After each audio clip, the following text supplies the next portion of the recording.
look up, these days gonna keep going by.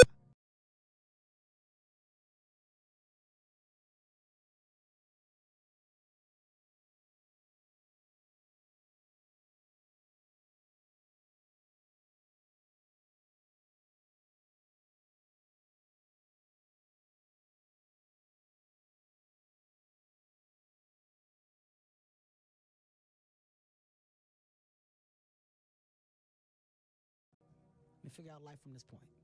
You want to become best. You want to become champion. And now you want to say like you tired? Who cares? You tired or not? Nobody care about you. He was tired. He have personal problem, family. Nobody cares. We're all writing a book. What's your book look like? What does your fucking book look like? Like your life is a book. You got a bunch of chapters in your book, but when they close that book, how good was the book? How good was your book? What was the ending to your book? Yeah. What was really your work ethic like, and for how long did you stay disciplined? Well, I mean, every day. I mean, since 20 years. I mean, it was an everyday process, and trying to figure out strengths and weaknesses. For example, jumping ability. Man, my vertical was a 40, it wasn't a 46 or a 45. My hands are big, but they're not massive. Right, so you got to figure out ways to strengthen them so your hands are strong enough to be able to palm a ball and do the things that you need to do. Quickness, I was quick, but not insanely quick. I was fast, but not ridiculously fast. Right, so I had to rely on skill a lot more. I had to rely on angles a lot more. I had to study the game a lot more, and it just never changed. What I found is that winning doesn't happen on show day. It happens in those early mornings, painful workouts, long cardio sessions, and hungry nights. It happens in those moments of fear we all have when faced with a difficult goal, and then more so in what you make of that fear. It happens in every second of every day before you win. If you can take every opportunity you have to bring yourself closer to your goal, win every one of those opportunities, all while becoming more resilient in the process, how can you lose? That is an exciting opportunity. I became obsessed with being the baddest that God ever created. Am I that? I don't care. I believe it. And I was trying to tell him, once you become obsessed with something, obsessed, it's okay to be unbalanced for a while. It's okay. Don't be all this stuff people say, you got to be balanced. To be the best in the world at what you do. It's not about being a Navy SEAL, people. The best at what you do, you have to be unbalanced to find every bit of energy and strength that you have to pull it off. How bad do you want it? There's two options. To continue forward, pushing upward. And if you do, that dream is given birth, and forever you will live in the reality of it. If you stop, quit, throw in the towel, I promise you there's no distance you can travel far enough to ever find that dream again. For it's dead. And in its death, it's replaced by regret. What's the least amount of sleep you played a game on? No Is sleep. there a story where it's like, no one knows about, where you went and played a game and it was so insane for whatever reasons? No sleep. You played a game with zero sleep. Zero sleep.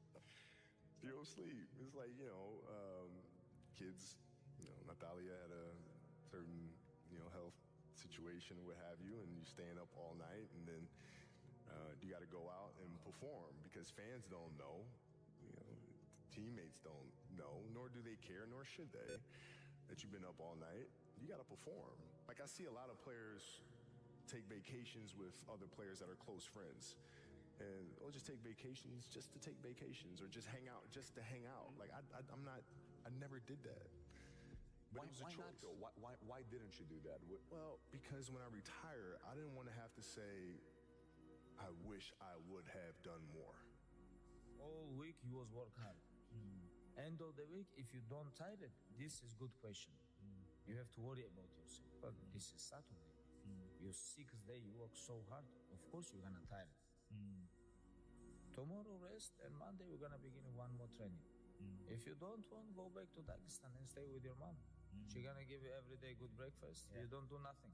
Stay there. But if you come here, don't complain. You wanna become best. You wanna become champion. And Now you wanna say like you tired? Who cares? You tired or not? Nobody care about you. He was tired, he had personal problem, family. Nobody cares. A lot of people live their entire lives not fulfilling their purpose. One time in my life I felt that. What was my purpose? Till you find the center of your being, you will continue to walk, going through the motions. The one companion that's always going to be with you is yourself. Yourself is what you have. And you need to encourage yourself. You need to look around and you need to be able to say, look, I'm not stuck here unless I choose to stay here. If you don't have somebody who's going to do that, become that somebody. What's something difficult you're going through that people don't often see? I mean, my mind is a storm. I don't think most people would want to be me. They may think they would want to be me, but they don't. They don't know. They don't understand. There's 24 hours in a day where you're alone in this brain, and your brain is talking to you in all kind of ways, and it wants to control you and pull you in these different pockets. You got to tell your brain where you want to go and how you want to get there. If you can't control your own brain, it's over. Every day when you get out of bed, life's standing right there to kick you in the face, man. Life is going to throw all kinds of crazy shit at you, and you have to be ready for it, and you got to deal with it. You can't curl up into a ball. You can't run away from it. You can't hide. You have to take all this head on. Great things happen and really bad things happen, and you got to take it all in stride, and you got to pick yourself up the next day, strap your shoes back on, and get out there and go to war again. It's that mentality. It's the mentality, bring it on, motherfucker. I can take it. You can't break this shit. I'm stronger than you think I am. And everything you throw at me and all the hardships you throw at me, you might knock me down, but I get back up and I'll be stronger for it. It's that mentality that builds an iconic status that centuries from now people still talk about. Nobody cares. You know, at the end of the day, nobody cares. What we're going through, how your body feels, nobody cares. We gotta do our job. And we emphasize that to each other again today. You know, hey, I got your back, you got mine. Nobody cares, man. We got to go. Is it fair? No. Life is tough sometimes, and it's not fair. And it doesn't care sometimes. But you're going to hold true to what you believe, and you're going to hold true to who you are, and you're going to be that person, whether it's easy or it's not. I go to such places in my mind, and I study the darkness. There was no team. It was you. There was no weight loss program or mom and dad waking you up saying you can do it, you can be better, trying to build belief. You built belief when you had nothing. Rock bottom.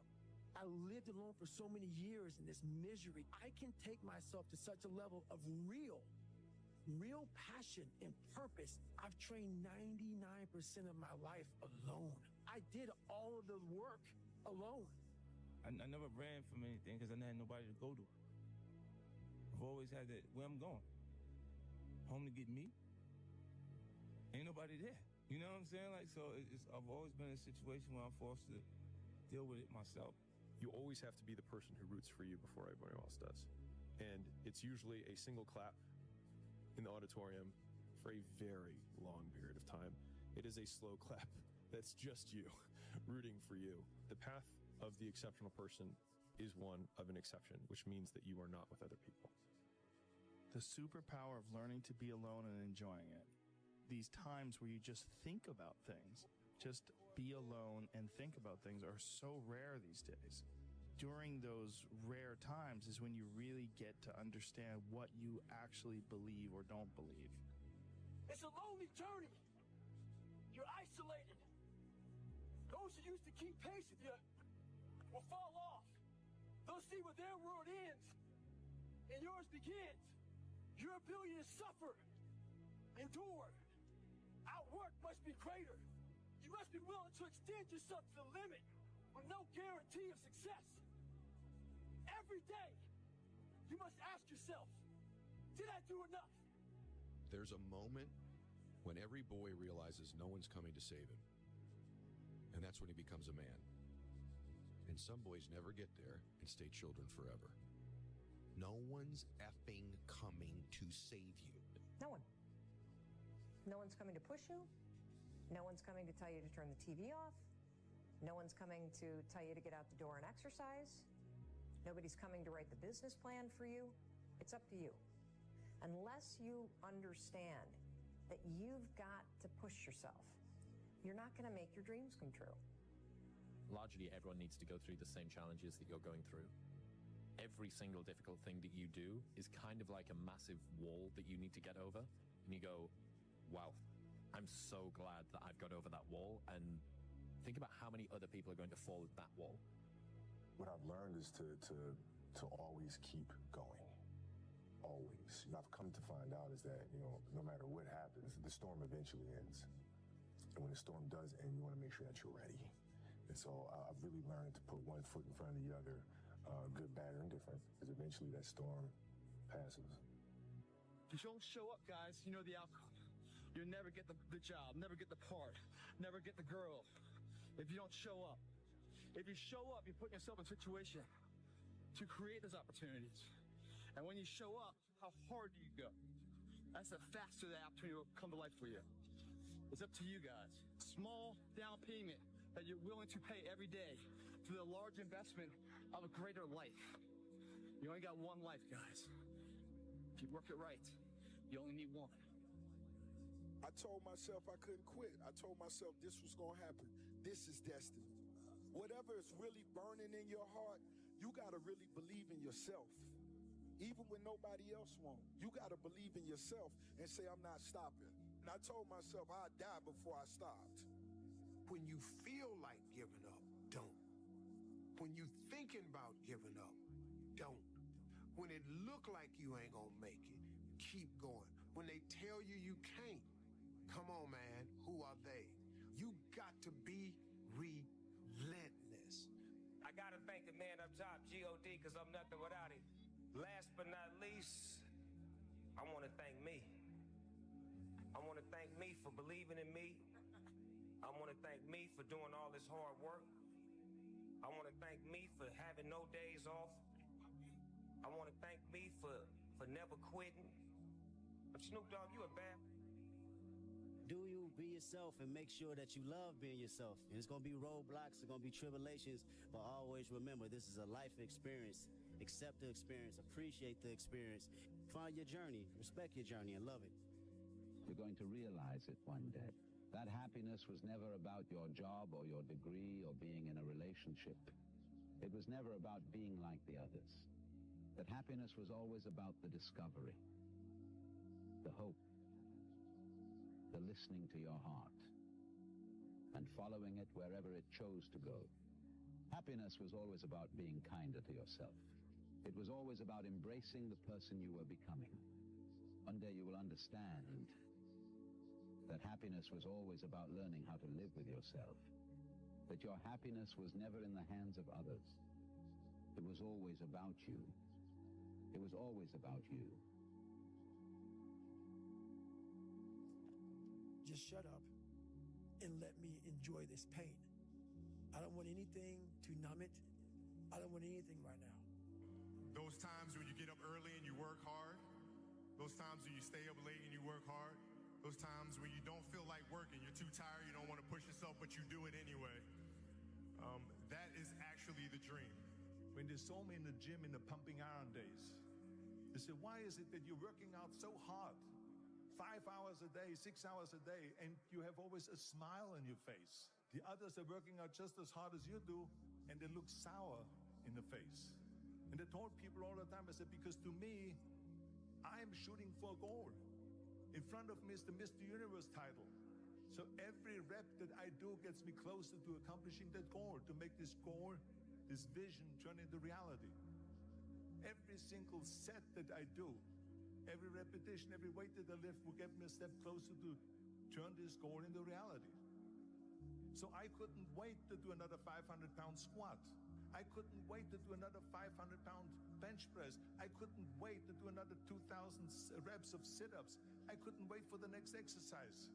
But where do you go to? You wake up on a morning, it's cold, it's wet, it's dark, you've got no cartilage in your knee, you've got shitty shorts, whatever it is that's the issue today. I know every motherfucker ain't gonna do what I'm gonna do. I know there's a whole bunch of people with that right there. That fires me up. That makes me fucking happy what you just said. That brings joy to my life right there. Why? Because I know there's so many people that have the ability and just refuse to get off that couch. Refuse to study a few more hours. Refuse to go deeper, to go further. And that's where I gain the advantage. It's so easy to be great nowadays, my friend, because most people are weak. I get happier about the harder it is because I know that no one else will follow. It's a selection effect. And I think if you can shift from this is hard to no one else will be able to do this, then it flips from being this thing that you're like, oh, poor me, to oh, poor everyone else who's going to have to fucking try. Be the guy who embraces the ugly, the miserable. Be the guy who embraces hard work, the grind. Don't be afraid of being hurt. Don't be afraid of sacrificing some blood. There was probably 100 days where I didn't want to do anything. I wanted to stay in the pool or stay in my bed and not get out. But those were the days where you have to. You have to get up and do something, because I think that's really what separates the good from the great. The greats do things when they don't always want to do them. Rich people don't sleep 8 hours a day. That's a third of your life. I had 130 days in game, just sitting, looking at a screen, playing one character in one game. If you think ordinary's cool, ain't no problem. But if you are sitting in this room and you have extraordinary aspirations, then you're going to have to do extra. Imagine if I could put this kind of focus into something in real life and just make that seem a little bit like a video game. Imagine the results I could get then. You have to decide if you are willing to do the things to put you in that category. You know, when you're kind of addicted to it, you can play at any time. You cannot be sleep 8 hours a day. You can't live in LA and wake up at 8 o'clock in the morning. It's 11 o'clock on the East Coast. The stock market been open 2 hours. They already making decisions about your life, and your ass was asleep. And again, so I was just like, imagine if I could feel like that, but in real life, turn life into a video game. The Bible says, he who loves to sleep and the folding of hands, poverty will set upon you like a thief in the night. I have never met anybody who became incredibly successful in any area of their life until they had suffered and sweated and sacrificed and kept their focus and fought through tears and trials and tests. And if you have a dream and you commit to it, it will come to pass. A blade does not become strong. It does not become tempered until it's been through the fire. Until it's been through the fire. Nobody cares. You know, at the end of the day, nobody cares. What we're going through, how your body feels, nobody cares. We gotta do our job. If you can see it here, and you have the courage enough to speak it, it will happen. You cannot change your life unless you change something.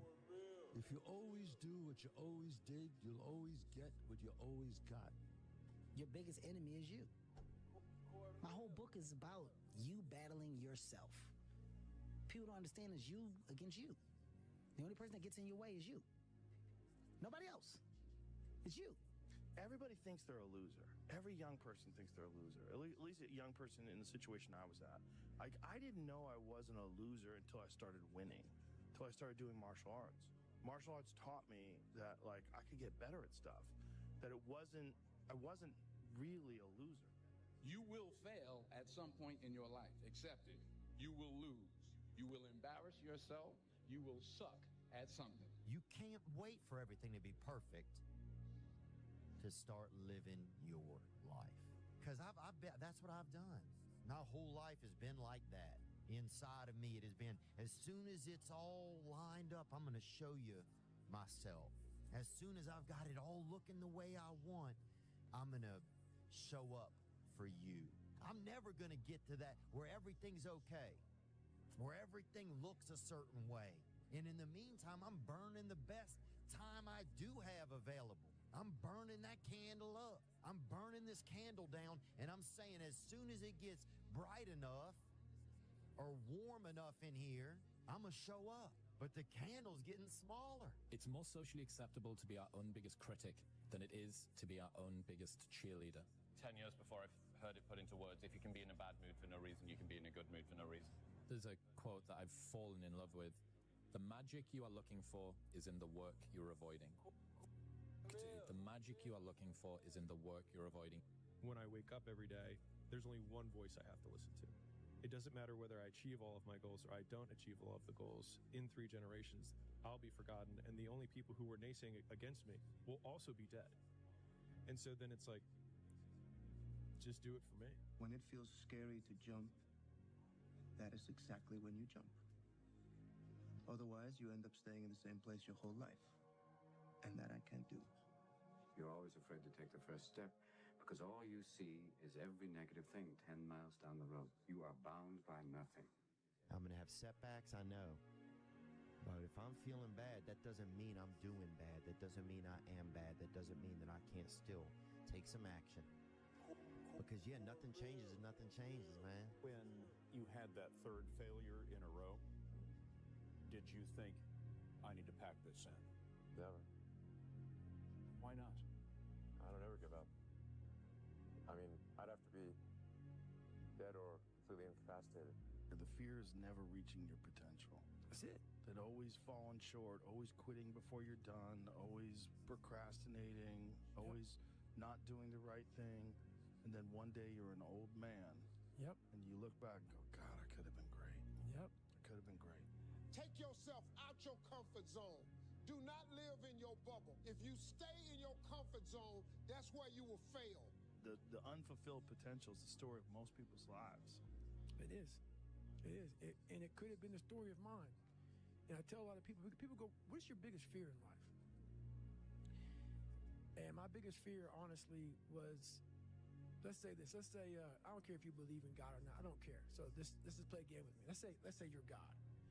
And we have a big, long line of people. And I made it to heaven. 75 years old. I'm 300 pounds. I made it to heaven. I worked for Ecolab my entire life, spraying for cockroaches. That's what I did. But I'm dead. I'm in heaven now. And you're judging us all now. So we're in line. We're all sitting there in line. You have Adam Brown. He has a big board up, and you're talking to Adam Brown about his life. And you rip it down, and I'm next in line. David Goggins. I see my name. I see all this. And God goes, hey, you say, read this, man. And I'm reading this list, and I'm seeing 182 pounds, Navy SEAL, Ranger School, motivational speaker, changing lives. Okay, man, pull-up record, all this shit. And I'm like, that's not me, man. And God looks at me and says, that's who you were supposed to be. To get something you never had, you have to do something you never did. Les Brown's a motivational speaker. He made an analogy about this. He says, imagine you're on your deathbed, and standing around your deathbed are the ghosts representing your unfulfilled potential. The ghost of the ideas you never acted on. The ghost of the talents you didn't use. And they're standing around your bed, angry, disappointed, and upset. They say, we came to you because you could have brought us to life, they say. And now we have to go to the grave together. So I ask you today, how many ghosts are going to be around your bed when your time comes? You see that look right there? Don't ever let a man see you like that. Because you give him the power over you. If you got to take an L, you take it with your head up, chest out, like a man. Make the hard decisions, make the sacrifices, make the unpopular decisions, and become comfortable in your own skin.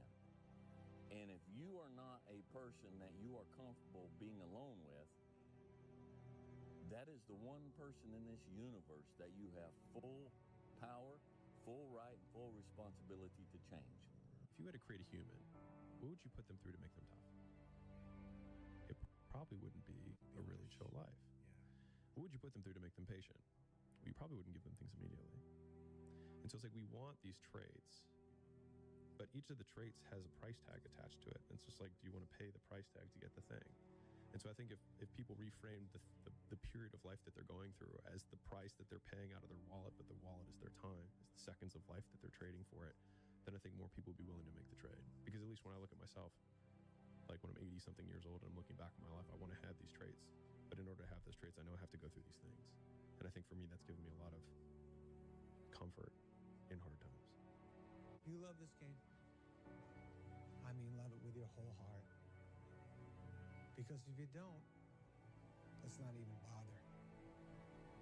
Let's not open that door. They're just going to slam it right in our face. I love this game. I live this game. And there's 1,000 other guys waiting in the wings who are obsessed with this game. Obsession's going to be talent every time. You got all the talent in the world, but are you obsessed? Is it all you ever think about? Let's face it, it's you against you out there. When you walk on that court, you have to think, I am the best guy out there. Whatever you do, you've got to be a little bit gone to it. You're not all there. You've got to be almost insane to your craft. Not a lot of people can understand that. That's why I don't know about nothing else. I do not pay attention to nothing else. There was games of football on yesterday. There was rugby, there was this, there was that. And like normal society is like, let's talk about this and let's engage in this. And I can't do it. I just don't, people are talking to me and in my head I'm counting something. I'm counting up a number, or I'm knee deep in a sequence on the mat or on the feet. That's my life, sequences and numbers, nothing else. I cannot pay attention to nothing else. The fear is never reaching your potential. That's it. That always falling short, always quitting before you're done, always procrastinating, always not doing the right thing. And then one day you're an old man. Yep. And you look back and go, God, I could have been great. And my personal question to you is, why not you? You've got the brains. You can make decisions. You can study the plan. You can change your life. You can grow immensely in the next few years. You can make your dreams come true. You can build a financial wall around your family nothing can get through. You can become healthy. You can become powerful. Why not you? People don't see that. People will never understand that. To be success, all they think about, well, you batted 202, and you struck out a certain number of times. Yeah, okay. But the effort was there, and the learning curve and the passion was there that has transcended not just to me, but to other people who are afraid to do things because they're worried about the perception that may come from other places. To me, that's more gratifying than anything, So that's the things that my father and my mother instilled in me. Take a negative and turn it into a positive. Don't be afraid to fail. When you grow up, you tend to get told that the world is the way it is, and your life is just to live your life inside the world, try not to bash into the walls too much, try to have a nice family life, have fun, save a little money. But life, that's a very limited life. Life can be much broader once you discover one simple fact, and that is everything around you that you call life was made up by people that were no smarter than you. And you can change it. When this goes online or whatever it is, it really matters, and it really doesn't matter. What matters is, the people who are sparked by it, and the people who are offended by it. It doesn't fucking matter. Fuck you, because it's about motivating the doers. We're not on this stage just because of talent or ability. We're up here because of 4 a.m. We're up here because of 2-a-days or 5-a-days. We're up here because we had a dream and let nothing stand in our way. If anything tried to bring us down, we used it to make us strong. We were never satisfied, never finished, will never be retired. My high school English teacher, Mr. Fisk, he had this beautiful quote, and it read, "Rest at the end, not in the middle." And I took that to heart. I believe there's time for resting at the end, but for me, that time is not now. To have a dream, sacrifice for it, and never, ever rest in the middle. Be the guy who embraces the ugly, the miserable. Be the guy who embraces hard work, the grind. Don't be afraid of being hurt. Don't be afraid of sacrificing some blood. You want to be great? You want to be the baddest motherfucker ever at what you do? You could be misunderstood by everybody because you're going to be so fucking obsessed and so driven to get there. That's what it takes. When people don't understand you anymore, you've arrived. If you haven't gotten what you want, then you're not worthy of it. Period. Now you can admit that you suck and improve. Better to know you're bad for a season than pretend you're good for a lifetime. You're not making as much money as you want because you're not as good as you think you are. You're crazy until you're successful. Then you're a genius. I think for a lot of people, when you're grinding as a small channel, people think you're too obsessed. You're a weirdo. Stop only making videos. Like, get a life. Be realistic. People will convince you you're out of your mind for wanting to do this. But then once you're successful, they're like, yo, your drive, your tenacity was great. But it's like, yeah, well, where was that back then? You know what I mean? I didn't get that when I was a small channel. It's only delusional until it works. So is it really delusional? Once the world see it, there's nothing delusional about it. Now, your delusion becomes, oh, he was a fucking genius. I tell you, the harder and harder you work in here, the harder and harder it becomes to accept failure out there. Second place isn't an option anymore, guys. The more you give in here, the more you get out there. Why would you not want to give it at all? What else are you gonna do? You come here and kill it right now? Or stay home on the couch? Watching the life pass you by. What else would you be doing right now? Taking the time off? Or taking the time to get ahead? If it doesn't seem so easy to you, it's because you don't believe in yourself. You believe in yourself, you want to be in here killing it. Because it's giving you that much more of a chance because you believe you can become that. Because they don't believe they can ever get there. So therefore, why take the precautionary steps to sharpen and hone the arsenal to really go to battle? Because they don't even want to go to battle because they know they're going to lose. How do you want to look in the mirror? Every single morning, do you want a positive reinforcement or do you want a negative one to go about your day? How do you want people to see you? A lot of times I'll be in a 200-mile run or something like that, and I'm all jacked up. Body's broken, mind's broken, spirit's broken. I'm starting to say, what if I can pull this off? It's the what if I can pull off a fucking miracle. What if I can become someone that no one thinks I can be? And just me talking about that, I have the hair going up on my arms because it makes me just like, what if? Passion is free. Nobody can charge you for passion. Nobody can tell you what passion looks like because nobody can dictate. Effort is 100% in the mind.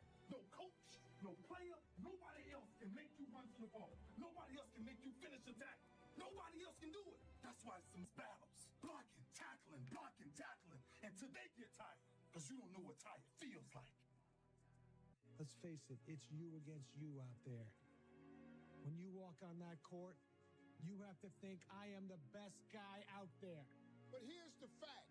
All of you have extraordinary capabilities. All of you.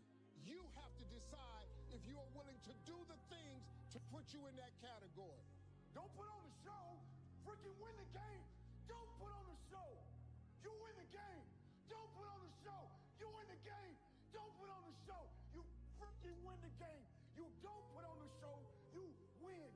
Don't let him give you your hand. Don't let him take this from you. You go in there and you kick his ass, you hear me? You stop being you. You let people stick a finger in your face and tell you you're no good. And when things got hard, you started looking for something to blame. Like a big shadow. Damn, Ron, come on! What's the matter with you? Mark. There is no tomorrow. There is no tomorrow. There is no tomorrow.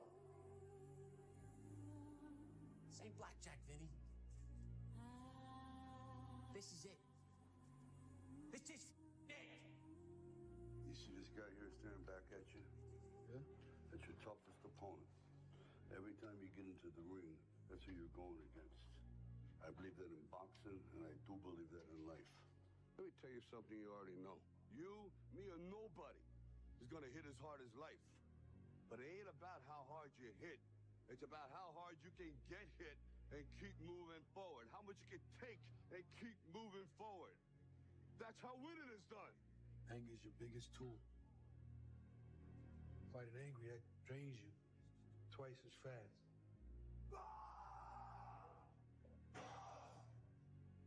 Yeah, the guy in the ring is your enemy, but make his mistakes be his destruction. Now go out there and show me how you do things. Show me how you live. Show me how you fight. Because I want to be great. And you're not. want to be one of the greats. You love this game? I mean, love it with your whole heart. Because if you don't, let's not even bother. Let's not open that door. They're just going to slam it right in our face. I love this game. I live this game. And there's 1,000 other guys waiting in the wings who are obsessed with this game. Obsession's going to be talent every time. You got all the talent in the world, but are you obsessed? Is it all you ever think about? I want you to understand the difference between a risk and a gamble. This, what we do here, this is calculated, okay? We weigh the odds, we make a choice. You see that man right there? Do you remember him? You gotta block out everything and be in the moment. Not the past, not the future, right now. You have control of this. This belongs to you. This is yours. You're the captain. You're the master. You're the foreman. You're the general. You're the head. Don't give control of this to nobody. Don't let this man control you. Don't let him control you. You got to get real doggish. Now, like I was telling you before, if you want to be ordinary, you ain't even got to listen to me. Just go on about your business. Hard times create hard men. Hard men create soft times. Soft times create soft men.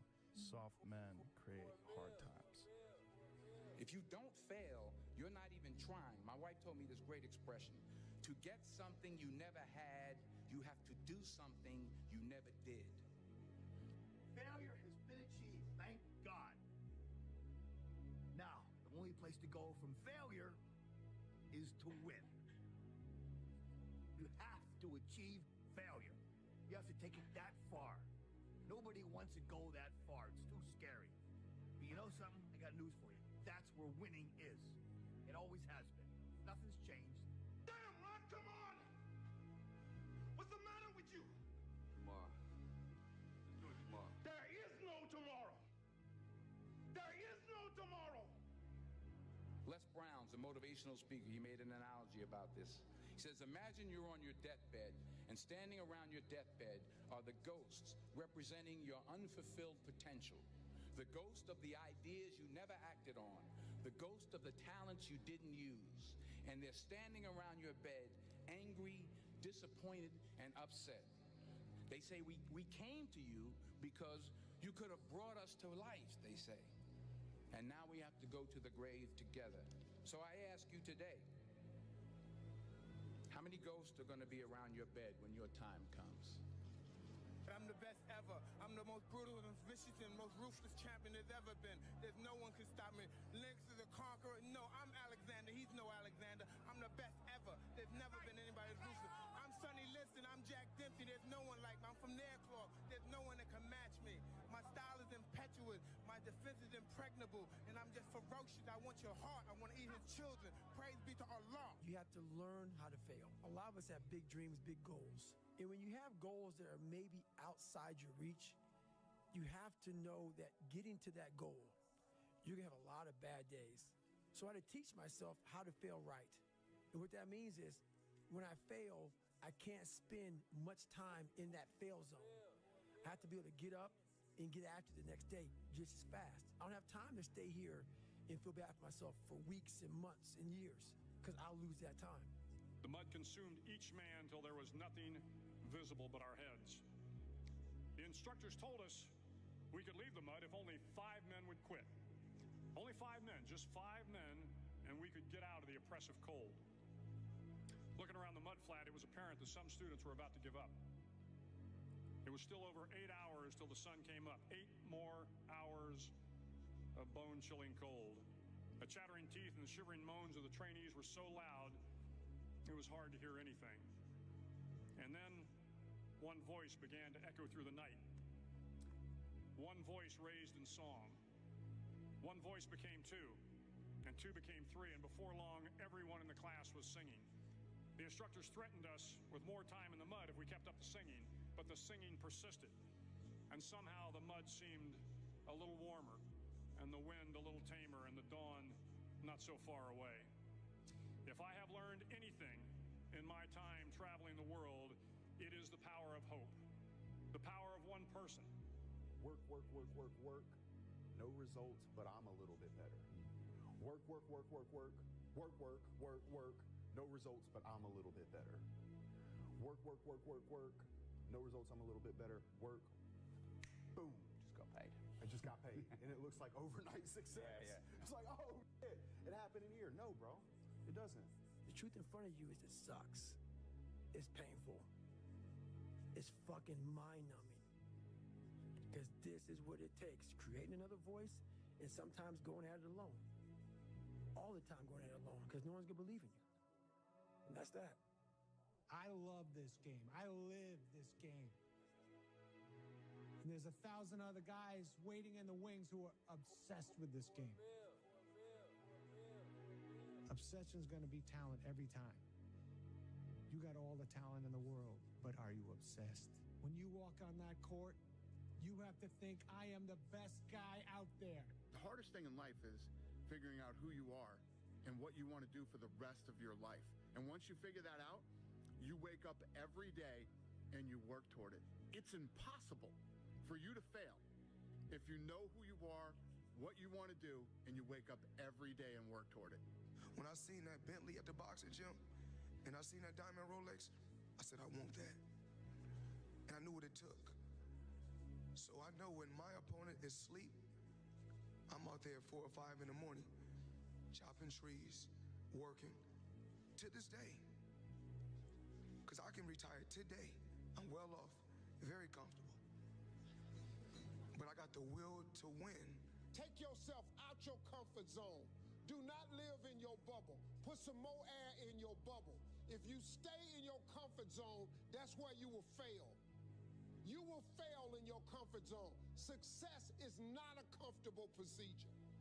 What if we have that kind of attitude? The car's repossessed. Nobody believes in you. You've lost again and again and again. The lights are cut off, but you're still looking at your dream, reviewing it every day, and say to yourself, it's not over until I win.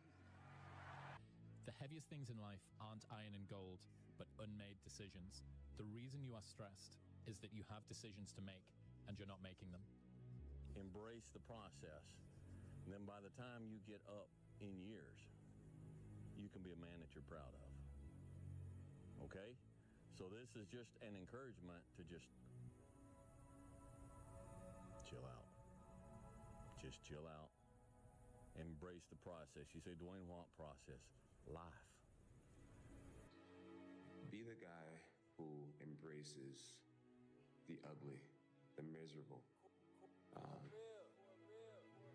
Be the guy who embraces hard work, the grind. Don't be afraid of being hurt.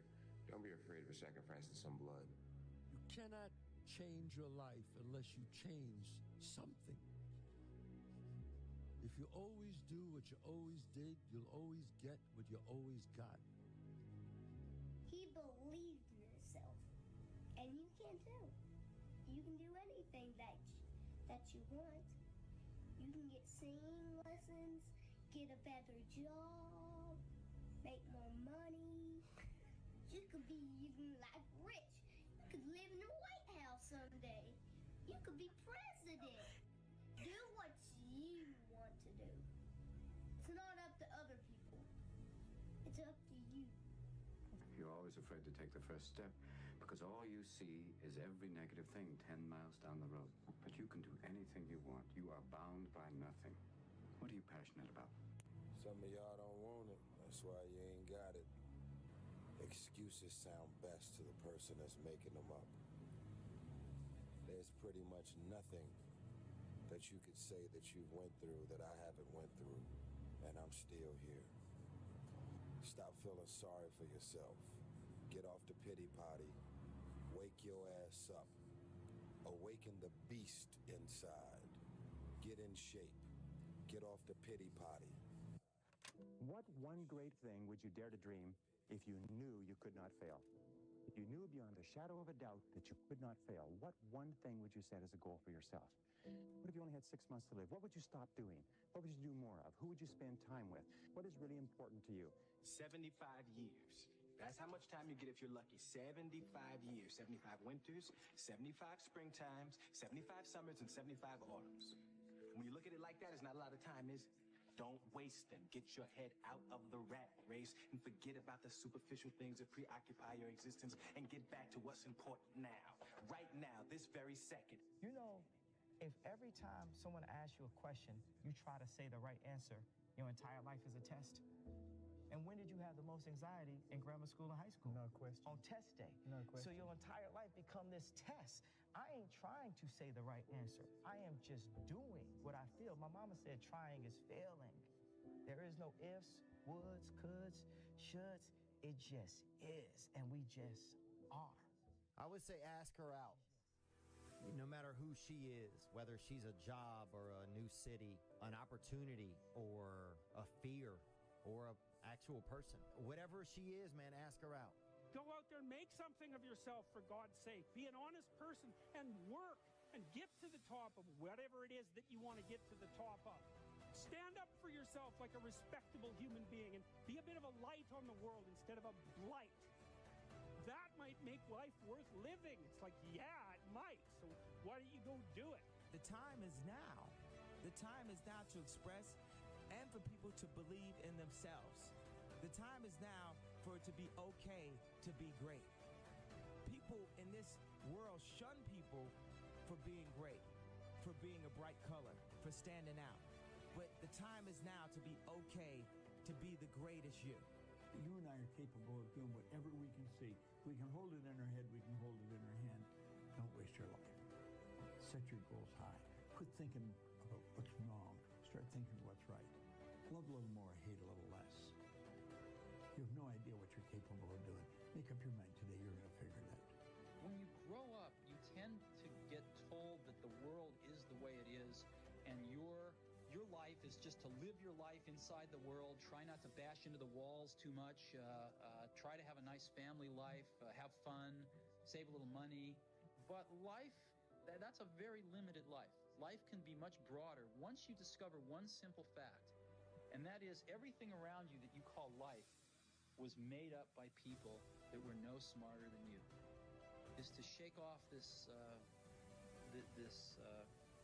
erroneous notion that life is there and you're just going to live in it, versus embrace it, change it, improve it, make your mark upon it. What do you really, really want from your life? If you had no limitations, if you had all the money and all the time and all the talents and all the abilities, if you could do or be or have anything, what would you really want in your life? Yeah, there comes a day, man. Everyone's going to have this day. There comes a day where being average, being mediocre is just sickening to you. It's just sickening. It makes you want to throw up. Because you've seen people with far less talent than you. As you're growing up with them, their childhood buddies, whatever else, they didn't have what you had. Yet now they're fucking to become something that you haven't. There comes that day. It's either when you're young, you know, and it strikes you on the baseball field because you're sick of striking out. Or it's when you get fired from your 5th job, you know, and your wife and kids are on your ass because you don't know how to support them anymore. There comes a fucking day where push comes to shove. Where being mediocre, being like average and shit just fucking burns. It sucks so much. You can't deal with it one more day. And you get off your fucking ass and you create something that's always been there. It's always been inside of you trying to come out. But you've never wanted to unwrap it because it's too much fucking pain and commitment. You were scared you were going to fail. You were scared if you started, you never finish it. You didn't want to tell anyone about it. You knew it was there, but you never wanted to embark on it. Get success reminds you of what you could have been. And then that fucking spark is born. Get success reminds you of what you could have been. And then that fucking spark is born. And no matter what happens, I'm never going to be in this boat again. And you get up and you go, even if it gets knocked down, you just keep going, you're a wild man. And life has never been so sweet. That can happen at an early age, it can happen at a later age. It's gonna happen to somebody no matter what, it's gonna happen to you. And when it does happen to you, thank your lucky stars that finally you're alive. Don't give up. If times are hard, good things nor bad things last forever. But most generally, we are in control of our own destiny. is that you're all in. No matter what you do, you're all in. This is going to kill you. So I think you might as well play the most magnificent game you can while you're waiting. Because do you have anything better to do? Really? Why not pick the best thing possible that you could do? Why not do that? Maybe you could justify your wretched existence to yourself that way. I think you could, because you're more powerful than you think. Way more powerful than you think. I mean, God only knows what you are in the final analysis. You're blind to your own weaknesses, but you're also blind to your own strengths. It's like, how far could you take that? If you stopped wasting time, and if you stopped lying, and if you oriented yourself to the highest possible good that you could conceive of, and you committed to that, how much good could you do? Well, I would say, why don't you find out? It's time to unwrap the potential you can be. Superior, man. It's within you. It's within every single one of us. And the people that have risen to that level were no different than any one of us. It's just they believed it and they're willing to work their fucking ass off to get it. It wasn't about the potential. It wasn't about the genetics. It was about the perseverance. And it wasn't about being the hardest fucking worker in the room. That's what got them there. And it didn't happen overnight. They got knocked down more than they ever stood up. But they kept going and kept going and kept going and kept going, because what else is the alternative? To be average again. That sucks, man. I had a difficult childhood, but there's no excuse for people not being able to do what they want to do. You can do anything that you want to do. What do you really, really want from your life? If you had no limitations, if you had all the money and all the time and all the talents and all the abilities, if you could do or be or have anything, what would you really want in your life? I'm going to have setbacks, I know. But if I'm feeling bad, that doesn't mean I'm doing bad. That doesn't mean I am bad. That doesn't mean that I can't still take some action. Because, yeah, nothing changes and nothing changes, man. You're the backbone of this country. You're the backbone of the world. I don't care if you're in Asia, Africa, Korea, Japan. I don't care where you are, the United States. You are the leaders, the future leaders of this world. Happen in life, folks.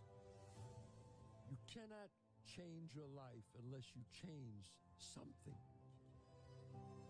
If you always do what you always did, you'll always get what you always got. The unfulfilled potential is the story of most people's lives. It is. It is. And it could have been the story of mine. And I tell a lot of people go, what's your biggest fear in life?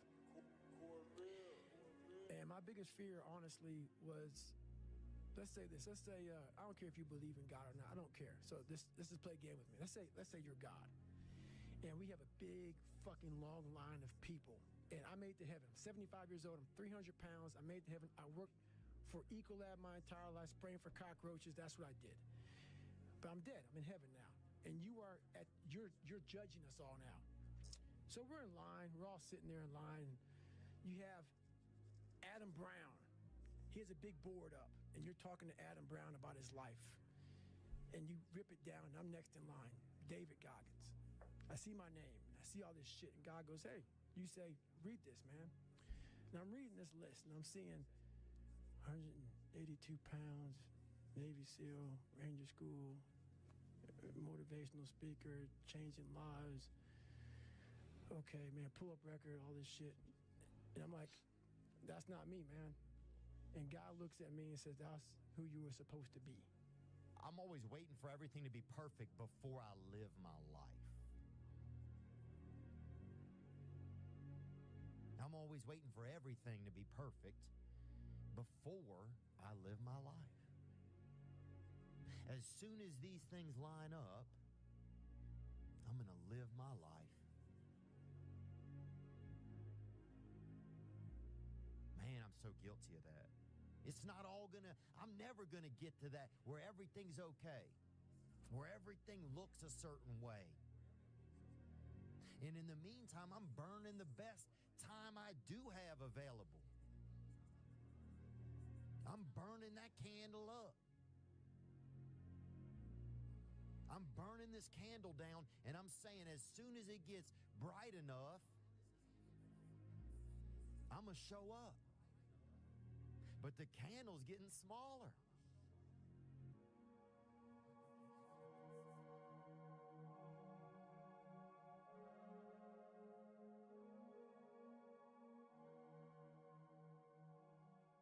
10 years from now, you will surely become someone. The big question is, who? 10 years from now, you will surely arrive. And the question is, where? So to answer the question of where you want to arrive and the kind of person you want to be, you've got to get serious. You think when you're young that you have all this time. You have no time. There's no time. I mean, one of the quotes on the wall in the gym in there is no tomorrow. From Rocky 3, you know, there is no tomorrow. F that shit. Let's get all this shit done today. Well, someday ain't a day of the week. You know, there's Monday, Tuesday, Wednesday, Thursday, Friday, Saturday, Sunday. Look on your calendar. Some days not on there. So you got to say, okay, I'm going to take this small step by here, this small step by there, this small step by there, and then pretty soon, you know, we don't leap tall buildings in a single bound. We take it a floor at a time. Everybody's in their bed, sleep, dreading that it's a Monday. Hate it's a Monday. And I'm loving it. I'm loving that. Where everybody's getting weaker, I'm getting stronger. It's not about the running, the swimming, the push-ups, the sit-ups. It's about what those things do for your mentality. You don't get better on the daggone couch. You get better by coming out here and getting the fuck after it every daggone day. Greatness is not meant for a few chosen people. It's meant for those who persistently pursue their dreams every day and make that choice when they wake up. So just a mentality, really. Aspirations come from people that do amazing things, but they're really ordinary people just waking up every day doing the little things that other people aren't doing. So every morning when you get up, say over and over to yourself, do it now, do it now, do it now. I do it now. Do it now. Whenever you have this tendency to procrastinate, program your subconscious mind with this automatic conditioned command. Do it now. Do it now. Do it now. The best way to fight the demons that chase you in the night is to stop and turn around. Turn around. Face them. Man up. For you to look back on that week with pride. Okay, maybe stop breaking promises to yourself. When you say, I'm going to wake up tomorrow at 7 a.m. and when the option comes to hit the snooze button, don't do it. There's one win that you've got for the day. That's action. The path of the exceptional person is one of an exception, which means that you are not with other people. And rather than fighting that or bemoaning it, see it as an indicator that you're on the right path. Because if everyone else were cheering you on, then it means you're not in the right place, because it means you're just like everyone else, and that's not where you want to be. When you were born, you are a phenomenon. You are unique. Your DNA has never occurred in the history of the universe, going back billions of years. It will never occur in the future. Your life experiences with your parents and everything that you experience in your early years going on up is unique. It's yours. You're one of a kind, right? So that is your source of power. To waste that is just the worst thing you can do in your life. And what the power is finding that uniqueness. What makes you you, and how you can mine that, and how you can go deep into it and use that to create a career path. So just go and do it, try, learn from it. You'll fail at some things. That's a learning experience that you need so that you can take that on to the next experience. And don't let people who you may respect and who you believe know what they're talking about, don't let them tell you it can't be done. Because often they will tell you it can't be done, and it's just because they don't have the courage to try it. What if I told you this was the last Monday morning of your life? What if I told you you die this week? Would you complain about your crap job or that test you don't want to take? I doubt it. You would go much higher level thinking. If you're not pumped right now, if you're begrudging what you're about to do, if you're not looking forward to it, look, we're living in a world where there's so much more opportunity. Please take a step back and think about how awesome it actually is. Recognize that you can attack the world in a totally different way because you were lucky enough to be born during this era. I'm going to have setbacks, I know.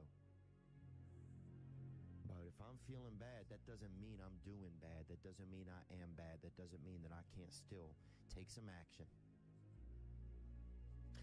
Because, yeah, nothing changes if nothing changes, man. There'll be times where you succeed and there are times that you fail. So wasting your time doubting whether you're going to be successful or not is pointless. It is. I mean, you just put one foot in front of the other. You control what you can't control. And then you see what the outcome is, right? If you win, great. You're going to have to wake up the next day and do the journey over again. If you lose, it sucks, but you're going to have to wake up the next day and do the journey all over again anyway, right? So it's really pointless to sit here and debate or have doubt or this, that, and the other. You train as hard as you can, and you step out there and you let it flow. It's time to stay focused. It's time to decide, fuck clubs, fuck partying, fuck trying to fit in and socialize, rub elbows with everybody so people can stop calling you weird. Why are you so antisocial? Because I'm trying to get it. Why are you staying on the basketball court so much? Because I'm trying to get it. Why are you out there practicing in the hot sun when ain't nobody else out there? Because I'm trying to get it. Why are you not clubbing like every time I text you and invite you to go do something fun and cool, you always studying? Because I'm trying to get it. Let me tell you something, homie. These women ain't going nowhere. These clubs, these parties, all this shit ain't going nowhere. The more weird you are is a reflection of how committed you are to focusing on your shit, molding and shaping and developing your ideas and your craft so that when it's time for you to make your rounds, you gonna fly. Stop running around here trying to live up to the hype, homie. Right now, you guys are sitting there, and to make that first step towards greatness is the hardest step. But there is one thing harder than that, my friends. It's later in life. As you look back on your life, the windows of opportunity has closed. Your ability is no longer present. And you think back and you could have been great. Right now, you had the ability to never have that debate inside your head. That's the debate you can never win. I don't know what dream you have, but I can guarantee you that there's somebody in the hospital right now praying, begging God to have the opportunity that you have right now. Don't blow it. It is time to go from mediocre to meteoric. It is time to go from being counted out to being counted on. An hour lost today is an hour lost forever. In life, there's no timeout. You can't raise your hand and stop the clock. It doesn't happen. So instead, I recommend you learn how to flip that switch when you face something that is overwhelming or challenging. You flip that switch that says, go time. You don't have forever. Stop acting like it. That's the way life is. You don't have enough time. You gotta make time. God told me to tell you, don't pray no more. You don't need to pray. I gave you life. It's precious. You the one playing with it. You the one taking it for granted. You getting up late. You got an attitude. You don't feel it. I gave you breath. Use it. Get there early, man. You got all this stuff you want to do, and you never say you got enough time. But get there early. No one's there. No one's doing anything in the morning. It's time to stay focused. It's time to decide clubs, partying, trying to fit in and socialize, rub elbows with everybody so people can stop calling you weird. Why are you so antisocial? Because I'm trying to get it. Why are you staying on the basketball court so much? Because I'm trying to get it. Why are you out there practicing in the hot sun when ain't nobody else out there? Because I'm trying to get it. Why are you not clubbing like every time I text you and invite you to go do something fun and cool, you always studying? Because I'm trying to get it. Let me tell you something, homie. These women ain't going nowhere. These clubs, these parties, all this shit ain't going nowhere. The more weird you are is a reflection of how committed you are to focusing on your shit, molding and shaping and developing your ideas and your craft so that when it's time for you to make your rounds, you gonna fly. Whatever you do, you've got to be a little bit gone to it. You're not all there. You've got to be almost insane to your craft. Not a lot of people can understand that. That's why I don't know about nothing else. I do not pay attention to nothing else. There was games of football on yesterday. There was rugby. There was this. There was that. And like normal society is like, let's talk about this and let's engage in this. And I can't do it. People are talking to me, and in my head, I'm counting something. I'm counting up a number, or I'm knee deep in a sequence on the mat or on the feet. That's my life, sequences and numbers, nothing else. I cannot pay attention to nothing else. You love this game. I mean, love it with your whole heart. Because if you don't, let's not even bother. Let's not open that door. They're just going to slam it right in our face. I love this game. I live this game. And there's 1,000 other guys waiting in the wings who are obsessed with this game. Obsession's going to be talent every time. You got all the talent in the world, but are you obsessed? Is it all you ever think about? Let's face it, it's you against you out there. When you walk on that court, you have to think, I am the best guy out there. And my personal question to you is, why not you? Your biggest enemy is you. My whole book is about you battling yourself. People don't understand it's you against you. The only person that gets in your way is you. Nobody else. It's you. You cannot change your life unless you change something. If you always do what you always did, you'll always get what you always got. It's more socially acceptable to be our own biggest critic than it is to be our own biggest cheerleader. Listen to the pain. It's both history teacher and fortune teller. Pain teaches us who we are. Sometimes it's so bad, we feel like we're dying. But we can't really live till we die a little, can we? You've got the brains. You can make decisions. You can study the plan. You can change your life. You can grow immensely in the next few years. You can make your dreams come true. You can build a financial wall around your family nothing can get through. You can become healthy. You can become powerful. Why not you? The fear is never reaching your potential. That's it. That always falling short, always quitting before you're done, always procrastinating, always not doing the right thing. And then one day you're an old man. Yep. And you look back and go, God, I could have been great. Yep. I could have been great. Take yourself out your comfort zone. Do not live in your bubble. If you stay in your comfort zone, that's where you will fail. The unfulfilled potential is the story of most people's lives. It is. It is. And it could have been the story of mine. And I tell a lot of people go, what's your biggest fear in life? And my biggest fear, honestly, was, let's say this. Let's say, I don't care if you believe in God or not. I don't care. So let's just play a game with me. Let's say you're God. And we have a big, long line of people. And I made it to heaven. I'm 75 years old. I'm 300 pounds. I made it to heaven. I worked for Ecolab my entire life, spraying for cockroaches. That's what I did. But I'm dead. I'm in heaven now. And you're judging us all now. So we're in line. We're all sitting there in line. You have Adam Brown. He has a big board up, and you're talking to Adam Brown about his life. And you rip it down. I'm next in line. David Goggins. I see my name. I see all this shit. And God goes, hey, you say, read this, man. And I'm reading this list, and I'm seeing 182 pounds, Navy SEAL, Ranger School, motivational speaker, changing lives. Okay, man, pull-up record, all this shit. And I'm like, that's not me, man. And God looks at me and says, that's who you were supposed to be. You've got to be a little bit gone to it. You're not all there. You've got to be almost insane to your craft. Not a lot of people can understand that. Is that when it feels scary to jump, Ian, that is exactly when you jump. Otherwise, you end up staying in the same place your whole life. And that I can't do. You're always afraid to take the first step because all you see is every negative thing 10 miles down the road. But you can do anything you want. You are bound by nothing. You love this game. I mean, love it with your whole heart. Because if you don't, let's not even bother. Let's not open that door. They're just going to slam it right in our face.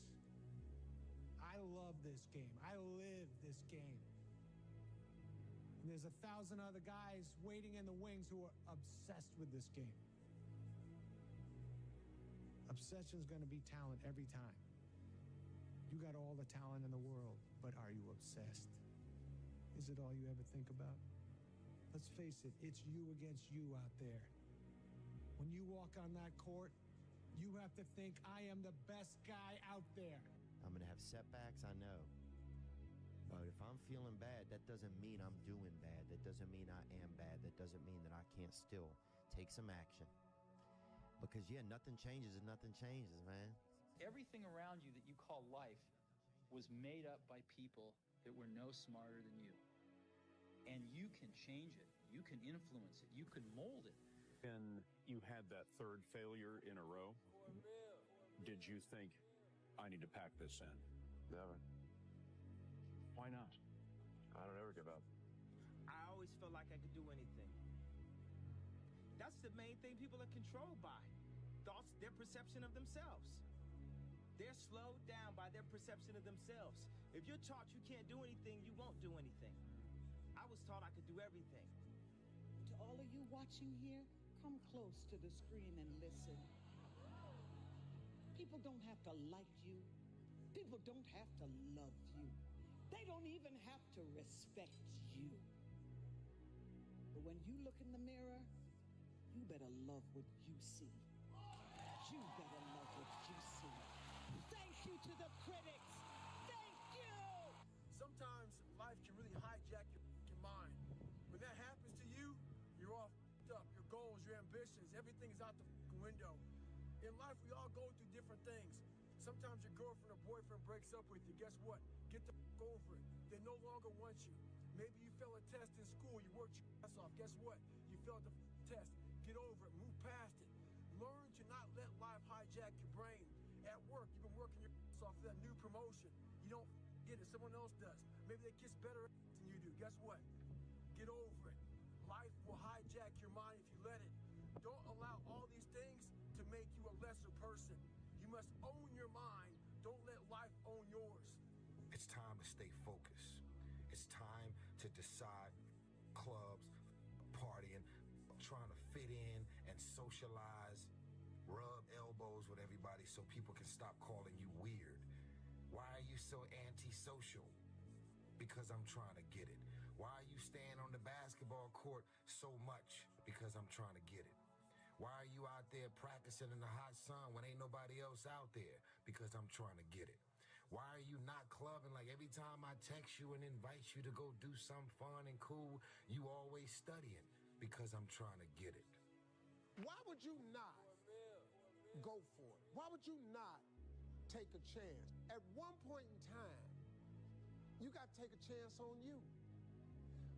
To get something you never had, you have to do something you never did. Les Brown's a motivational speaker. He made an analogy about this. He says, imagine you're on your deathbed, and standing around your deathbed are the ghosts representing your unfulfilled potential. The ghost of the ideas you never acted on. The ghost of the talents you didn't use. And they're standing around your bed, angry, disappointed, and upset. They say, we came to you because you could have brought us to life, they say. And now we have to go to the grave together. So I ask you today, how many ghosts are going to be around your bed when your time comes? I asked the question, why not you? And now here's my last question. My very last question on the questions to ponder is, why not now? There never was a better time. Take this dream and not let it die. Take this dream and give it life. Take this dream and breathe into it your own personal spirit until finally it becomes a flame that burns around the whole world. Let's go do it now. You are going to have to jump. You cannot just exist in this life. You have got to try to live. If you are waking up thinking that there's got to be more to your life than it is, man, believe that it is. But to get to that life, you're going to have to jump. If you can see it here, and you have the courage enough to speak it, it will happen.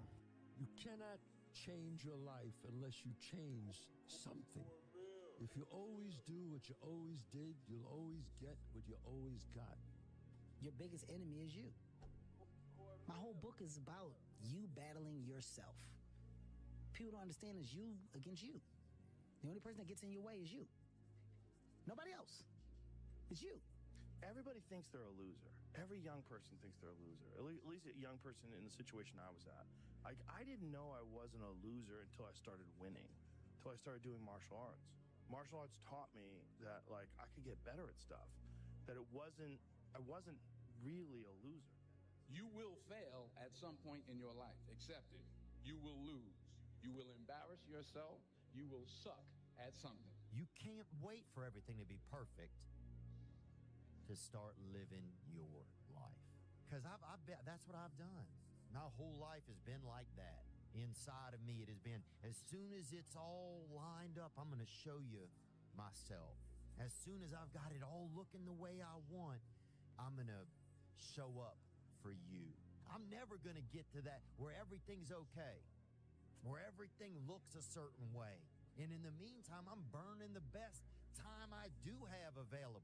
I'm burning that candle up. I'm burning this candle down, and I'm saying as soon as it gets bright enough or warm enough in here, I'm going to show up. But the candle's getting smaller. It's more socially acceptable to be our own biggest critic than it is to be our own biggest cheerleader. 10 years before I've heard it put into words, if you can be in a bad mood for no reason, you can be in a good mood for no reason. There's a quote that I've fallen in love with. The magic you are looking for is in the work you're avoiding. The magic you are looking for is in the work you're avoiding. When I wake up every day, there's only one voice I have to listen to. It doesn't matter whether I achieve all of my goals or I don't achieve all of the goals. In 3 generations, I'll be forgotten, and the only people who were naysaying against me will also be dead. And so then it's like, just do it for me. When it feels scary to jump, that is exactly when you jump. Otherwise, you end up staying in the same place your whole life. And that I can't do. You're always afraid to take the first step because all you see is every negative thing 10 miles down the road. You are bound by nothing. I'm going to have setbacks, I know. But if I'm feeling bad, that doesn't mean I'm doing bad. That doesn't mean I am bad. That doesn't mean that I can't still take some action.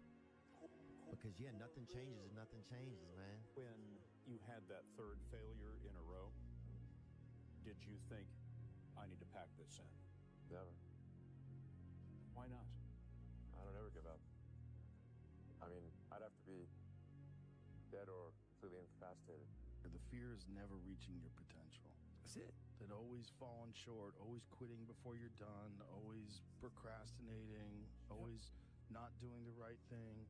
And then one day you're an old man. Yep. And you look back and go, God, I could have been great. Yep. I could have been great. Take yourself out your comfort zone. Do not live in your bubble. If you stay in your comfort zone, that's where you will fail. The unfulfilled potential is the story of most people's lives. It is. It is. And it could have been the story of mine. And I tell a lot of people go, what's your biggest fear in life? And my biggest fear, honestly, was, let's say this. Let's say, I don't care if you believe in God or not. I don't care. So let's just play a game with me. Let's say you're God. And we have a big, long line of people.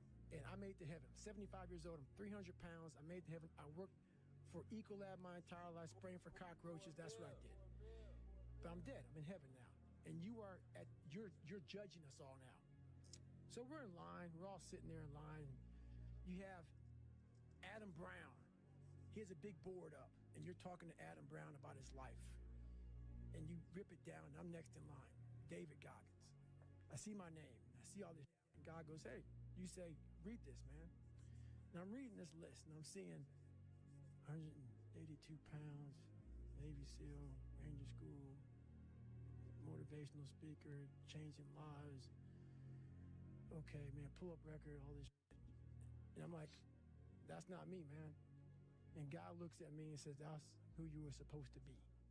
To get something you never had, you have to do something you never did. Les Brown's a motivational speaker. He made an analogy about this. He says, imagine you're on your deathbed, and standing around your deathbed are the ghosts representing your unfulfilled potential. The ghost of the ideas you never acted on, the ghost of the talents you didn't use, and they're standing around your bed, angry, disappointed, and upset. They say, we came to you because you could have brought us to life, they say. And now we have to go to the grave together. So I ask you today, how many ghosts are going to be around your bed when your time comes? You see that look right there? Don't ever let a man see you like that. Because you give him the power over you. If you got to take an L, you take it with your head up, chest out, like a man. Make the hard decisions, make the sacrifices, make the unpopular decisions, and become comfortable in your own skin.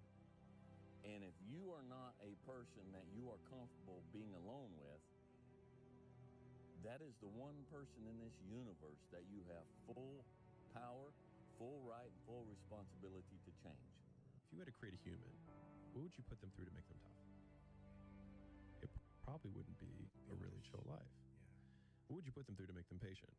Well, you probably wouldn't give them things immediately. And so it's like we want these traits, but each of the traits has a price tag attached to it. And it's just like, do you want to pay the price tag to get the thing? And so I think if people reframe the period of life that they're going through as the price that they're paying out of their wallet, but the wallet is their time, is the seconds of life that they're trading for it, then I think more people will be willing to make the trade. Because at least when I look at myself, like when I'm 80-something years old and I'm looking back on my life, I want to have these traits. But in order to have those traits, I know I have to go through these things. And I think for me, that's given me a lot of comfort in hard times. You love this game. I mean, love it with your whole heart. Because if you don't, let's not even bother. Let's not open that door. They're just going to slam it right in our face. I love this game. I live this game. And there's 1,000 other guys waiting in the wings who are obsessed with this game. Obsession's going to be talent every time. You got all the talent in the world, but are you obsessed? Is it all you ever think about? Let's face it, it's you against you out there. When you walk on that court, you have to think, I am the best guy out there. Whatever you do, you've got to be a little bit gone to it. You're not all there. You've got to be almost insane to your craft. Not a lot of people can understand that. That's why I don't know about nothing else. I do not pay attention to nothing else. There was games of football on yesterday. There was rugby, there was this, there was that. And like normal society is like, let's talk about this and let's engage in this. And I can't do it. I just don't, people are talking to me and in my head I'm counting something. I'm counting up a number or I'm knee deep in a sequence on the mat or on the feet. That's my life, sequences and numbers, nothing else. I cannot pay attention to nothing else. The fear is never reaching your potential. That's it. That always falling short, always quitting before you're done, always procrastinating, always not doing the right thing. And then one day you're an old man. Yep. And you look back and go, God, I could have been great. My personal question to you is, why not you? You've got the brains. You can make decisions. You can study the plan. You can change your life. You can grow immensely in the next few years. You can make your dreams come true. You can build a financial wall around your family nothing can get through. You can become healthy. You can become powerful. Why not you? People don't see that. People will never understand that. To be success, all they think about, well, he batted .202, and he struck out a certain number of times. Yeah, okay. But the effort was there, and the learning curve and the passion was there that has transcended not just to me, but to other people who are afraid to do things because they're worried about the perception that may come from other places. To me, that's more gratifying than anything, So that's the things that my father and my mother instilled in me. Take a negative and turn it into a positive. Don't be afraid to fail. When you grow up, you tend to get told that the world is the way it is, and your life is just to live your life inside the world, try not to bash into the walls too much, try to have a nice family life, have fun, save a little money. But life, that's that's a very limited life. Life can be much broader once you discover one simple fact, and that is everything around you that you call life was made up by people that were no smarter than you. And you can change it. When this goes online or whatever it is, it really matters, and it like really doesn't matter. What matters is, you know, the people who are sparked by it, and the people who are like offended by it. It doesn't fucking matter. Fuck you, you know, like, because it's about motivating the doers. We're not on this stage just because of talent or ability. We're up here because of 4 a.m. We're up here because of 2-a-days or 5-a-days. We're up here because we had a dream and let nothing stand in our way. If anything tried to bring us down, we used it to make us stronger. We were never satisfied, never finished, will never be retired.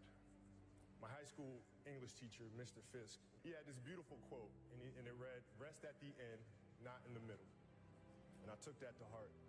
I believe there's time for resting at the end, but for me, that time is not now. To have a dream, sacrifice for it, and never ever rest in the middle. Be the guy who embraces the ugly, the miserable. Be the guy who embraces hard work, the grind. Don't be afraid of being hurt. Don't be afraid of sacrificing some blood. You want to be great? You want to be the baddest motherfucker ever at what you do? You could be misunderstood by everybody because you're going to be so fucking obsessed and so driven to get there. That's what it takes. When people don't understand you anymore, you've arrived. If you haven't gotten what you want, then you're not worthy of it, period. Now you can admit that you suck and improve. Better to know you're bad for a season than pretend you're good for a lifetime. You're not making as much money as you want because you're not as good as you think you are. You're crazy until you're successful. Then you're a genius. I think for a lot of people, when you're grinding as a small channel, people think you're too obsessed. You're a weirdo. Stop only making videos. Like, get a life. Be realistic. People will convince you you're out of your mind for wanting to do this. But then once you're successful, they're like, yo, your drive, your tenacity was great. But it's like, yeah, well, where was that back then? You know what I mean? I didn't get that when I was a small channel. It's only delusional until it works. So is it really delusional? Once the world see it, there's nothing delusional about it. Now, your delusion becomes, oh, he was a fucking genius. I tell you, the harder and harder you work in here, the harder and harder it becomes to accept failure out there. Second place isn't an option anymore, guys. The more you give in here, the more you get out there. Why would you not want to give it at all? What else are you gonna do? You come here and kill it right now? Or stay home on the couch? You know, watching the life pass you by. What else would you be doing right now? Taking the time off? Or taking the time to get ahead? If it doesn't seem so easy to you, it's because you don't believe in yourself. You believe in yourself, you want to be in here killing it. Because it's giving you that much more of a chance because you believe you can come that. Because they don't believe they can ever get there. So therefore, why take the precautionary steps to sharpen and hone the arsenal to really go to battle? Because they don't even want to go to battle because they know they're going to lose. How do you want to look in the mirror? Every single morning, do you want a positive reinforcement or do you want a negative one to go about your day? How do you want people to see you? A lot of times I'll be in a 200 mile run or something like that, and I'm all jacked up. Body's broken, mind's broken, spirit's broken. I start to say, what if I can pull this off? It's the what if I can pull off a fucking miracle. What if I can become someone that no one thinks I can be? And just me talking about that, I have the hair going up on my arms because it makes me just like, what if?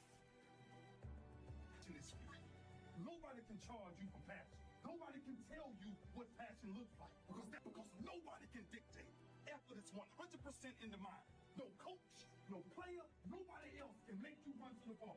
Nobody else can make you finish a tackle. Nobody else can do it. That's why it's the most isolated innings. That's what wins championships. That's what wins battles. Blocking, tackling, until they get tired. Because you don't know what tired feels like. Let's face it, it's you against you out there. When you walk on that court, you have to think, I am the best guy out there. But here's the fact. All of you have extraordinary capabilities. All of you. You have to decide if you are willing to do the things to put you in that category. Don't put on the show. Freaking win the game. Don't put on the show. You win the game. Don't put on the show. don't put on the show, you freaking win the game. You don't put on the show, you win. Don't let him get into your head. Don't let him take this from you.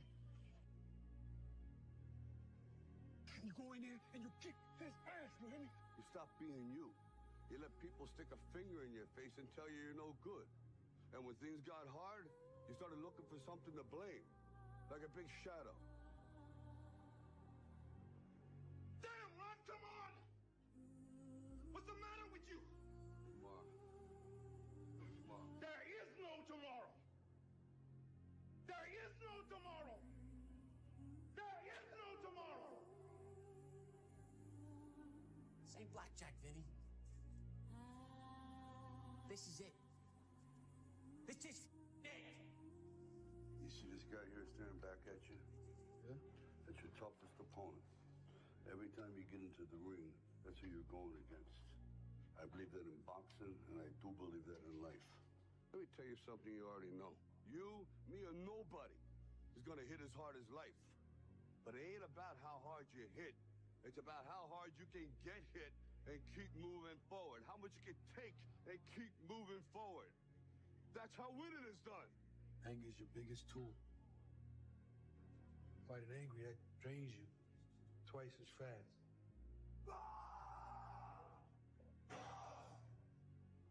Yeah, the guy in the ring is your enemy, but make his mistakes be his destruction. Now go out there and show me how you do things. Show me how you live. Show me how you fight. Because I want to be great. And you're not. I want to be one of the greats. You love this game. I mean, love it with your whole heart. Because if you don't, let's not even bother. Let's not open that door. They're just going to slam it right in our face. I love this game. I live this game. And there's 1,000 other guys waiting in the wings who are obsessed with this game. Obsession's going to be talent every time.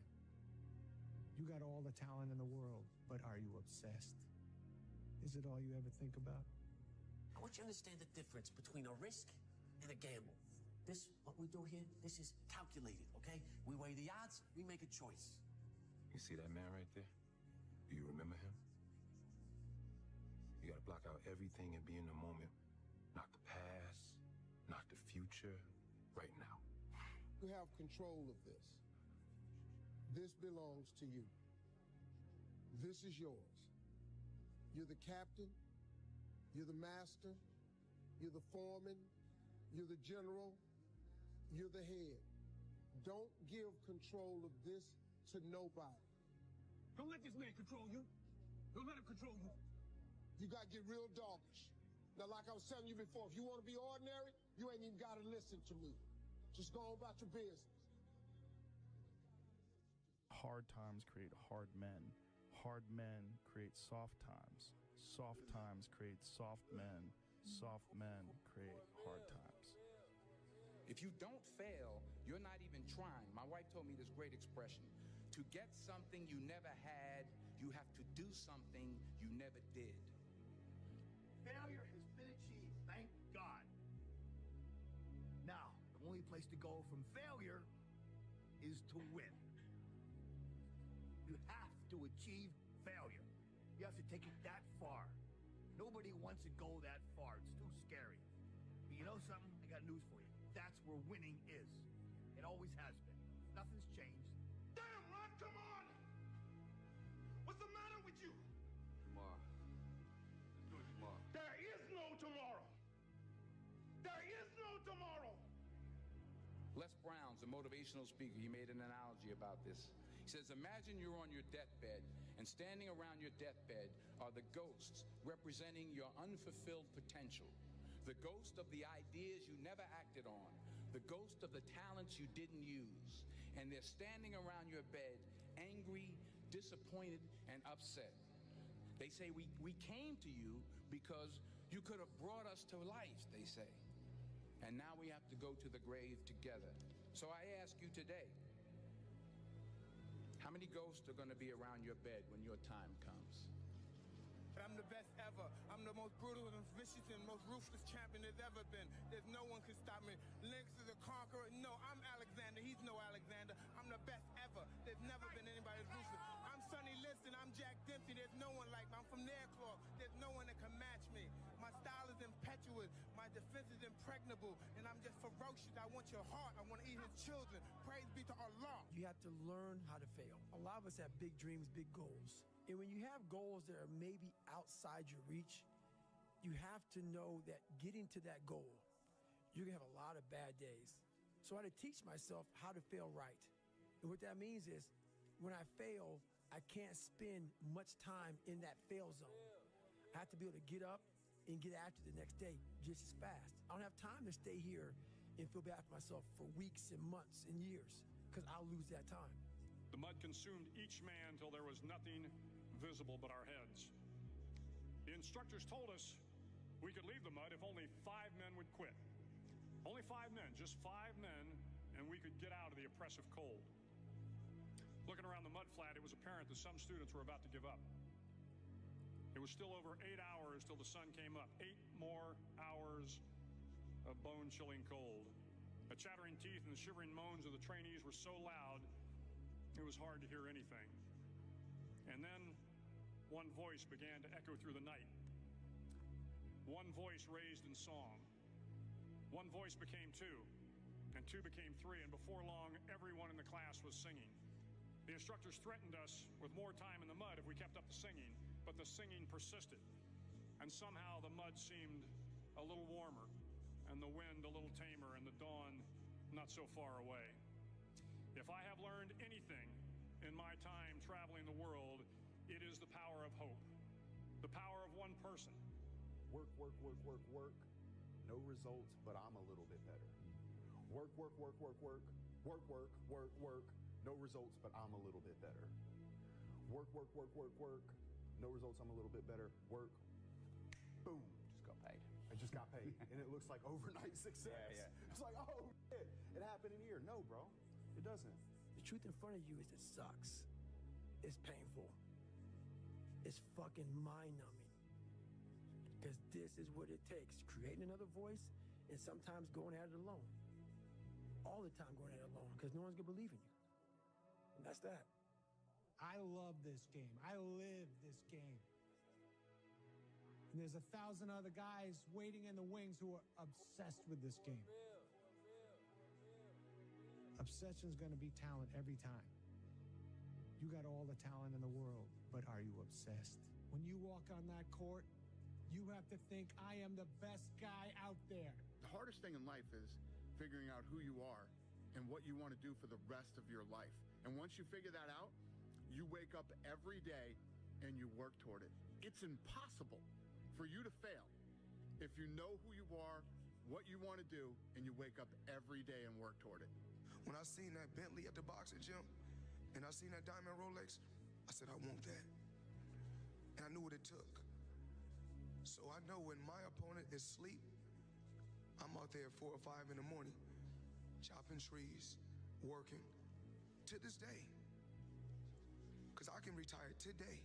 I'm well off, very comfortable. But I got the will to win. Take yourself out your comfort zone. Do not live in your bubble. Put some more air in your bubble. If you stay in your comfort zone, that's where you will fail. You will fail in your comfort zone. Success is not a comfortable procedure. What if we have that kind of attitude? The car's repossessed. Nobody believes in you. You've lost again and again and again. The lights are cut off, but you're still looking at your dream, reviewing it every day and say to yourself, it's not over until I win. The heaviest things in life aren't iron and gold, but unmade decisions. The reason you are stressed is that you have decisions to make and you're not making them. Embrace the process.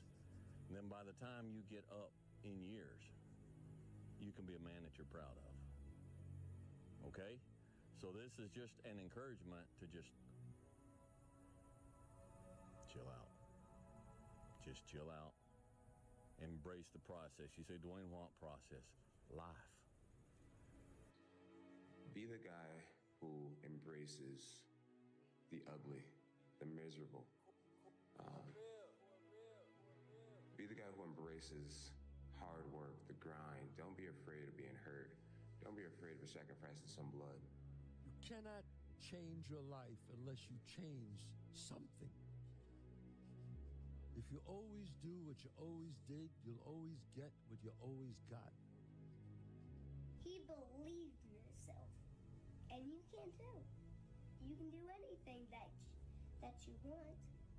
You can get singing lessons, get a better job, make more money.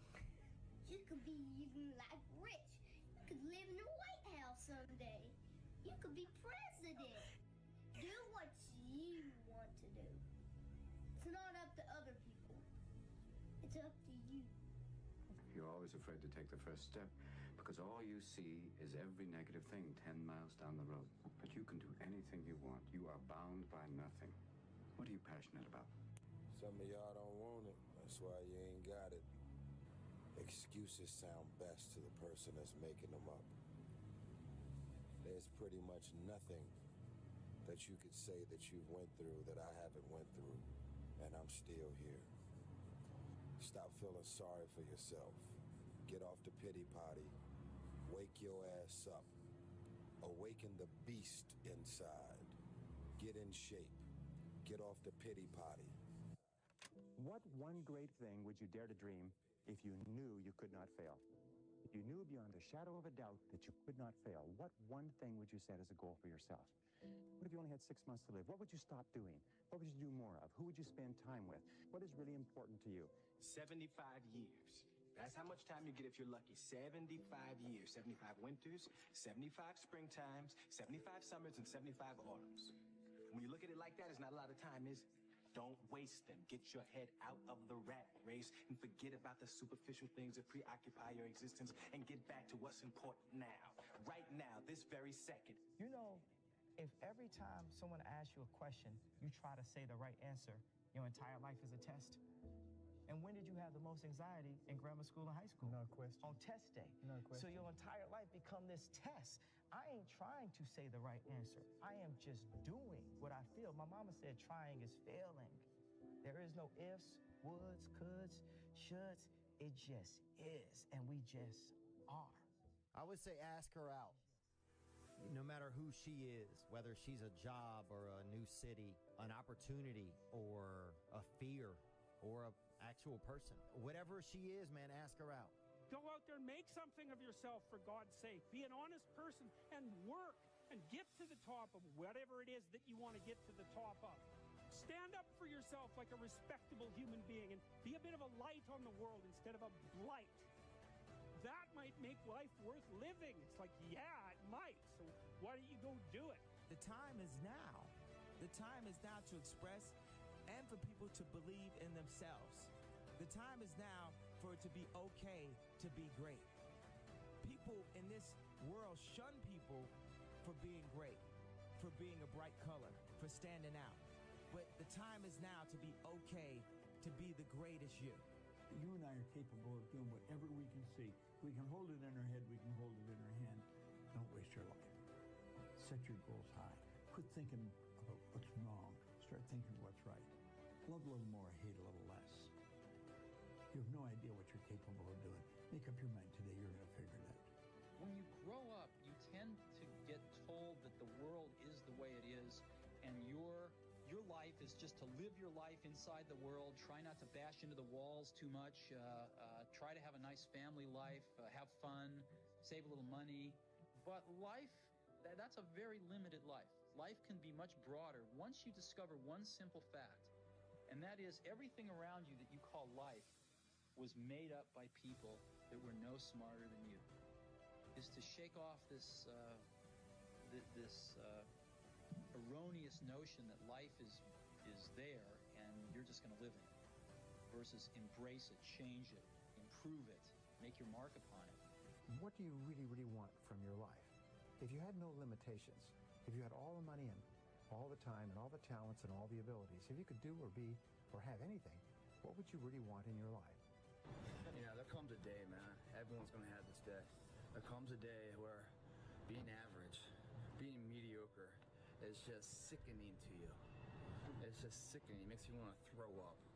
Because you've seen people with far less talent than you. As you're growing up with them, their childhood buddies, whatever else, they didn't have what you had. Yet now they're fucking to become something that you haven't. There comes that day. It's either when you're young, you know, and it strikes you on the baseball field because you're sick of striking out. Or it's when you get fired from your 5th job, you know, and your wife and kids are on your ass because you don't know how to support them anymore. There comes a fucking day where push comes to shove. Where being mediocre, being like average and shit just fucking burns. It sucks so much. You can't deal with it one more day.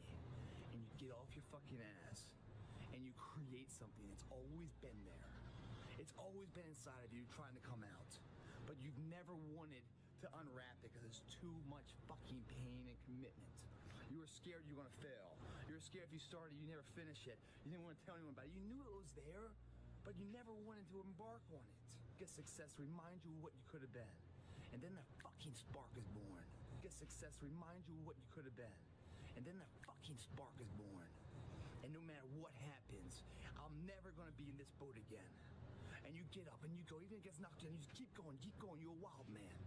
And life has never been so sweet. That can happen at an early age, it can happen at a later age. It's going to happen to somebody no matter what, it's going to happen to you. And when it does happen to you, thank your lucky stars that finally you're alive. Don't give up. If times are hard, good things nor bad things last forever. But most generally, we are in control of our own destiny. Is that you're all in. No matter what you do, you're all in. This is going to kill you. So I think you might as well play the most magnificent game you can while you're waiting. Because do you have anything better to do? Really? Why not pick the best thing possible that you could do? Why not do that? Maybe you could justify your wretched existence to yourself that way. I think you could, because you're more powerful than you think.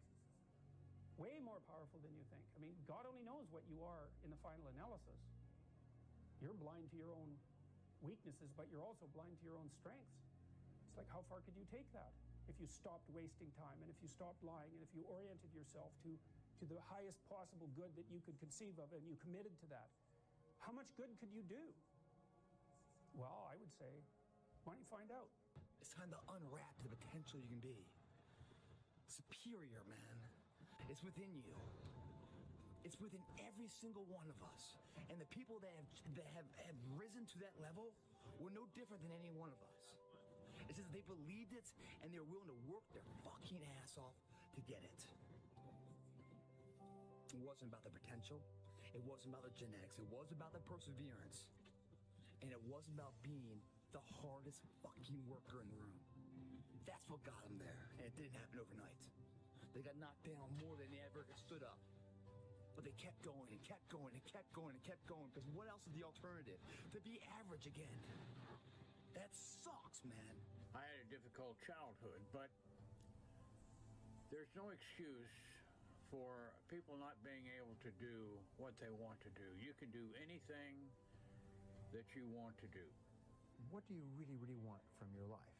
If you had no limitations, if you had all the money and all the time and all the talents and all the abilities, if you could do or be or have anything, what would you really want in your life? I'm going to have setbacks, I know. But if I'm feeling bad, that doesn't mean I'm doing bad. That doesn't mean I am bad. That doesn't mean that I can't still take some action. Because, yeah, nothing changes and nothing changes, man. You're the backbone of this country. You're the backbone of the world. I don't care if you're in Asia, Africa, Korea, Japan. I don't care where you are, the United States. You are the leaders, the future leaders of this world. Happen. In life, folks, you cannot change your life unless you change something. If you always do what you always did, you'll always get what you always got. The unfulfilled potential is the story of most people's lives. It is. It is. And it could have been the story of mine. And I tell a lot of people go, what's your biggest fear in life? And my my biggest fear, honestly, was, let's say this. Let's say I don't care if you believe in God or not. I don't care. So let's just play a game with me. Let's say you're God, and we have a big fucking long line of people, and I made it to heaven. I'm 75 years old. I'm 300 pounds. I made it to heaven. I worked for Ecolab my entire life, spraying for cockroaches. That's what I did. But I'm dead. I'm in heaven now, and you're judging us all now. So we're in line. We're all sitting there in line. You have Adam Brown. He has a big board up, and you're talking to Adam Brown about his life. And you rip it down, and I'm next in line, David Goggins.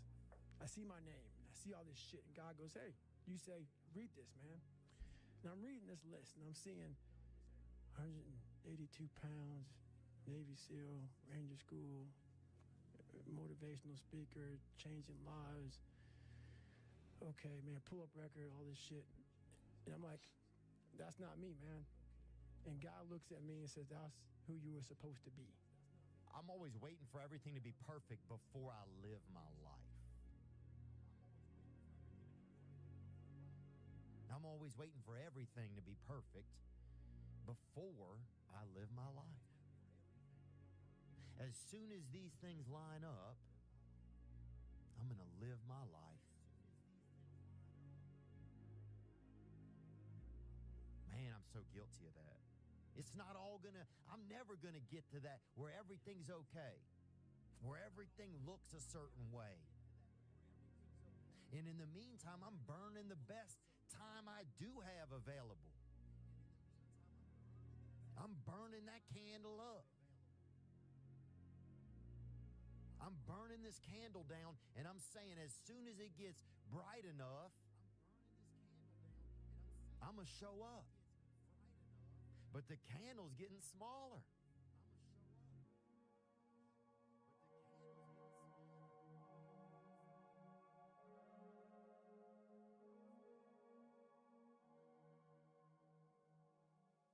10 years from now, you will surely become someone. The big question is, who? 10 years from now, you will surely arrive. And the question is, where? So to answer the question of where you want to arrive and the kind of person you want to be, you've got to get serious. You think when you're young that you have all this time. You have no time. There's no time. I mean, one of the quotes on the wall in the gym in there is no tomorrow. From Rocky 3, you know, there is no tomorrow. Fuck that shit. Let's get all this shit done today. Well, someday ain't a day of the week.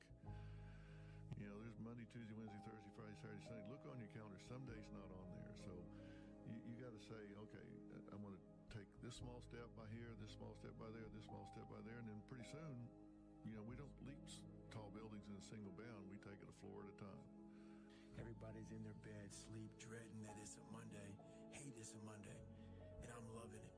I'm loving that. Where everybody's getting weaker, I'm getting stronger. It's not about the running, the swimming, the push-ups, the sit-ups. It's about what those things do for your mentality. You don't get better on the daggone couch. You get better by coming out here and getting the fuck after it every daggone day. Greatness is not meant for a few chosen people. It's meant for those who persistently pursue their dreams every day and make that choice when they wake up. So just a mentality, really. Aspirations come from people that do amazing things, but they're really ordinary people just waking up every day doing the little things that other people aren't doing. So every morning when you get up, say over and over to yourself, do it now, do it now, do it now, I do it now. Do it now. Whenever you have this tendency to procrastinate, program your subconscious mind with this automatic conditioned command. Do it now. Do it now. Do it now. The best way to fight the demons that chase you in the night is to stop and turn around. Turn around. Face them. Man up. For you to look back on that week with pride. Okay, maybe stop breaking promises to yourself. When you say, I'm going to wake up tomorrow at 7 a.m. and when the option comes to hit the snooze button, don't do it. There's one win that you've got for the day. That's action. The path of the exceptional person is one of an exception, which means that you are not with other people. And rather than fighting that or bemoaning it, see it as an indicator that you're on the Because if everyone else were cheering you on, then it means you're not in the right place, because it means you're just like everyone else, and that's not where you want to be. When you were born, you are a phenomenon. You are unique. Your DNA has never occurred in the history of the universe, going back billions of years. It will never occur in the future.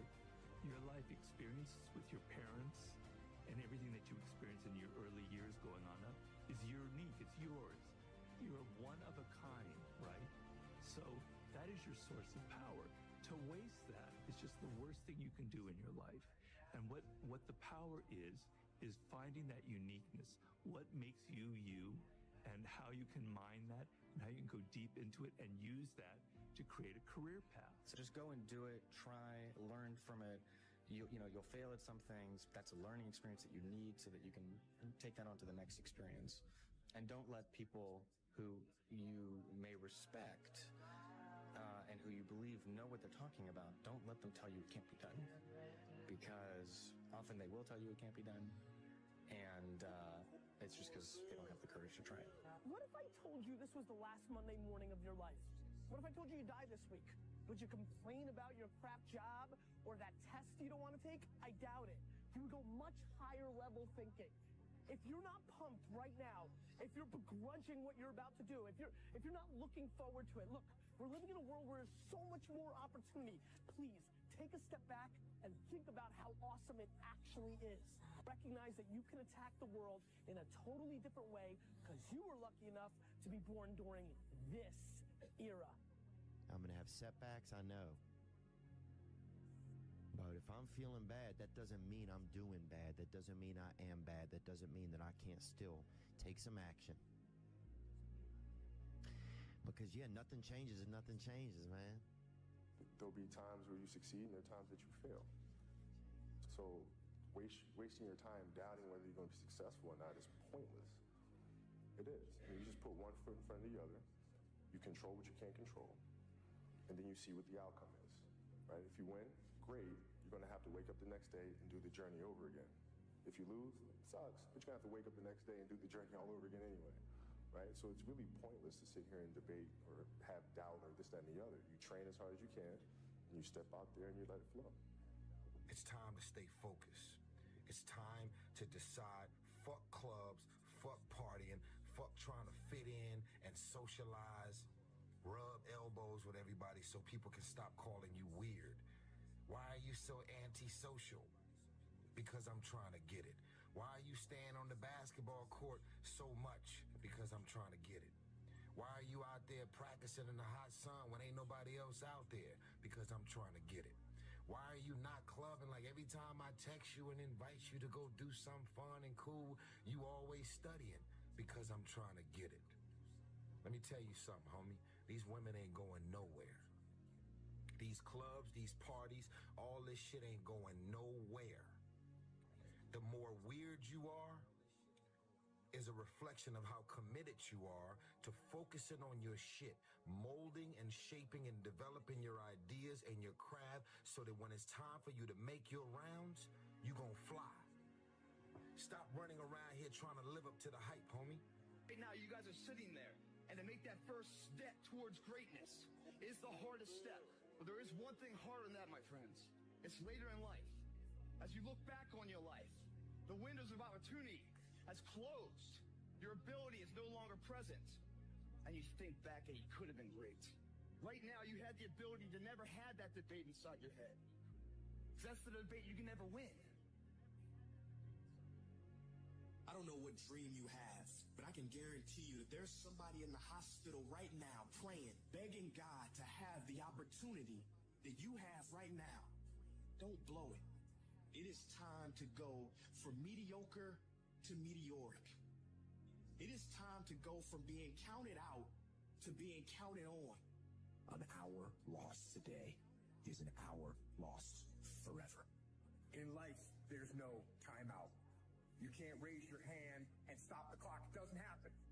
So instead, I recommend you learn how to flip that switch when you face something that is overwhelming or challenging. You flip that switch that says, go time.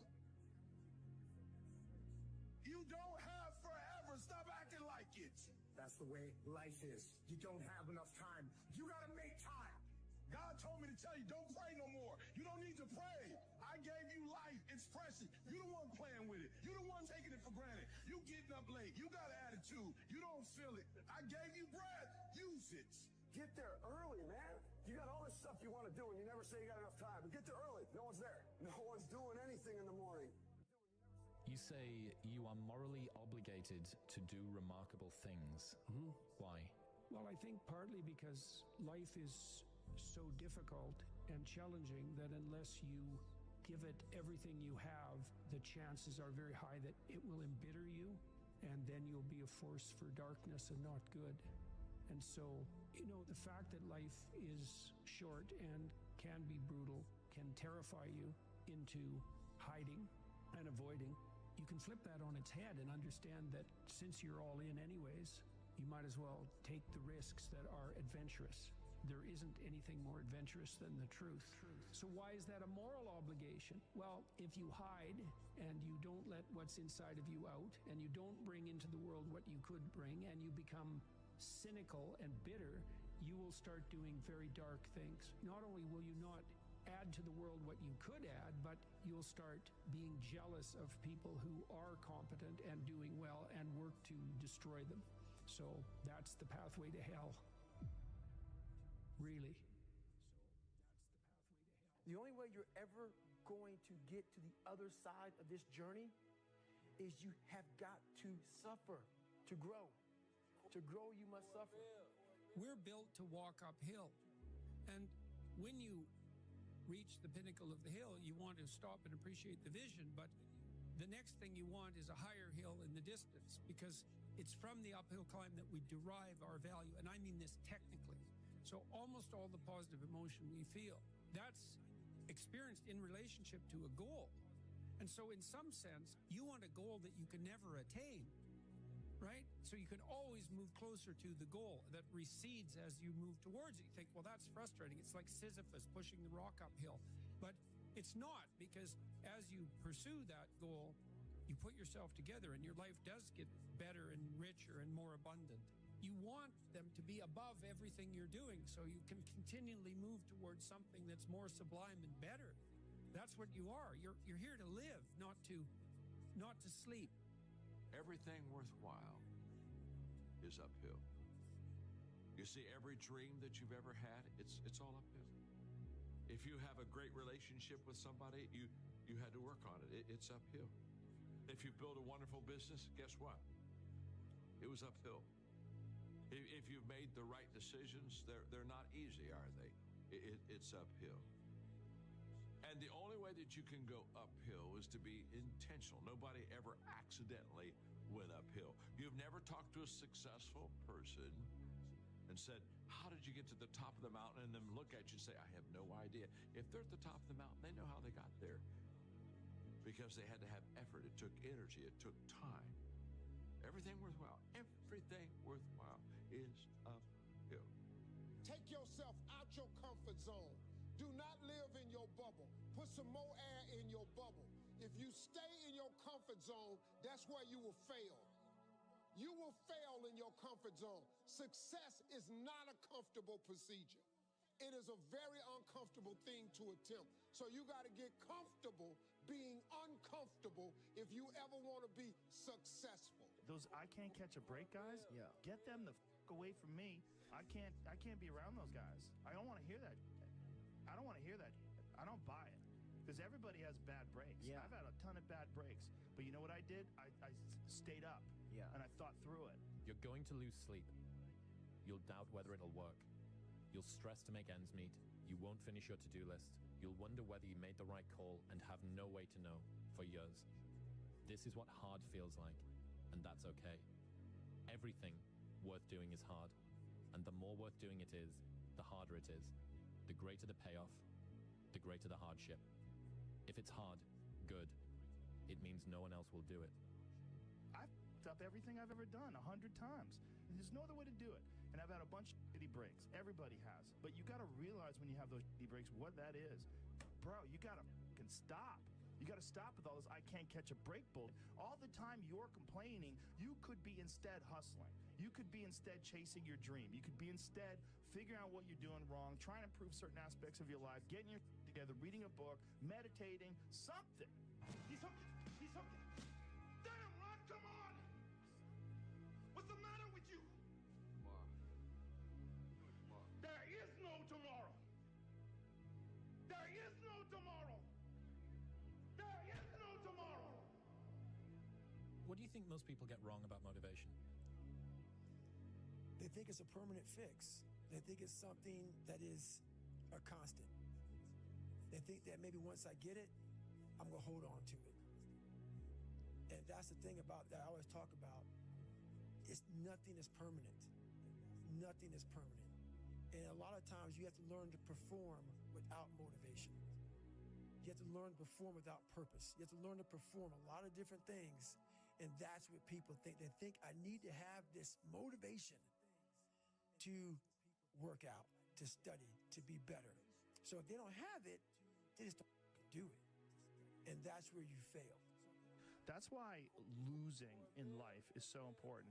Whether it's getting dumped, getting fired, losing a game, loss, those feelings where things didn't work out your way, that's important because it lets you know this is the bad feeling that comes when it goes wrong and you improve, and then it makes the good feelings of victory all the better. You have to suffer. You have to make that a tattoo on your brain so when that hard time comes again, you don't forget it. If you want to be ordinary, you ain't even got to listen to me. Just go on about your business. If you think ordinary's cool, ain't no problem.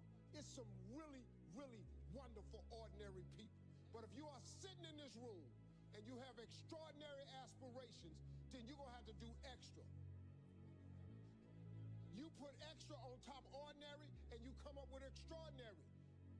It's no other way. You have to decide if you are willing to do the things to put you in that category. Rich people don't sleep 8 hours a day. That's a third of your life. It ain't but 24 hours in a day. You cannot be sleep 8 hours a day. You can't live in LA and wake up at 8 o'clock in the morning.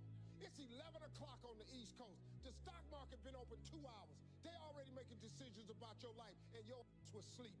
Be the guy who embraces the ugly, the miserable. Be the guy who embraces hard work, the grind. Don't be afraid of being hurt. Don't be afraid of sacrificing some blood. People don't get it. There's great joy in the grind. Great joy in the suffer. It totally cleanses your body out, man, of any kind of hate. Makes you grow up. And I realize that life isn't fair. It's not fair. And you better figure out some tools in some ways to stop feeling sorry for yourself, because no one is coming to rescue you. No one feels sorry for you. There's so much opportunity on the other side of being willing to persist for an extended period of time on the correct path without getting positive reinforcement from your environment. And the longer you can stick with something without that positive feedback loop in terms of the big external thing, the easier the opportunities are, because so few people can pursue them. Difficult things make regular life less difficult. And that sounds so simplistic, but particularly physically difficult things. Because when you do things that are physically difficult, the strain of making yourself do those things, it's very valuable. It's not just valuable like exercise and fitness and martial arts and running and whatever you're doing that's really difficult. It's not just valuable in terms of like health and the way you look, but it's also valuable for your mind. Several people live to be 100 years old, and they have great lives, and they have great kids. Their kids go to college and all sorts of stuff. But somewhere in their life, there was a point where they had a decision to make. They can go left or right on this path. Left was the easy route. Right was the hard route. A lot of people take the easy route. And they had a good life that way, but the better life was going to the right side. And you may have 20 years of pain and suffering to get past it, but a lot of us die never truly starting our journey. You're waking up every morning by yourself, and you're getting after it by yourself, and it's the hidden work. People see 1 minute video of me running and like these fighters, they see during the fight or after the fight. They don't see man what they deal with every fucking day. I'm not good enough. I'm not good enough. I shouldn't be here. Because every day, even though they're the best in the world, that little at 7 or 8 years old is still in there saying, oh man, we don't have something, man, we're not good enough. We shouldn't be here. You're going to lose sleep. You'll doubt whether it'll work. You'll stress to make ends meet. You won't finish your to-do list. You'll wonder whether you made the right call and have no way to know for years.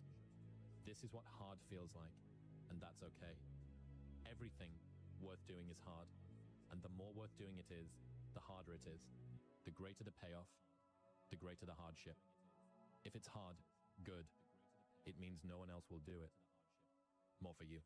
I make myself do things that are very uncomfortable, that I don't want to do. And by doing that, I develop this strength and perseverance. And some people hear that and like, I don't even want to do that all the time. You're exhausting me. I'm like, I'm not you. I don't want to do that. And they just like, it takes them away from that. And I'm like, you don't even have to do that. Just go for a walk every day. It sounds like it's easy to do, but when that walk comes, when you look at your clock, oh, it's 8 o'clock, time to go for that walk. You're like, I don't want to walk.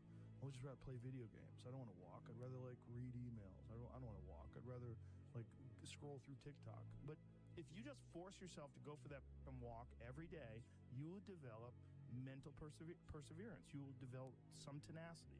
You'll develop the ability to force yourself into work. And every day you fucking fight not wanting to get up.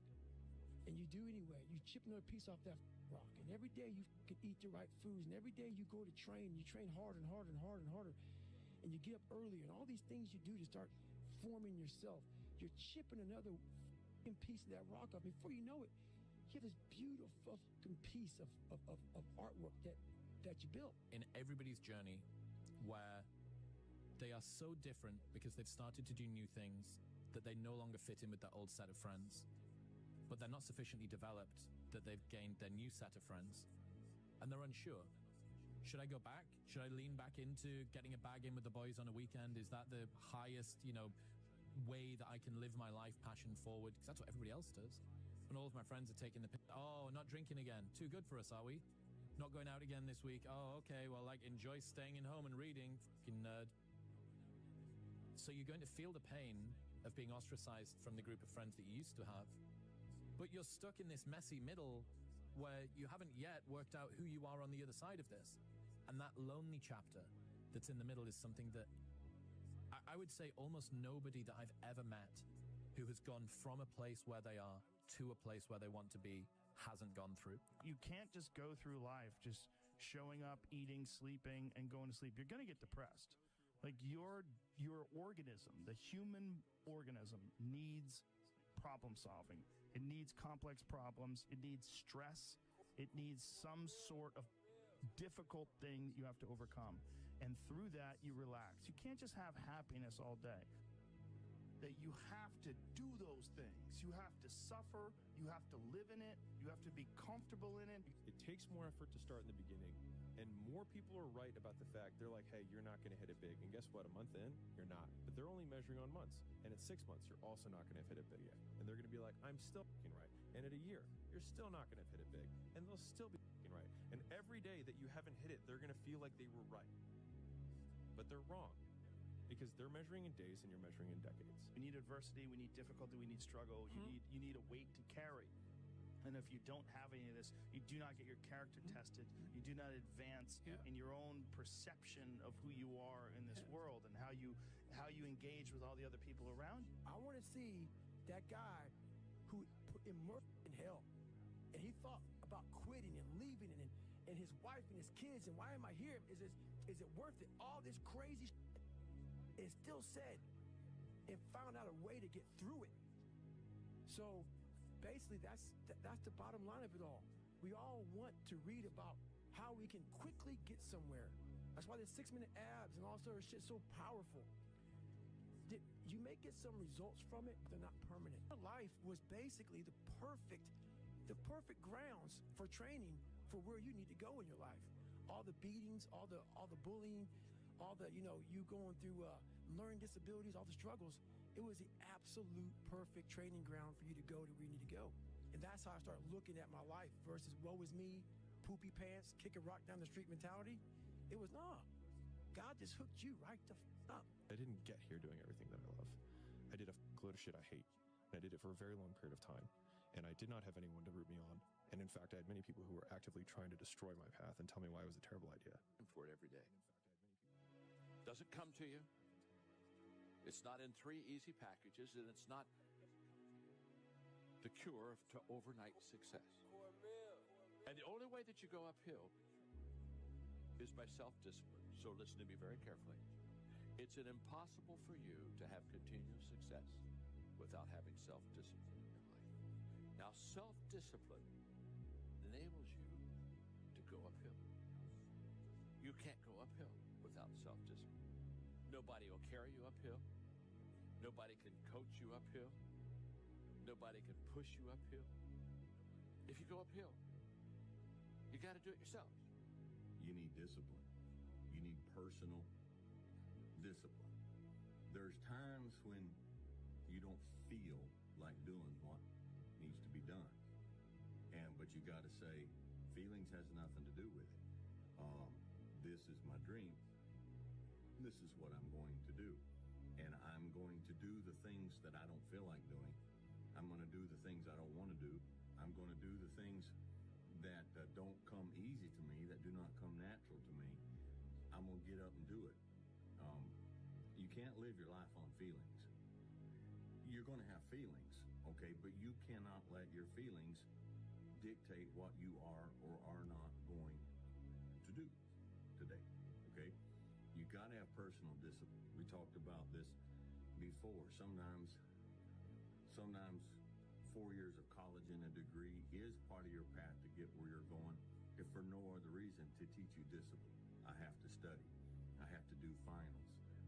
I can't go to that party. I can't go to there. I can't do that because I'm having a hard time in chemistry. It doesn't come easy, and so I've got to discipline myself, and I have to sit down, and I have to spend this evening studying so I can pass that test tomorrow while all my friends are out partying and having fun. You got to have some personal discipline. Sometimes the only thing that keeps people in life from succeeding is just a lack of discipline. And, you know, people, they go the route of motivation. You cannot set yourself up to depend on being motivated. Because motivation is what? What's motivation? Motivation is a feeling. That's somebody pumping up your feelings to get you encouraged to do what you should do. Or what happens when you don't have the motivation? You just have personal discipline. You know, when it comes down to it, success has nothing to do with potential. It's all about the perseverance of somebody. That will override any endeavor. If you throw it against the wall, eventually something will stick. You guys that have this potential, don't have this potential, you know, that dies. What continues to last forever is a perseverance to always show up. That's what champions do. Every single champion is the same as every ordinary person. The only differential is that they show up to the event every single day. They see failure as a learning curve. They welcome failure. You learn more from failure than you ever will from success.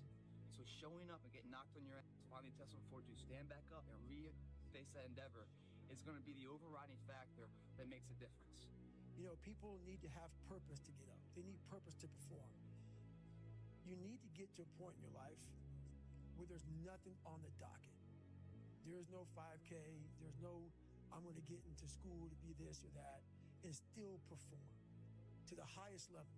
But what's funny about it all is that we need these things to perform. But we don't take a second to realize the purpose is always there. The purpose never leaves us because the very purpose is you. You are always the purpose.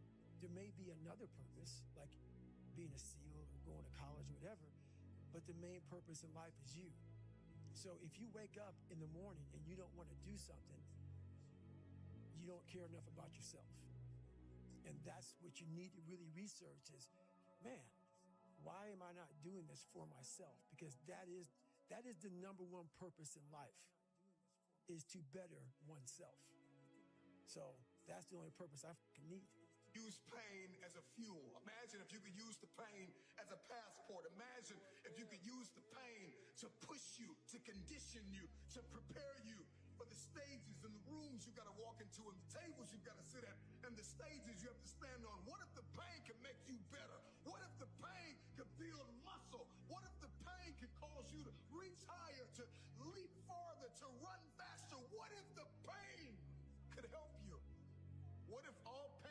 isn't hurt, but it's help. We're built to walk uphill. And when you reach the pinnacle of the hill, you want to stop and appreciate the vision, but the next thing you want is a higher hill in the distance, because it's from the uphill climb that we derive our value. And I mean this technically. So almost all the positive emotion we feel, that's experienced in relationship to a goal. And so in some sense, you want a goal that you can never attain, right? So you can always move closer to the goal that recedes as you move towards it. You think, well, that's frustrating. It's like Sisyphus pushing the rock uphill. But it's not, because as you pursue that goal, you put yourself together and your life does get better and richer and more abundant. We're running from the truth, man. So the only way I became successful was going towards the truth.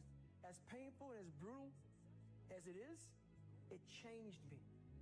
It allowed me to become, in my own right, who I am today. All the pain and suffering that they put on top of me in Hell Week, I will reverse that pain and suffering, and I will take your soul.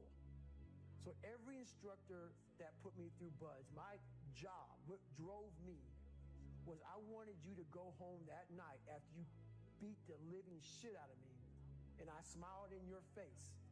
I wanted you to feel worse than I did, and you were going home to a nice warm bed with your wife or your kids and a nice meal, and I was still out there in the grip, suffering for another 100 hours. I wanted you to think about me, knowing that I'm comfortable being very uncomfortable. The thing about transformation is you have to do it. You've got to put in the work when nobody cares. You know, nobody cared if I practiced. Nobody cared if I worked out. I didn't have parents who are like, hey, you know, Dan, you got to go to the gym. Oh, hey, Dan, you know, go out and run some sprints. Nobody cared. If you want to transform, you have to do the work if nobody cares. There's only one person who has to care. That's you. You've got to care. You've got to want. And the reason, I think, is different for everybody to want. Some comes out of pain. Some comes out of, you know, I want to prove somebody wrong. And then I think some people just have that switch inside. Let them all talk. Let them all make their noise, because at the end of the day, you are the only one who has the guts. We have the guts to go to work and show up every single day, day in and day out, putting in the work. You fight through the noise, you fight through the fatigue, you fight through it all. You stay extremely intensely focused on the goal. And once you fight through that fatigue, you fight through the noise. On the other side of that is your goals. On the other side of that is the accomplishment. On the other side of that is your greatness. If you have a sufficiently noble purpose, the suffering will justify itself. And I think that's empirically testable. And I do believe it's the case, because I've watched people do very difficult things. And what that shows is that if you turn around and you confront the suffering voluntarily, you find out that you are way tougher than you think. It's not that life is better than you think. Life is as harsh as you think. It might even be worse. But you are way tougher than you think if you turn around and confront it. And so then what you discover is that there's a spirit within you that can pursue something meaningful, that has the resilience and the strength to contend properly with the catastrophe of existence without becoming bitter. If you're feeling pain, keep going. If your lungs are working, keep going. You hurt, you grow, you go. And from the bottom of my heart, keep it moving and conduct your business. My biggest fear in life is that there is a final resting place in this world, and there's a final judgment, and you talk to something much bigger than you. I don't want to sit down and have a conversation with someone with something that says, you're in heaven, this is what you should have been on earth. And are you really in heaven now, or are you in hell? A lot of us speak in hollow words. I used to speak in hollow words. I don't do it anymore. Everything that comes out of my mouth has substance. It's real. And we all have these feelings in our bodies, in our minds, in our souls. I act on mine. A lot of us who are afraid of something, we allow our minds to choose the path of least resistance, so we go a different route. When I'm afraid of something, it's telling me you must conquer that. You must do that. Yeah. You have to go that way. And most of us don't understand that mentality. We go left and we wonder why we haven't fulfilled something in our lives. You've just gone through a breakup, and it's the worst thing you've ever been through because you haven't had the time and the experience yet to develop worse. And to turn around and look at that in relation to the realities of a long life well lived. And one day you're going to try and look back and you're going to say, that really wasn't such a disaster. And in fact, that was probably the best thing ever happened to me. I get it. The pain is unbearable. You keep playing it back in your head. The situation is on repeat. Over and over and over, you keep trying to see where you went wrong. You feel like you can't take the pain anymore. What you gonna do? Are you gonna prove them right? Or are you gonna prove them wrong? Are you gonna show them that failure doesn't define who you are? Are you gonna show them that failure is a necessary lesson on the path to success? Are you gonna show them that you're a beast in this game? You gotta get hungry. You gotta get ready. Get up. It's time to get to work and show them all. Every time you fail, you have to understand deep down that you're getting trained, you're getting better, you're getting stronger, you're getting more resilient.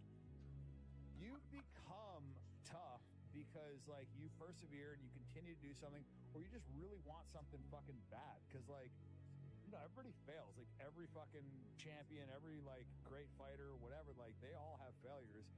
It's just, you know, some of them choose to use that as like drive to like, you know, continue to fucking train, you know, at fucking 11 o'clock at night when everybody else is, you know, watching TV. And, you know, some of them just kind of like chalk it up as like, okay, well, I'm just not tough enough and quit, you know? So it's like, you can go one of two directions, but I think your adversities are what give you that fuel to, you know, become confident or become, you know, successful or whatever the fuck it is that you want to go after. Focus on intention, ignore distraction, use your mind differently. Look for, so if you're going to stop doing what poor people do, stop looking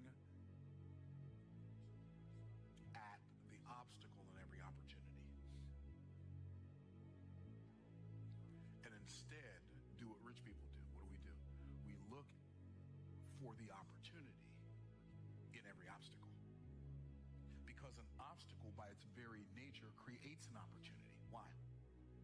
Because the law of polarity is a law that governs, that's part of God's automation. So if there's something negative, there has to be something positive. Like that's the other side of the coin. There is no wet without dry. There's no hot without cold. There's no up without down. There's no potential for gain if there's no potential for loss. There's no opportunity if there is no obstacle. So, because that's the case, I'm going to use my mind to focus on finding the opportunity in this obstacle that's in front of me. So winning is important. Winning is everything. It really is. And anyone that So says taking part isn't everything. Taking part's important because you need to learn to lose. Because learning to lose makes you want to win. That's the reality of it, and that's the winner's mindset. You know, you could have not everyone can be a winner, but it doesn't hurt to want to be a winner. You know, there's an old-fashioned saying where you shoot for the stars, and if you achieve something up there, you've done well. Same thing. Try and win. But if you enter a competition where there's no winner, well, you're not going to try. Yeah. And if you don't try, what's the point? Well, manifestation is a very, very small part of your day. So if it becomes anything more than 30 minutes of your day, then it's mental masturbation. The key is to get the outcome clear so that you can start to be guided towards it. You cannot go and find the destination if you haven't marked it on the map. If you don't know where you're going, you will never get there. So first, you must have a very clear vision of where you want to go. And every day you must think about that vision. And that is it. And that must be followed by tremendous action to go and get those things. So if it's any more than 30 minutes a day manifestation or any of that other stuff, you're overdoing it. You spend your 30 minutes, you write down your goals, you look at them every day, you envision that life, you breathe it into your head, and then you go and you do as much as you can for that day to get towards that vision, then you clock off and you do it all again. And everybody knows what's right. Everyone's just kind of fucking doing what they want over what they're being called to become and called to do. So it's just going to be like a man is his habits and his character. And if you're embarrassed of any of your daily habits, get the fuck rid of them. Regret's your guideline. If you regret anything you did today, don't do it tomorrow, and so on and so forth. If you overate last night, you regret it today, don't do it today. If you drank, you regret it, it's got to go. Regret's your guideline. Whatever you regret has to go. If you really want to stop dabbling, it's somebody who said they want to lose weight, but when no one's watching, they're eating the wrong food. Or someone says they want to start the business, but when no one's watching, they're binging out on Netflix. If you're that person, and I'm not knocking you, if that's who you are, enjoy it, live it, but don't say you want it. Don't talk out of two sides of your mouth. Like, either go all in, burn the boats and do it, or just accept the life that you have. Like, I hate to be real, but you can't lose weight and not work out and eat bad. Like, it just doesn't, or you can't make more money, have Ed's life or someone else's life that you see. You can't have that without putting the work in. So if you're going to put the work in, you have to have the mindset to be committed and dedicated to it, right? We have to be disciplined. You don't have to win all your fights, but you do have to fight all your fights.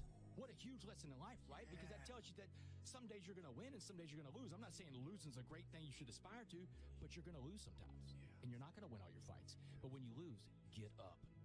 Now I view failure, if you can call it failure, I see it as, I call it golden opportunities. Believe it or not, when we face obstacles or tribulations or failures or anything that can come our way, those are the opportunities that I view as gold. These are the opportunities, if you can see it as such, that will really bring out the best in you, that will really bring to the surface those areas in your life that have the power to drag you down. The letter K in my book is kryptonite. Okay. We've heard about Superman and how he can fly and how he can,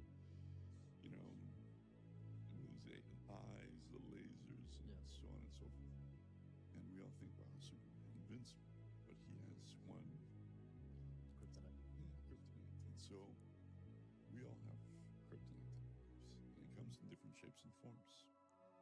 The quicker we learn to identify what that kryptonite is in our lives, the quicker we can deal with it, and the less harm it will have upon us. Most of you guys aren't losers because you just happen to be a loser. You're a loser because you chose to be a loser. Your decisions have made you a loser. If you choose your decisions carefully, you can choose the decisions of a winner and a loser. And most of you guys are choosing to make decisions that the 99% make. The peasant decisions, right? The peasant decisions. And if you make the peasant decisions, you're going to have the same outcome as peasants. So most people don't want to take accountability for their life, right? They look at their life and they say, oh, well, I'm just a byproduct of some other man's decisions, some system, some government. But when you understand that all these things are man-made constructs, you can bypass them. It's very simple. Thomas Lasorda said 50% of the people don't care about your problems. The other 50% glad you got them. So in other words, nobody cares about you but you. Nobody can make you successful but you. If you don't believe in you, why should I? If you're not going to invest in you, why should I? You are with you every single day. You know you better than anybody else, but you want someone to invest in you that haven't spent one moment with you? If you're not willing to do that? Of course you wouldn't. You believe in you. Take the advice, the hard work, the discipline, and the dedication, and go be successful. You don't need to be an NFL player. You don't need to be an entertainer. You can be successful in your own right if you believe you can. I believe I was going to go be an NFL player, and I set that course of action. Now, do you believe that you can go be the best salesman that you possibly can be? It's not about, that's all it's about. It's you versus you. People get up every day, they do the same thing, tell themselves they're going to change their life one day, and they never do. I'm going to change mine. What would you do if you weren't afraid? I love thinking about that when I'm thinking about big life decisions. Like, what would I do if I weren't afraid? And it's usually like the big one, the bigger thing that I really want to do, but I'm afraid to do it. It's like, that's what I should do. Like, what would I do if I weren't afraid? And what would I do if I knew I couldn't fail? Well, you should be afraid of taking risks and pursuing something meaningful. But you should be more afraid of staying where you are if it's making you miserable. It's like the first thing you want to do is dispense with the idea that you get to have any permanent security outside of your ability to contend and adapt. It's the same issue with children. It's like you're paying a price by sitting there being miserable. You might say, well, the devil I know is better than the one I don't. It's like, don't be so sure of that. The clock is ticking. Yeah, and if you're miserable in your job now and you change nothing, in 5 years, you'll be much more miserable and you'll be a lot older. If you play it safe, you're going to exist. You only get to live when you take risk. Ain't no living in safety. You can't beat a man if you don't jump. You can't be top dog unless you fight the other dog. Ain't nobody finna give you the championship. You don't win the title without coming to the fight. You don't win the fight without training. Following your dreams is a lonely, solitary, scary, dangerous pursuit.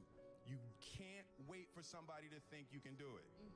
And you got to be willing to risk everything to become that seed of what you believe is in there. You got to be fearless. You got to be relentless.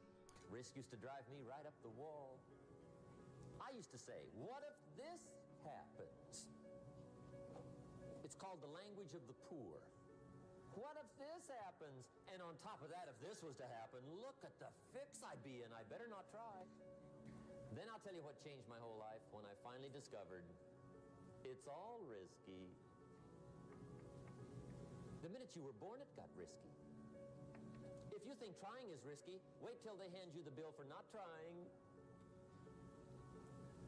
If you think investing is risky, wait till you get the tab for not investing. See, it's all risky. Getting married is risky. Having children is risky. Going into business is risky. Investing your money is risky. It's all risky. I'll tell you how risky life is. You're not going to get out alive. You need to put yourself in uncomfortable situations and uncomfortable scenarios, okay? If you do easy things, you will have a hard life. If you do hard things, you will have an easy life. Let me say it again. If you do easy things, you will have a hard life. If you do hard things, you will have an easy life. As a man, you have to understand that we as men, we do better in environments where we are uncomfortable, okay? You put pressure on a rock, it turns into a diamond. You gotta let go of that stuff from the past because it just doesn't matter. The only thing that matters is what you choose to be now. The comfort zone is dangerous. When you're comfortable, you are at most danger. The comfort zone is somewhere you should never feel comfortable. You should be happy and dissatisfied. Anybody ever tell you, hey, look, you know what? Just be satisfied with what you got. Don't believe them. Get them away from you. You should never be satisfied with what you got. Because the attempt to get more makes you into something better. Don't let anybody tell you, hey, man, you should just be happy with, no! Nobody knows but you. You can't get advice on what you should do with your life, right? Nobody knows what you are. Like, even sometimes you don't really even know what you are. You got to take your shot. As much as you want people to agree and you want the people around you to be supporting your dreams and all, it's not going to be like that all the time. You got to do it alone. And people will help you, and when you get the ball rolling, people will jump on. But if you don't believe, nobody else is going to believe. But one of the things that really motivates me, or one of my most powerful motivational frames, is thinking about the person that I want to become as the destination. And thinking like, I want to be bulletproof. I want to be bulletproof in these ways. I want to be bulletproof in my marriage. I want to be bulletproof in my business, etc. And I think about that man, whoever I want him to be. Like we said, hell is when you look at who you could have been and realize that you're not that person. And then I think, if I were to make that man, what would I put that man through to make him who he is? Like, it wouldn't be easy times. It wouldn't be quick wins. It wouldn't even be easy wins. It would be the toil and the struggle of achieving and reaching for things that are right out of grasp, that are right above my threshold, and continuing to do that to like lift the weight, to build the muscle, to break it down and do it over and over again, because like that's what creates the character traits that are the man that I want to be. And so when I'm going through those like really harder times, I like to think of like looking in my mental mirror of like, I'm making you. I'm not there yet, but I'm making you. See, look, one thing I want you to promise me is that no matter how long it takes, keep going. No matter how much it hurts, keep going. So you was placed on this earth for a reason. You weren't meant to be average. You were meant to excel. You gotta understand that this grind is meant to make you who you're supposed to be, a dog. A little grind ain't never hurt nobody. Stop being soft. Let's embrace it. If you go through that fire, you're gonna come out real cold. That's what we want. So I wanted to project myself forward to age 80 and say, okay, now I'm looking back on my life. I want to have minimized the number of regrets I have. And you know, I knew that when I was 80, I was not going to regret having tried this. I was not going to regret having wanted, trying to participate in this thing called the internet that I thought was going to be a really big deal. I knew that if I failed, I wouldn't regret that. But I knew the one thing I might regret is not ever having tried. And I knew that that would haunt me every day. When I thought about it that way, it was an incredibly easy decision. When you get older, you think about things. My estimate historically, 80% of the time it ends up in the can like Johnny Shack. No risk, no reward. Did I take enough risk? Did I put myself out there enough? You definitely didn't. What's that? You definitely did not. And here's how I know it.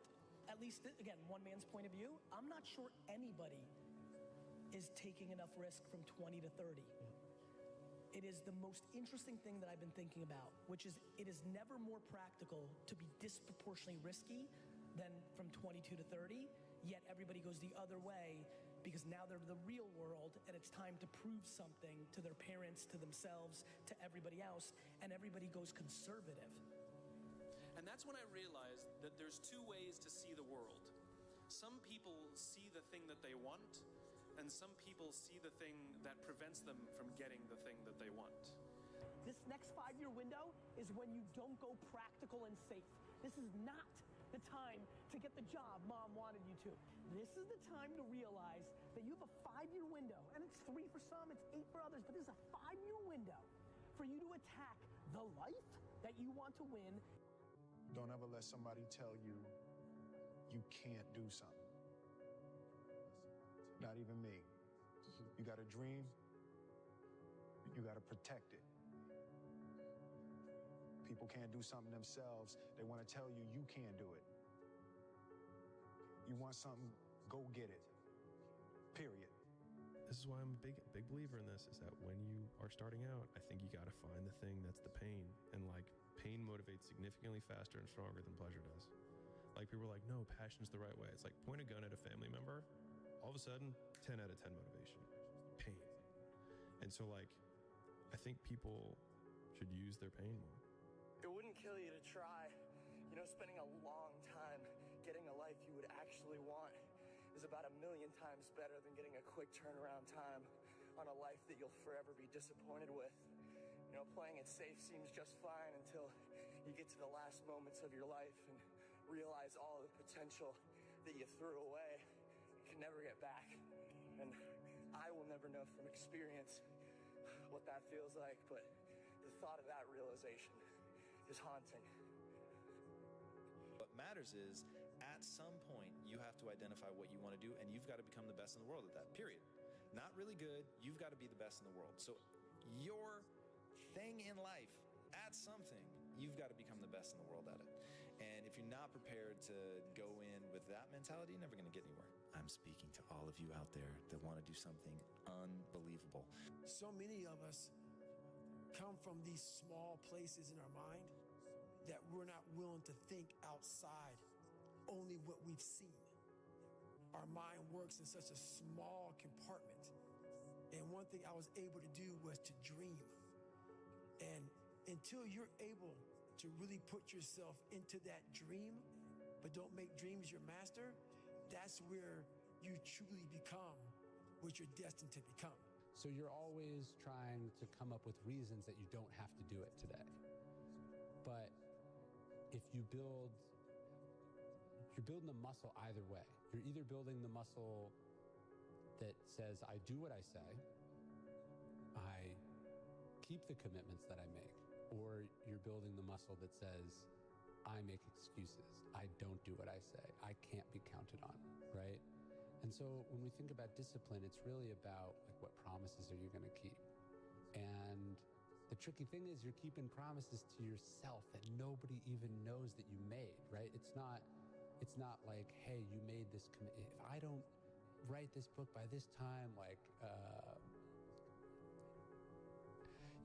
I have to do this embarrassing thing, or, then I'll retire. You're not really putting your ass on the line in that sense, but you've said to yourself you're going to do this thing, and building that muscle is really important. You have to take chances in life. If you don't take chances in life, you'll never have the life God has for you. Life is about risk. If you play it safe in life, you ain't gonna have much of a life. If you play it safe, you won't have much of a life. Life is risk. It take courage to pursue your dream. I just did it. It cost me everything, but eventually, God is very good, man, when he sees you take a leap of faith. He supplies you everything you need. Now, it's gonna cost you something, but most people are not willing to pay what it costs to go after your dream, because you're gonna have to hurt a little bit. So at those times where you're questioning if you have anything left, no, a day from then, a week from then, a month from then, a year from then, you will never remember the discomfort of the pain. You will always remember the pride, the accomplishment. That lives on. That's why pain is temporary. Pride is forever, guys. You give it your all, you get it all. Tenfold. Where do you think all success starts with? Well, the fast answer is mindset.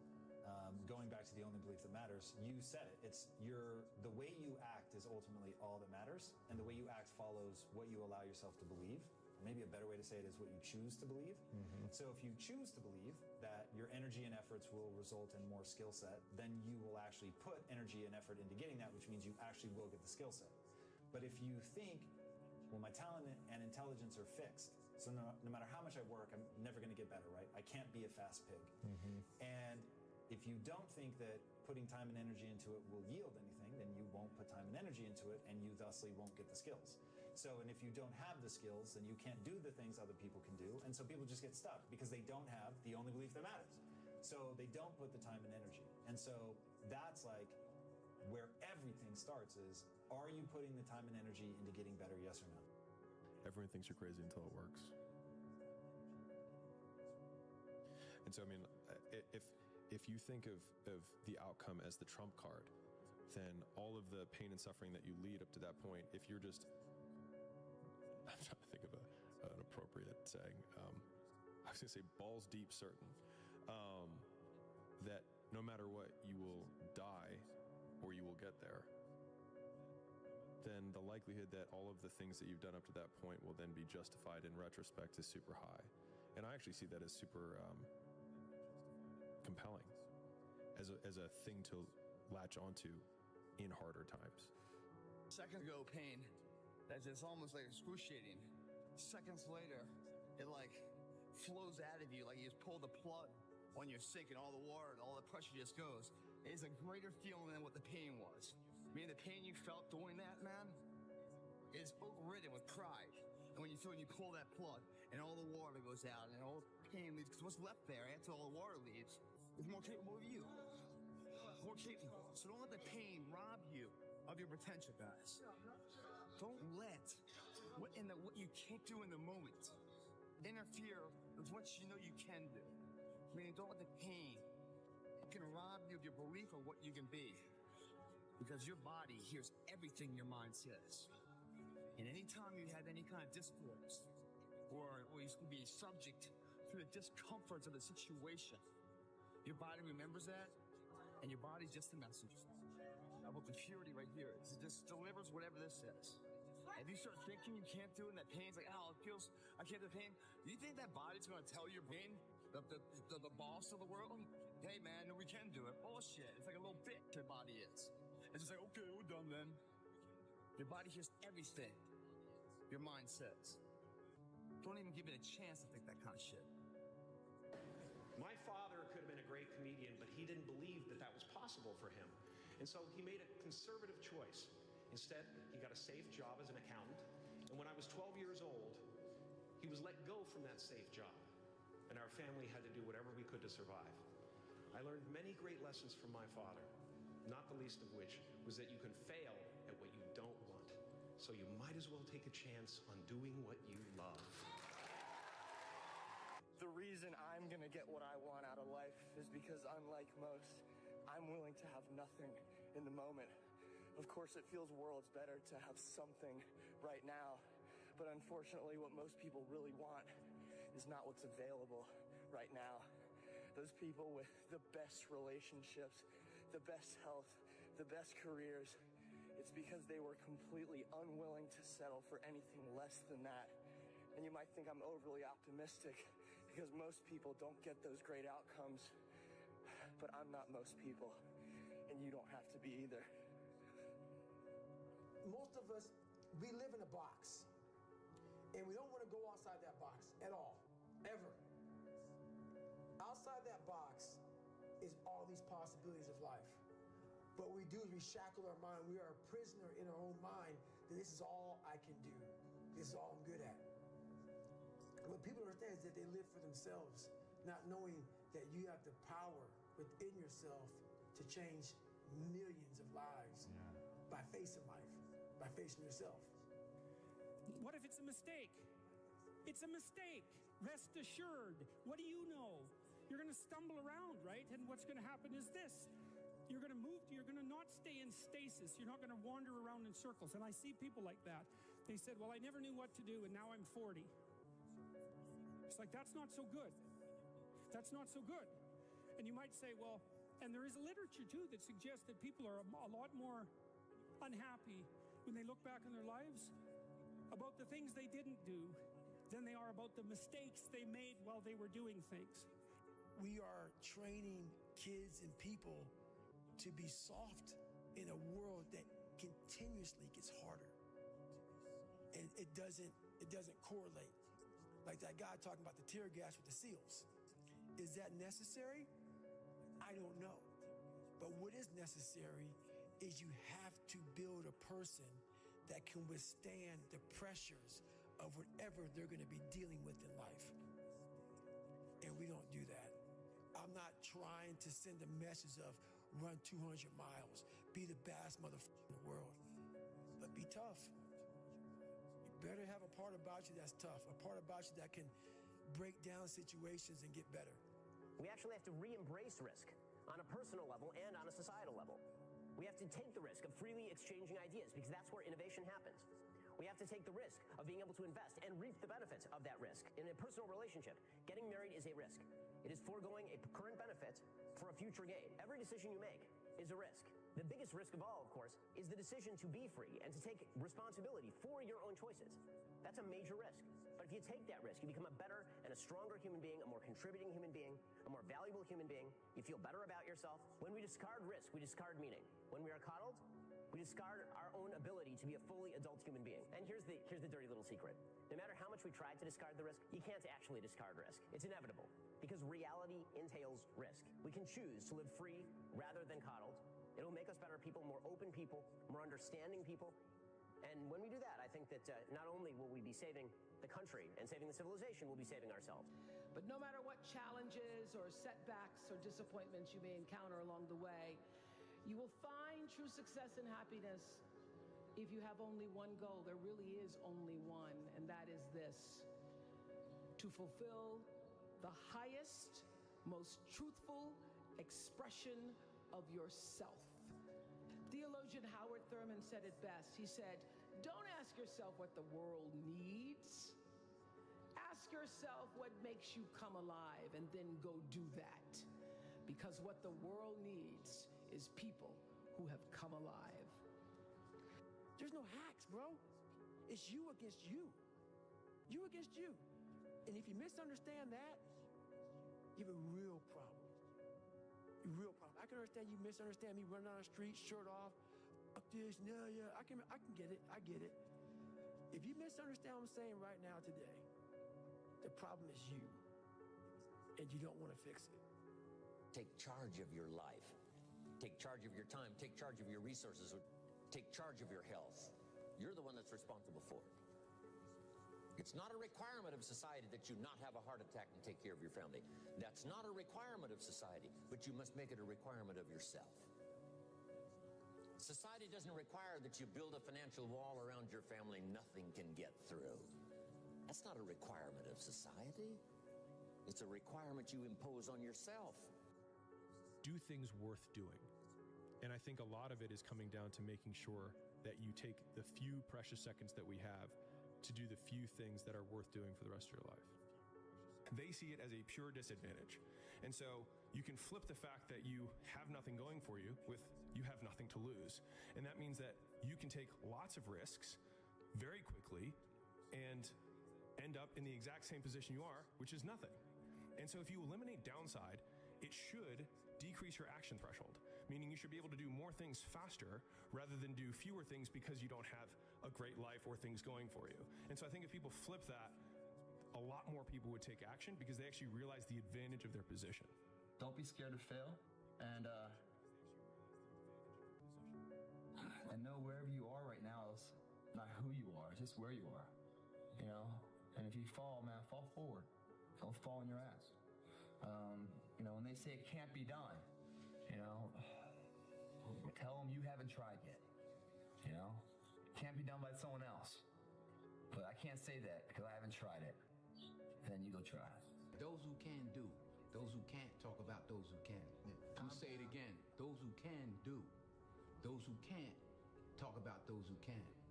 Now, can you or can you not? Or you just want to sit on the sideline and talk about other people? Or can you step up? How do you want to live? Stop just waking up like an accident. What do you want? And then once you find out what you want, spend the rest of your natural life waking up and going after it. I think most people feel really lonely when you want something that doesn't currently exist. And so some people call that dreams, some people call that goals, whatever it is. You're trying to pull something from your mind into reality and you want it done a certain way. And if it's not done that way, it's not what you imagined. And so people on the outside will throw stones and call you names that they think will change your behavior and get you to stop.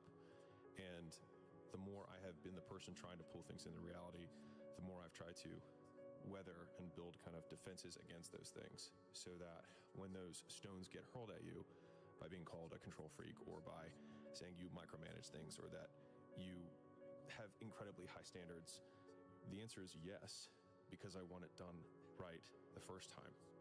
Because either way, if you have enough will, it's going to get done the way that I want it to get done regardless, and it'll be less painful if we just do it right the first time, because we will still have to do it, and you may have to do it 3 or 4 more times, but eventually you'll just succumb to the fact that we're going to do it this way. And I think all of the great things that have happened for humanity have been from one man or woman who had an idea and just wouldn't let people shake it from them.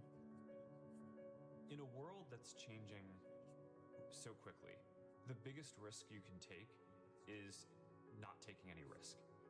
And I really think that that's true, right? I mean, a lot of people, I think that, you know, whenever you get yourself into a position where you have to make some big shift in direction or do something, you know, there are always people who are going to point to the downside risks of that decision. And locally, they're maybe right? I mean, if for any given decision that you're going to make, there's upside and downside. But in aggregate, if you are stagnant and you don't make those changes, then I think you're guaranteed to fail. So many people do this. They're talking to you on who they want to be. They're lying to you. And they walk away. I've done it so many times. Walk away like, God, man, why can't I just tell him the truth? Why the hell can I just tell him the truth? You know how good it feels for me now to look at you in your eye? And man, I see. Because women won't get this. Women will not get this.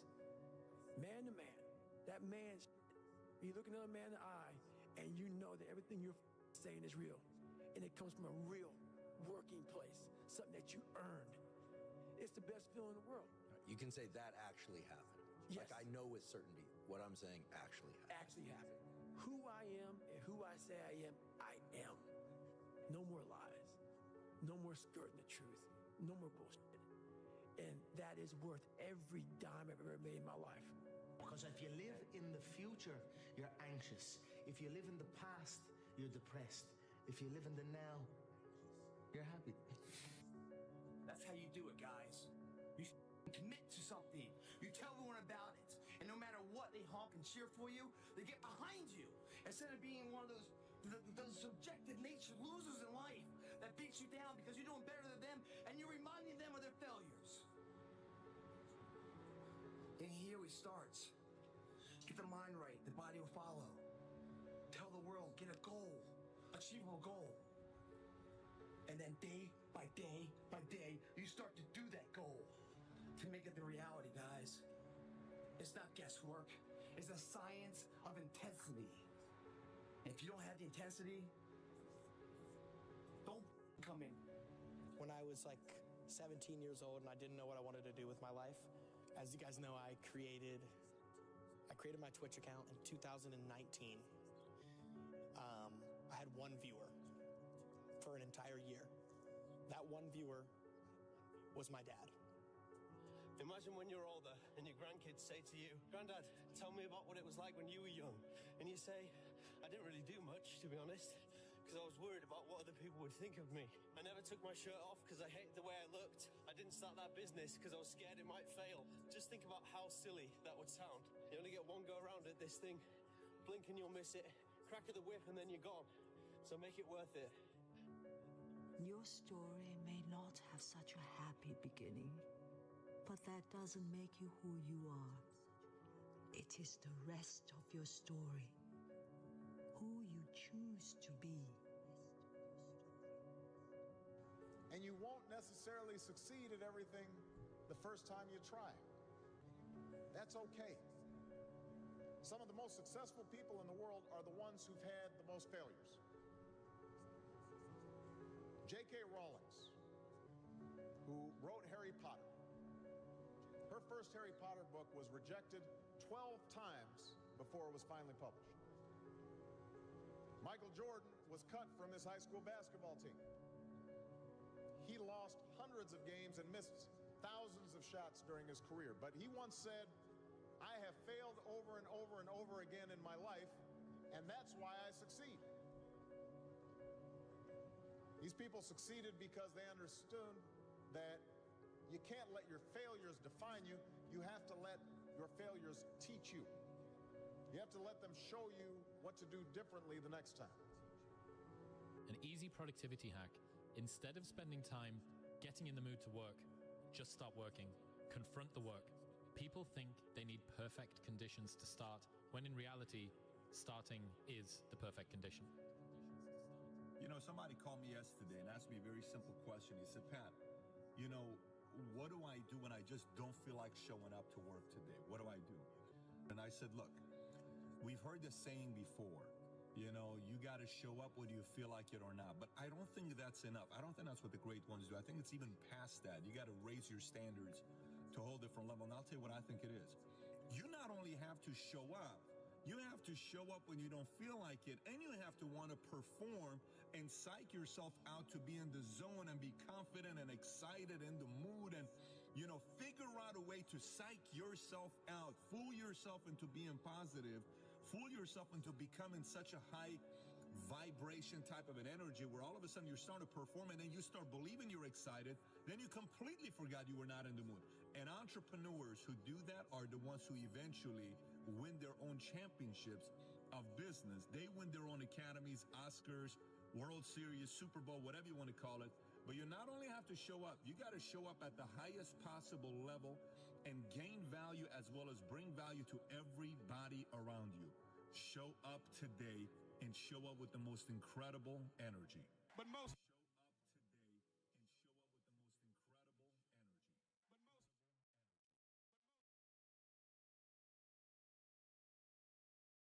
feels good.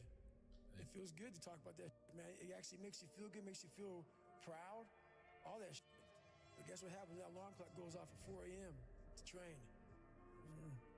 I don't want to be a SEAL today. Or I don't want to be whatever today.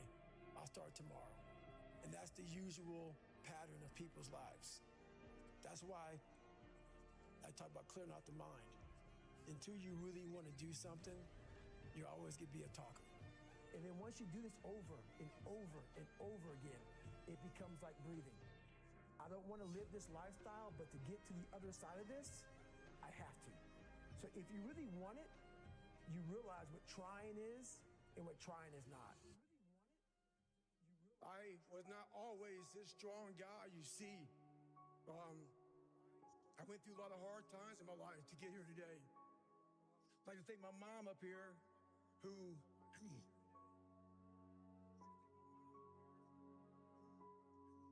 never picked me up when I fell. She taught me how to get up when I was knocked down. And I was in Ranger School. My squad got spot checked. The Ranger instructor was looking for 3 items. One of my guys didn't have the items, so the whole squad got smoked. The RI was sitting there smoking us. And the more he smoked us, the more my squad looked around looking for someone to motivate him. The Ranger instructor shouted out, "I'm gonna bury you motherfuckers." So I saw that my squad needed some extra motivation. So I said, "Ain't no grave that can hold us down, motherfucker. Ain't no grave that can hold us down." The psychology is savagery. I wasn't the best runner, but what I did was I found the work schedules out of my competition, running day and night. A lot of you are trying to find inspiration and motivation with a depressed mindset. You're depressed because you're not doing shit with yourself. You don't find inspiration by not living in the grip of life. You need to live in the grip of life to find inspiration. Put challenges in front of yourself. When you put a challenge in front of yourself and you attack it, that's when you find inspiration. Scars we have on our bodies that people can see, and they tell a story. But a lot of us have scars in our brains about fucked up lives, bad childhoods, bad adulthood, whatever the fuck you're going through. Those scars in your brain we don't talk about. We hide. Scarring is proof that our past is real. How do you keep that dog mentality? The first thing you gotta do is the exact opposite of everybody else.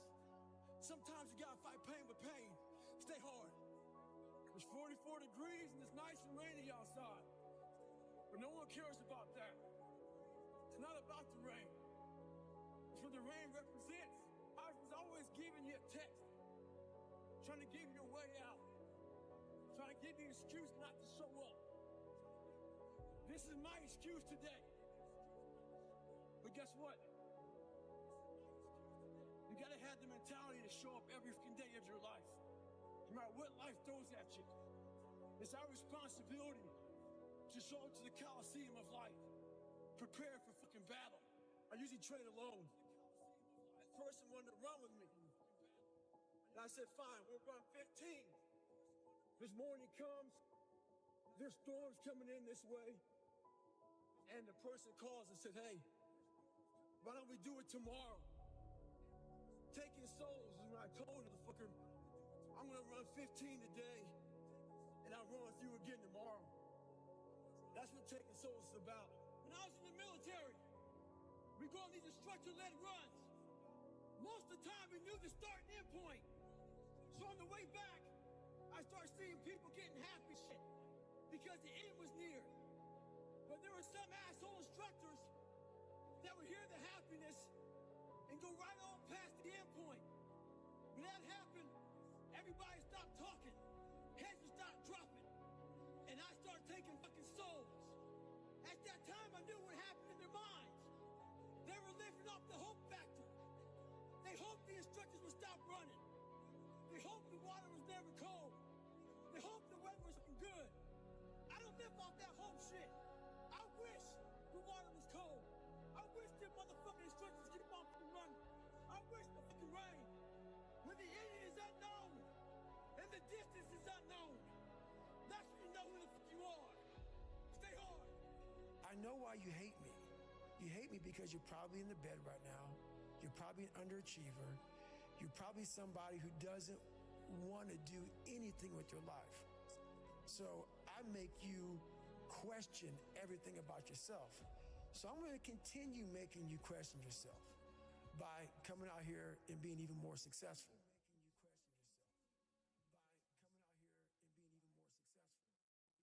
Your brain's amazing. Once you feed it the right conversation, the right mental nutrients, the right mental supplements, the right internal dialogue at the right time, with the right hit, with the right proof of what you've done in the past, and you send that right to the right circuit, dude, you're a fucking beast. A beast. Let me teach you the real life, how it really is. The reason why you're a loser, and the reason why you're not fucking making it, you're lazy, you know exactly what to do. Exactly what to do. Because even me, in my state of, I can't read or write, I knew exactly what to do. It just sucks doing it. It sucks to do it. All you can do is outwork the man that God created, or woman, in you. Everything I've ever done in my life, I didn't want to do. Everything, every day. I'm a lazy piece of shit. And I'm one of the hardest working people to ever step foot on this planet Earth. And I'm saying that very proudly because I know what I do. It's not cocky. I'll tell you I'm stupid. And I'll also tell you the exact opposite of what I've done. It's the truth. It is the truth. If you want to be great, you want to be the baddest motherfucker ever at what you do, you could be misunderstood by everybody because you're going to be so fucking obsessed and so driven to get there. That's what it takes. That's the truth. It takes every second of your fucking life. Anybody says balance? Yeah, balance is important for a lot of fucking people. It is. But if you want to fucking go to that edge where people do not like you, don't understand you, question everything you can do, you've arrived. When you are misunderstood to the point where fucking people think you're psycho and you're nuts and you're this and that, why are you in the fucking gym at 1 o'clock in the fucking morning? You just got to doing an op for fucking 13, 14 hours after Ranger School, man, at the gym. What's wrong? You will never understand what is wrong with me. And that's why I'm so fucking glad you don't. Because I'm in the right fucking spot. When people don't understand you anymore, you're in that spot of obsession and drive. Where people are like, what the fuck? What if you can't run? Give a fuck. It was never about running. Why do you think I run? It's the worst thing. I hate doing it more than anything. But don't be mad. When you're laying there in your bed and you're in the hospital and you're 70, 80, 90 years old, you're thinking, yeah, I feel like I didn't fuck something. Because you did. You didn't do it. You didn't do shit. You may have lived a great life, man, but you're always gonna feel empty inside. I don't feel empty. So call me what you want. There's not one empty bone in my fucking body. There is no fucking life hack. To grow that thing, how do you grow it? Do it. And do it. And do it. And do it. That's the hack. The hack is gonna fuck up. And that's what I realized. That's what I realized. Life, that's why I wanted to come on here today. I didn't want to come on here and talk about no fucking passion and purpose and how to get the fuck out of bed, how to hit a fucking alarm clock, all this catchphrase bullshit. Because that wasn't how I lived. That wasn't how I lived. I woke up like every human being does and goes, fuck, man, I'm a fucking piece of shit today. How the hell is this gonna work out for me? And you fight that. And you fight that. You don't override it. No override button. It's the conversation in your fucking, like, in your head. So how do you do that? We don't have enough of these conversations about the real conversation that every human being is having. And they have no idea how to get out of it. They do. Every fucking day I wake up and I don't want to do some fucking shit. I'm like, okay, man, do you want to be a bitch today? Do you want to feel like a little bitch? Do you want to walk around all day knowing that you could, but you didn't? You have to learn how to get up and do shit when you ain't got no fucking 5K, no 10K, nothing. Nothing exists. Your life fucking sucks. You're in the fucking dungeon. But guess what? I'm still going to get it. Pretty soon you win. Pretty soon you'll fucking win. If you have the courage and the heart and the dedication and the mindset about everybody can go fuck themselves. I know what I know. I've listened to myself enough to know I know what I know. None of you can hear what I'm hearing. And that's what people don't do enough of. They don't listen to their journey. They listen to everybody else's shit. You wake up on a morning, it's cold, it's wet, it's dark, you've got no cartilage in your knee. Keep talking. You've got these problems, right? I need you to keep talking about what you were just saying. That brings joy to my life right there. Why? Because I know there's so many people that have the ability and just refuse to get off that couch. Refuse to study a few more hours. Refuse to go deeper, to go further. And that's where I gain the advantage. It's so easy to be great nowadays, my friend, because most people are weak. Most people don't want to go to that extra mile. Most people don't want to find that extra because it sucks. It's miserable. It's lonely. Not fucking thriving and shit. That's the only place to be. Most of us fail in life because we're afraid of what everyone around you is thinking. That's 100% truth. So we live by the narrative of other people. When I first called a recruiter to be a Navy SEAL and I was 297 pounds, the first recruiter looked at me and said, "You're not going to be able to make this, man." So what he was doing was he was projecting his energy on me. He knew he couldn't be a fucking Navy SEAL. So God help this black guy, because I was only the 36th African American to make it through in over 70 years.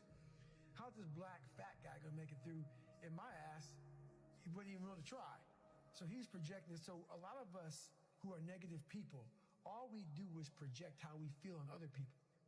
So what happens is there's a lot of negative people walking around the planet Earth who are afraid to try. Because a lot of people are very negative in this world. You have to struggle. You have to struggle. The bigger the struggle, the bigger the peace. The bigger the suffering, the more peace. What we talked about earlier, there's no fucking finish line. It doesn't exist. You know what's funny about that? Is I have people now, so when I was in the worst part of my life, those people want to bring you back in. Those people, like you can see who you hang out with, like when you're in your worst. And when you're trying to get better, what makes it hard to get better is that you are hanging around people who, like, let's say you are an alcoholic. You hang around people who drink. And let's say you want to stop drinking. Those people want to bring you back in. Like, I used to be this guy who wasn't worth anything. Now those people who are still there, they're 16, 17, 18, 30 years ago, they're trying to get you back there. So the hardest part, you got to see who you're hanging out with, man. You got to hang out with the people who you want to be like the most. Yeah, people will definitely drag you down. They'll drag you down. And especially if you're around someone that makes a lot of excuses and they're always failing.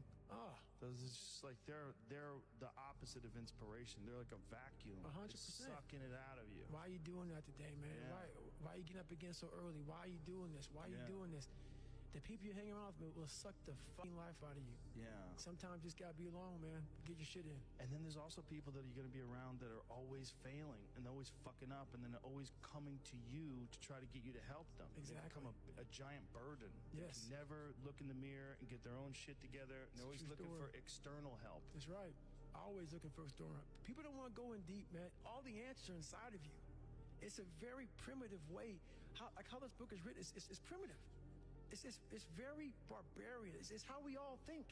It's how man once walked the earth. And then we get all soft and all this computers and shit. We start going away from the most powerful thing we have is our fucking brain. It's our mind. And we don't use it anymore. So, it's like everything has to be so quick. There's no dopamine. There's no dopamine in there at 300 pounds. You got nothing. Your hormones are shot. You have to envision something that is more powerful than you. Something has to get you out of bed. And you have to create it. It has to be false. Because you're not it. You're a fat piece of shit. Just shut up and let me enjoy this pain. And no, this fucking really sucks. This is real, dude. This is real. At the end of the day, when I was losing the weight, I had to miserably wake up every morning cold. I was miserable.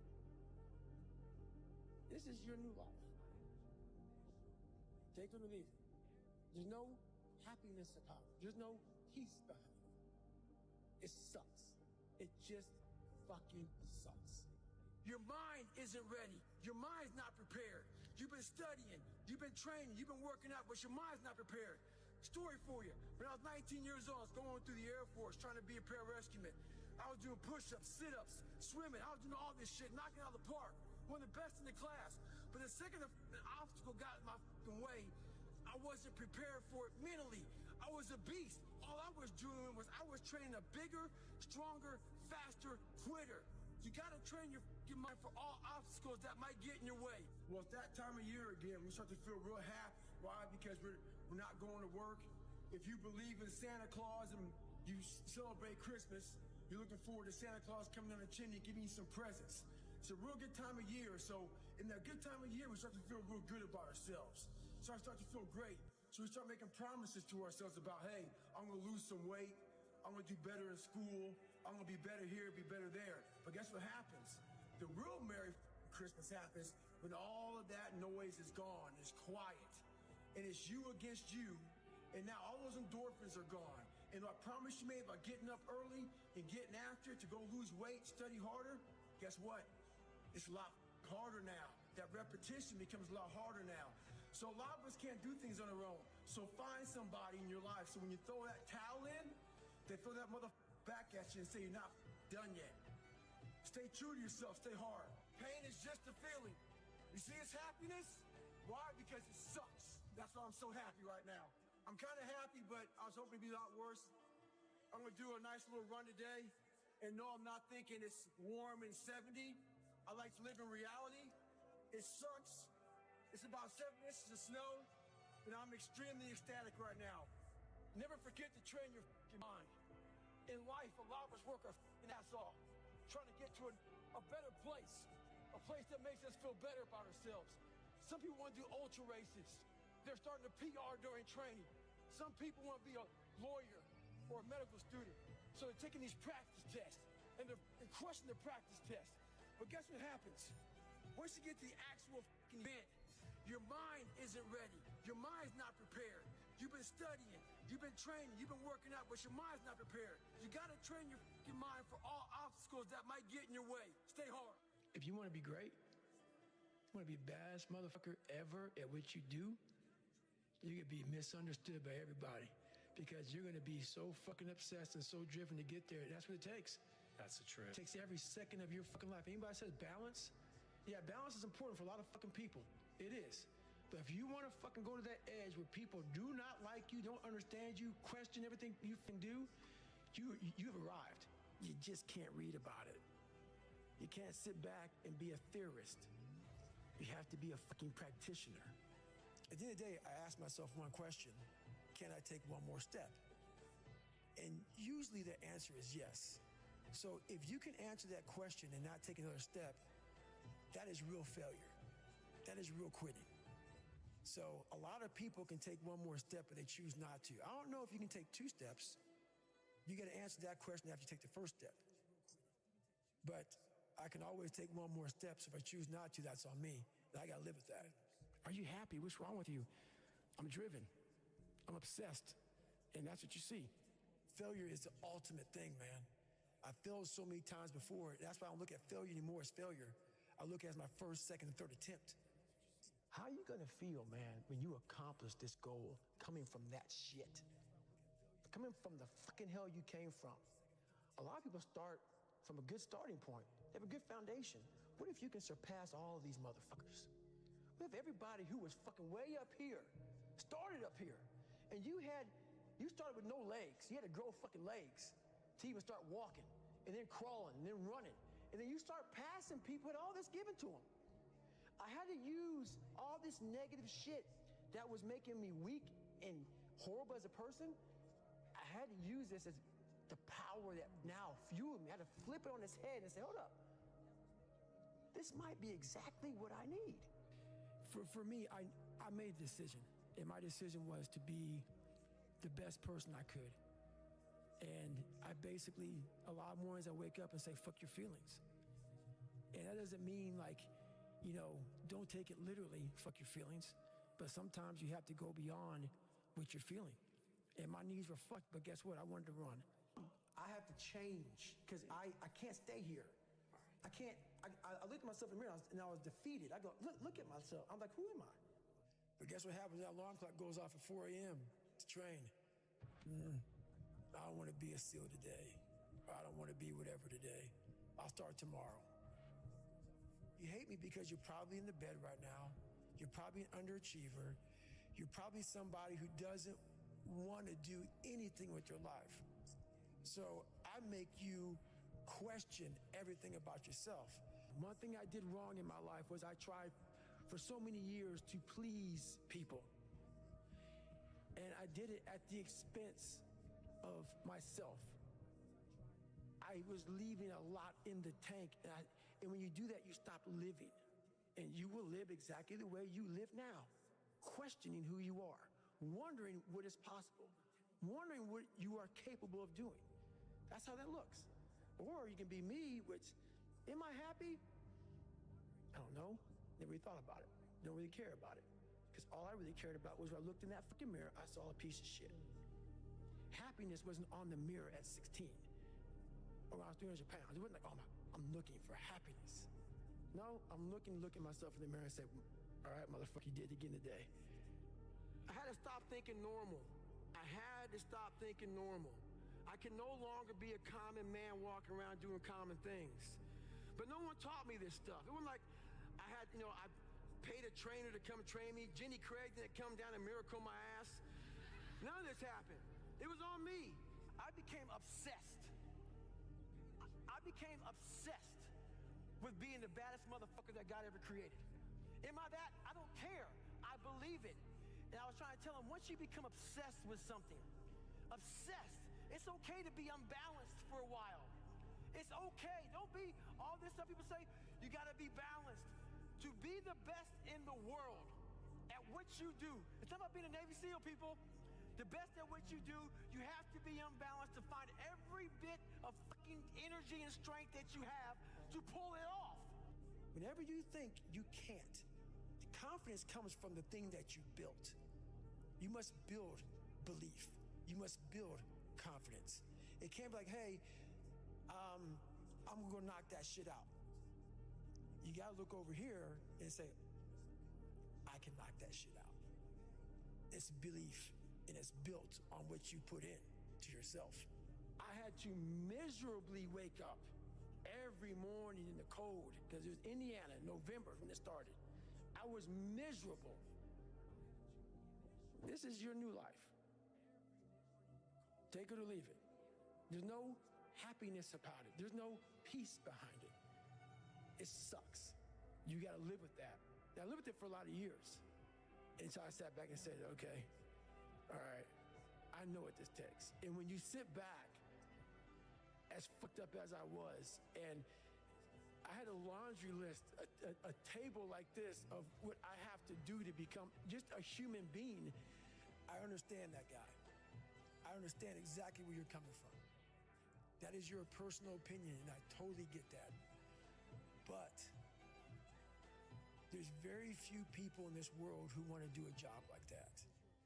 And it takes a different kind of mindset. Is it tear grass appropriate? I don't know. How hard that training is, I don't expect anybody to understand it, but 1%. But the loud voices of this world are the 99% who don't understand exactly what you have to do. I became the most obsessed person on the planet Earth. And I had to invent a guy that didn't exist. The mind controls everything.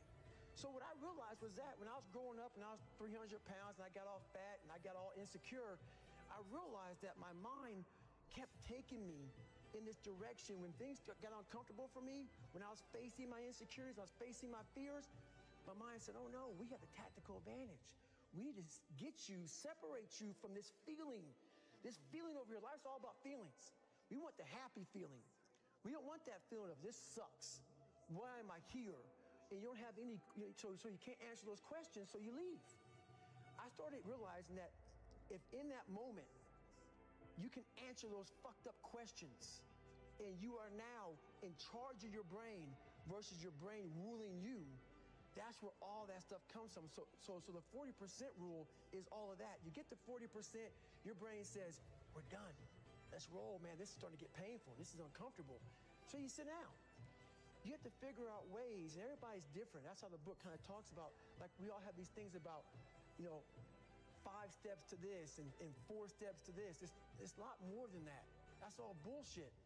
It's It's a practice that you have to, it's a habit. So if you know that at 40%, I'm still, I'm feeling pain. At 40%, I'm feeling pain. That's where the 40% rule kicks in. Now it starts. Okay, I'm feeling pain. My mind's saying all this shit to me. It's saying, get out of here, run, flee. The fight or flight kicks in. Okay, we're done. We're not good enough. It starts telling you all these things. You start to believe it because the mind controls all. This is the time where you have to gain control back of your mind. It's okay. Let me see if I can go 45%. And once you start giving yourself more and more hope and start realizing, okay, the mind starts to be, okay, what are you doing? We're supposed to be going right and you're going left. You start then controlling your mind. Start finding more in yourself. And then it goes from 40% to a lot further than that. But that's the start of it though. Get to the spot where your mind is saying stop. Wherever that is, you gotta get there first. And then that's when that shit starts to work for you. I don't look at anything as failure. Because when you're willing to try to do something, not trying is failure. That's not some after school special shit. But when you're able to go out there, there is no failure. It's attempts. Because when you're trying to do something that's bigger than you, whatever you are, whoever you are, if you're paralyzed, you're trying to walk one step and you didn't fail, motherfucker. That's your first attempt. If that's your biggest thing, that's how your mindset needs to go into everything. So I don't look at it as failure is a big word like that gets people down and shit. We give so much power to words. I don't. No one's gonna miracle me to be somebody special. Everybody that called me nigger, my dad, my mom, all my situations were on me now. It's solely on me. In 2013, people wanted me to write my book. I did it in 2018. It took 5 years. And the reason why I didn't do it, I sat at a table and Jennifer was there. This before she started working for me. I started dating her, whatever. And all these people were there. And they're like, man, you gotta go on social media. And I was like, fuck you, man. Like, I'm not, it's poison. It's poison because I knew what I did to get where I am. And I'm gonna have these people, these normal, everyday people, fat, lazy, is exactly who I was, judging me. Because I know it, because I was once them. Our mind wants to protect us. The mind is like, honestly, it has a tactical advantage over us. It knows our deepest, darkest fears or insecurities. It knows where we start to feel, we start getting that doubt creeping that says, hey man, you know what, man, maybe this isn't good. Let's go back home to the wife. Let's go back home to the kids. This is not comfortable. So in that moment, the mind directs us. It's a protective mechanism. It saves us from doing bodily harm, or it really saves us from discovering that the mind's like, I want to be in charge of you. I don't want you to be in charge of me. So it tells you, let's just stop right here.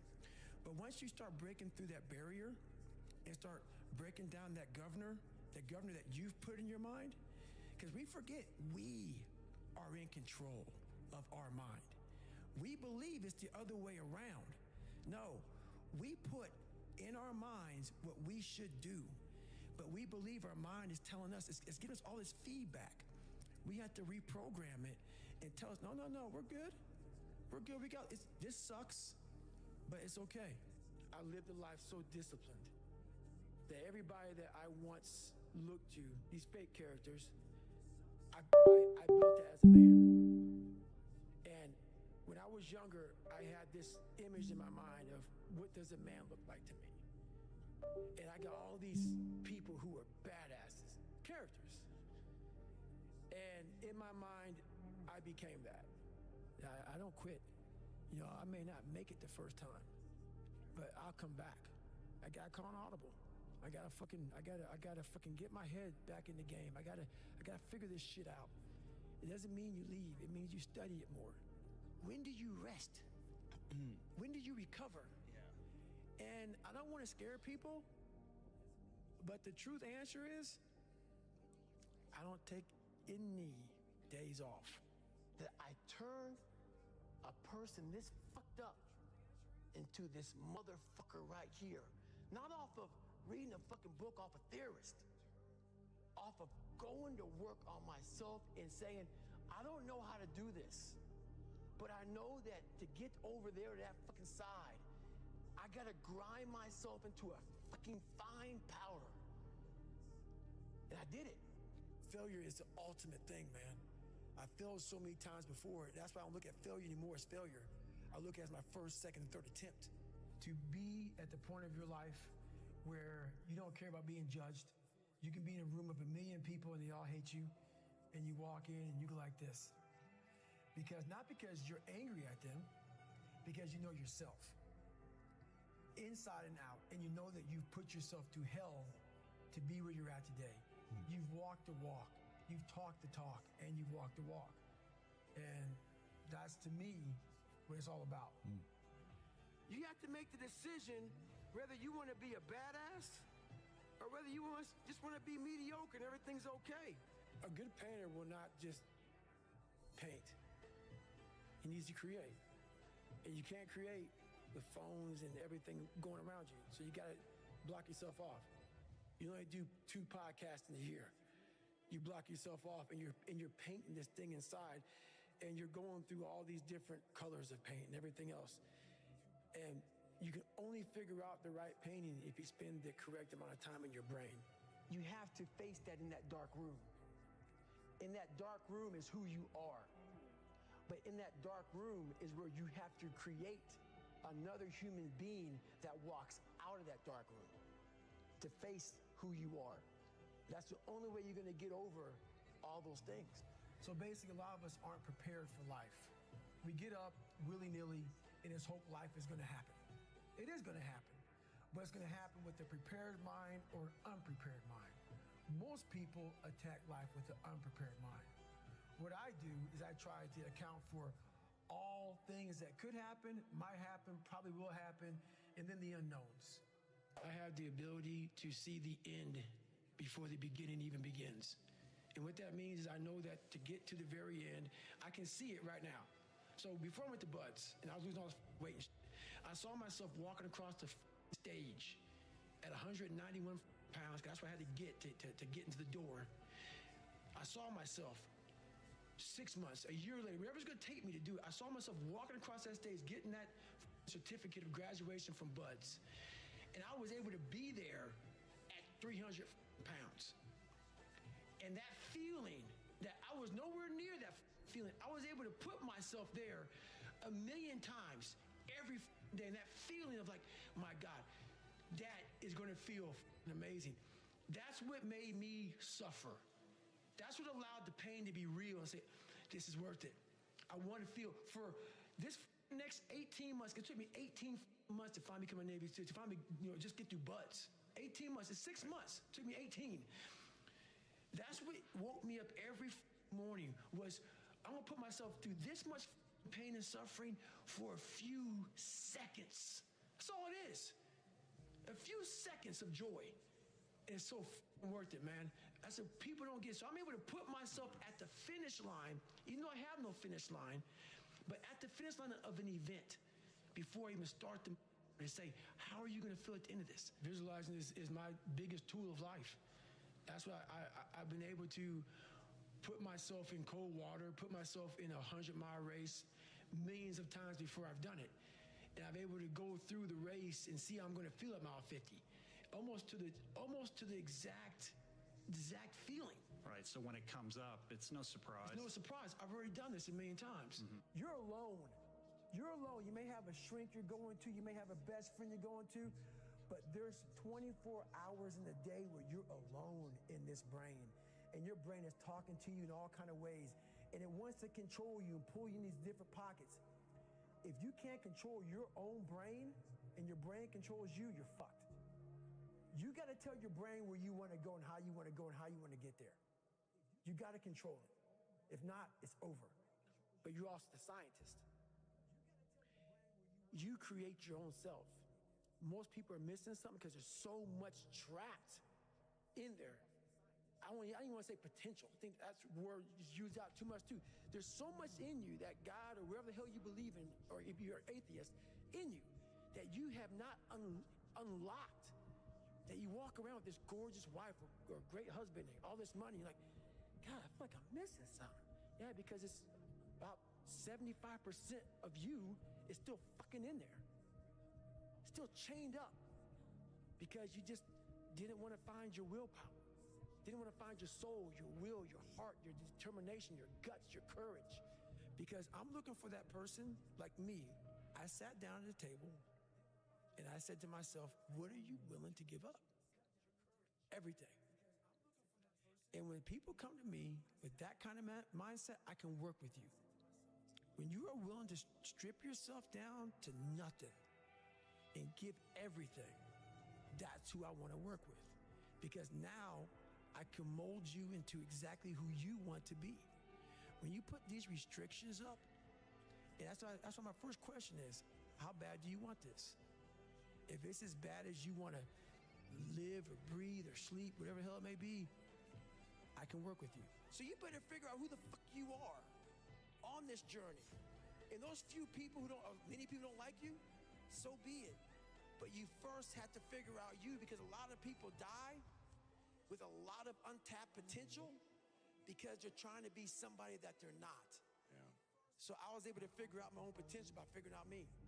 So I know why you go on Instagram. I know why because you just have the time. You have the time because you don't want to put that time into bettering oneself. I had two options: to either be that 300-pound guy who sprayed for cockroaches and made $1,000 a month, and at 24 years old, knowing when I'm 50 fucking years old, I can reflect on this and think about what guy I never became, or I can totally just sack it up and fail and fail and fail until I succeed. Let me teach you the real life, how it really is. The reason why you're a loser, and the reason why you're not fucking making it, and the reason why you're trying to go to all these, I go to all these fucking conventions, speak all the fucking time. I look in the fucking audience, and these people sign up, fucking every year to go to convention, thinking they're gonna learn something fucking different. No, you're lazy, you know exactly what to do, because even me, in my state of, I can't read and write, I knew exactly what to do. It just sucks doing it. It sucks to do it. It sucks to wake up every morning of your life and say, God, man, I'm not smart. So guess what I gotta do? I gotta study the same shit that I got one of the highest scores in the nation on, and do it again. It's not just there. It's not just there permanently for me. We're not able to think. The most powerful weapon in the world, we walk around with it. It's our mind. It's our brain. You have to be able to go into a very dark place in your mind and figure who you are.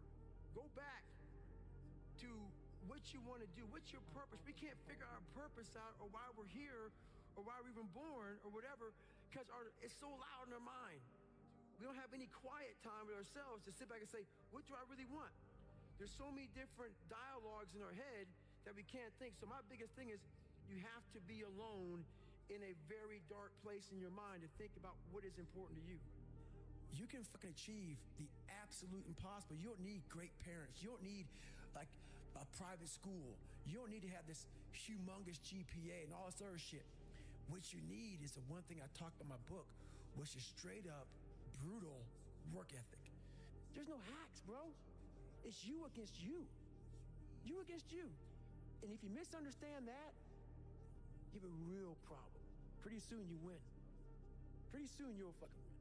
If you have the courage and the heart and the dedication and the mindset about everybody can go fuck themselves. I know what I know.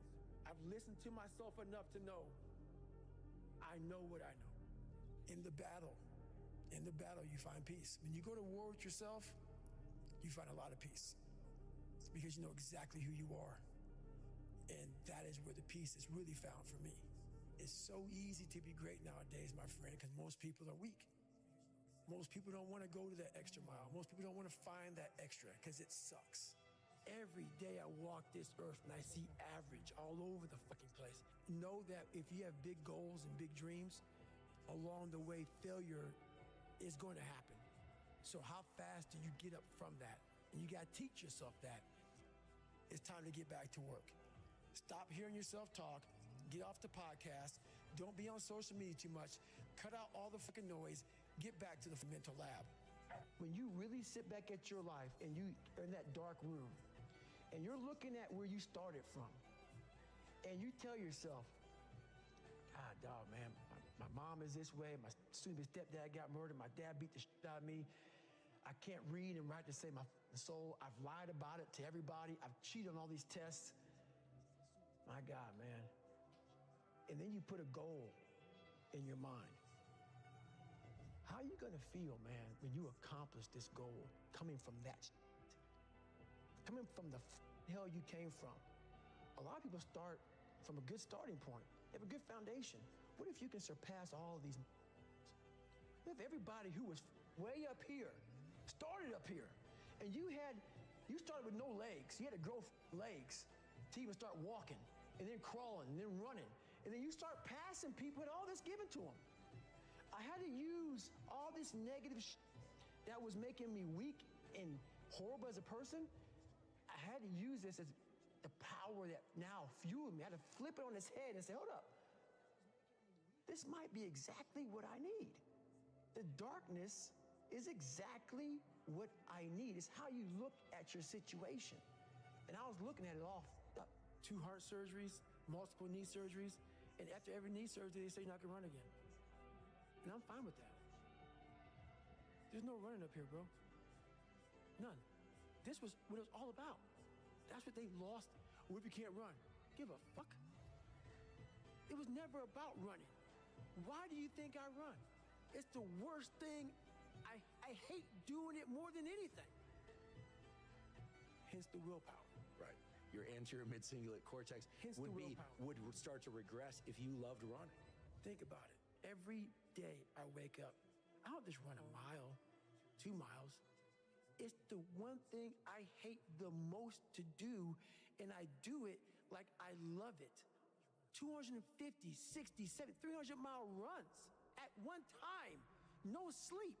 And every step, when I get to, think about this, I get to the fucking start line, cussing at Jennifer. Why the fuck am I here? I hate this shit. What is your biggest fear? Why are you paralyzed? What makes you nervous to just go out there and just be who you are and do what you have to do? You had nobody anyway, motherfucker. So see how I'm talking myself right now? That's me. That shit fires me the fuck up. That shit makes me fucking nuts. You had nobody anyway, motherfucker. Look around you. There was no fucking team. It was you. There was no weight loss program or mom and dad waking you up saying you can do it, you can be better, trying to build belief. You built belief when you had nothing. Rock bottom. Fucking idea how great you really are. Because you are using such minimal of what you have. It became a way of living. So how I do every day is how I do every day. It's a discipline, it's a regimen, it was a choice I made. And the choice I made was, what are you willing to sacrifice and what are you willing to give up to find every bit of who you are as a human being? And I was willing to give everything to do that. But when you put that practice in, every day you lace them up, and I don't mean run, it's just a metaphor for life. When you lace them motherfuckers up every day, pretty soon you win. Pretty soon you'll win. If you have the courage and the heart and the dedication and the mindset about everybody can go fuck themselves, the heck it's gonna fucking suck. And that's what I realized. That's what I realized. Life, that's why I wanted to come on here today. I didn't want to come on here and talk about no fucking passion and purpose and how to get the fuck out of bed and how to hit a fucking alarm clock and all this catchphrase bullshit. Because that wasn't how I lived. That wasn't how I lived. I woke up like every human being does and goes, fuck, man, I'm a fucking piece of shit today. How the hell is this gonna work out for me? And you fight that. And you fight that. You don't override it. There's no override button. It's the conversation in your head. So how do you do that? We don't have enough of these conversations about the real conversation that every human being is having. And they have no idea how to get out of it, but they do. It's that shit right there, man. You gotta build your will. Most people are missing something because they don't know who they are. They never examine themselves. They've never done this experiment on themselves. The lab rat, we're all lab rats, but you're also the scientist. You create your own missing something because there's so much trapped in there. I don't even want to say potential. I think that's word used out too much too. There's so much in you that God or wherever the hell you believe in, or if you're an atheist, in you that you have not unlocked. That you walk around with this gorgeous wife or great husband and all this money, you're like, God, I'm missing something. Yeah, because it's about 75% of you is still in there. Still chained up. Because you just didn't want to find your willpower. Didn't want to find your soul, your will, your heart, your determination, your guts, your courage. And what that looks like, it looks scary. Like your little scary lab I went in. Scary. To wake up every day and say, I'm stupid, but I want to figure out a way to be smarter. Versus saying, man, I just can't do that. So you limit this box. So your box becomes so small of things you can do. My box wasn't even a box. It was a little pinhole. And then, through examining myself, getting some willpower, some courage, it became bigger than this table. But that's what we all do. That's why I wanted to come here today and talk to you about real shit. Why most people don't want to do that, build that willpower, is because it is scary. It unlocks a whole bunch of things about who you are and who you're not. And a lot of people don't want to go down that journey to discover who they are and who they're not. Because it's not a pretty journey. I mean, I've gone down it. It's not like I went down it once. I go down it all the time. And when you unlock that, and you can't just turn it off. Like people say, hey, well, how come you haven't retired yet? I built all this willpower. Do you think it's going to let me just retire because my knees hurt? It's telling me every morning, I wake up like, man, my knees hurt, my legs hurt, my body hurts, but you can still run. So why aren't you running? If you can still run, there'll be a time when you can't lace them up anymore, but you can still run. So I still run. When the time comes I can't run, the body will say, you just can't run. But if I can still do something, that willpower that I have created, it makes me do it every fucking day. And that's what they don't get. What builds a human being is you start with the small building blocks. And before you know it, man, you become something that it doesn't even make sense to most people because it's just who you are now. That's why I can still run at 50 at 49 with broke down knees and broke down body. Because my body knows you still can. Therefore I do. The second you stop, the willpower is gone. You know how people connect with my book so well? For some reason, God put me in almost every fucked up situation on the planet Earth. So when I talk to people, it's not sugar-coated because I'm not saying it from I was 175 pounds my whole life. I don't say much to those people. Maybe you're a piece of shit. Maybe you want to be nobody. Maybe you're happy exactly where you are in life because obviously you are. Maybe you don't have the determination to be somebody better than who you are. And if you want to live with that, I'll support you in that. If you're good with being who you are, and every day you wake up, and every day you smell like shit because you can't wash your body well, and your skin's messed up because your health's so bad, and you can't put your clothes on right, you need help with that. You need help, like when I was training, I need help wiping my ass. That makes you feel good? Nothing I can say to you. If every day you wake up with this, see, people are haunted, but they obviously like horror films because they keep watching the same fucking movie. I don't like horror films. A lot of people like horror films. So I don't say much to them. I say exactly what I said to you, right there, because I was once you. I didn't like horror films, so I changed it. Some people are just, they become, like you said, it gets real small when you're lazy and you're fat. Your will, their will is so small that they don't have any, and you can't give it to them. There has to be something. This is what I'm talking about now, because this isn't a hack. This has to be in you. Something in you has to wake up. And usually the only person that can wake it up is you. Sometimes you can read a David Goggins book because I was all this shit and then a lot more of stuff. But if you don't have a little flame, just barely, you're done. I can't light it for you. And that's the harsh reality of this life that I want to get across so fucking bad. You can watch me, you can watch you can watch fucking Rogan and Cameron Haynes, all these motherfuckers. You can go to Tony Robbins' fucking bullshit, all this shit. Do all this shit. If you could keep going back and keep spending money and spending money and spending money with no results, you can wonder, wow, maybe let me go try out David Goggins. He ain't gonna fucking help you. You have to explore, examine the insides of yourself. And what do you really want out of life? Your friend, and a lot of people out here just don't want it. So guess what? Have fun with your life. Go from 3 to 350 to 400 to 450 to 500 because you don't want it. And that's the harsh reality. I can't give you shit. You can't give them shit. I can give you ideas.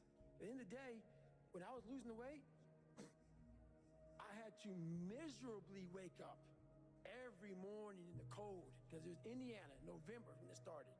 I was miserable. This is your new life. Take it or leave it.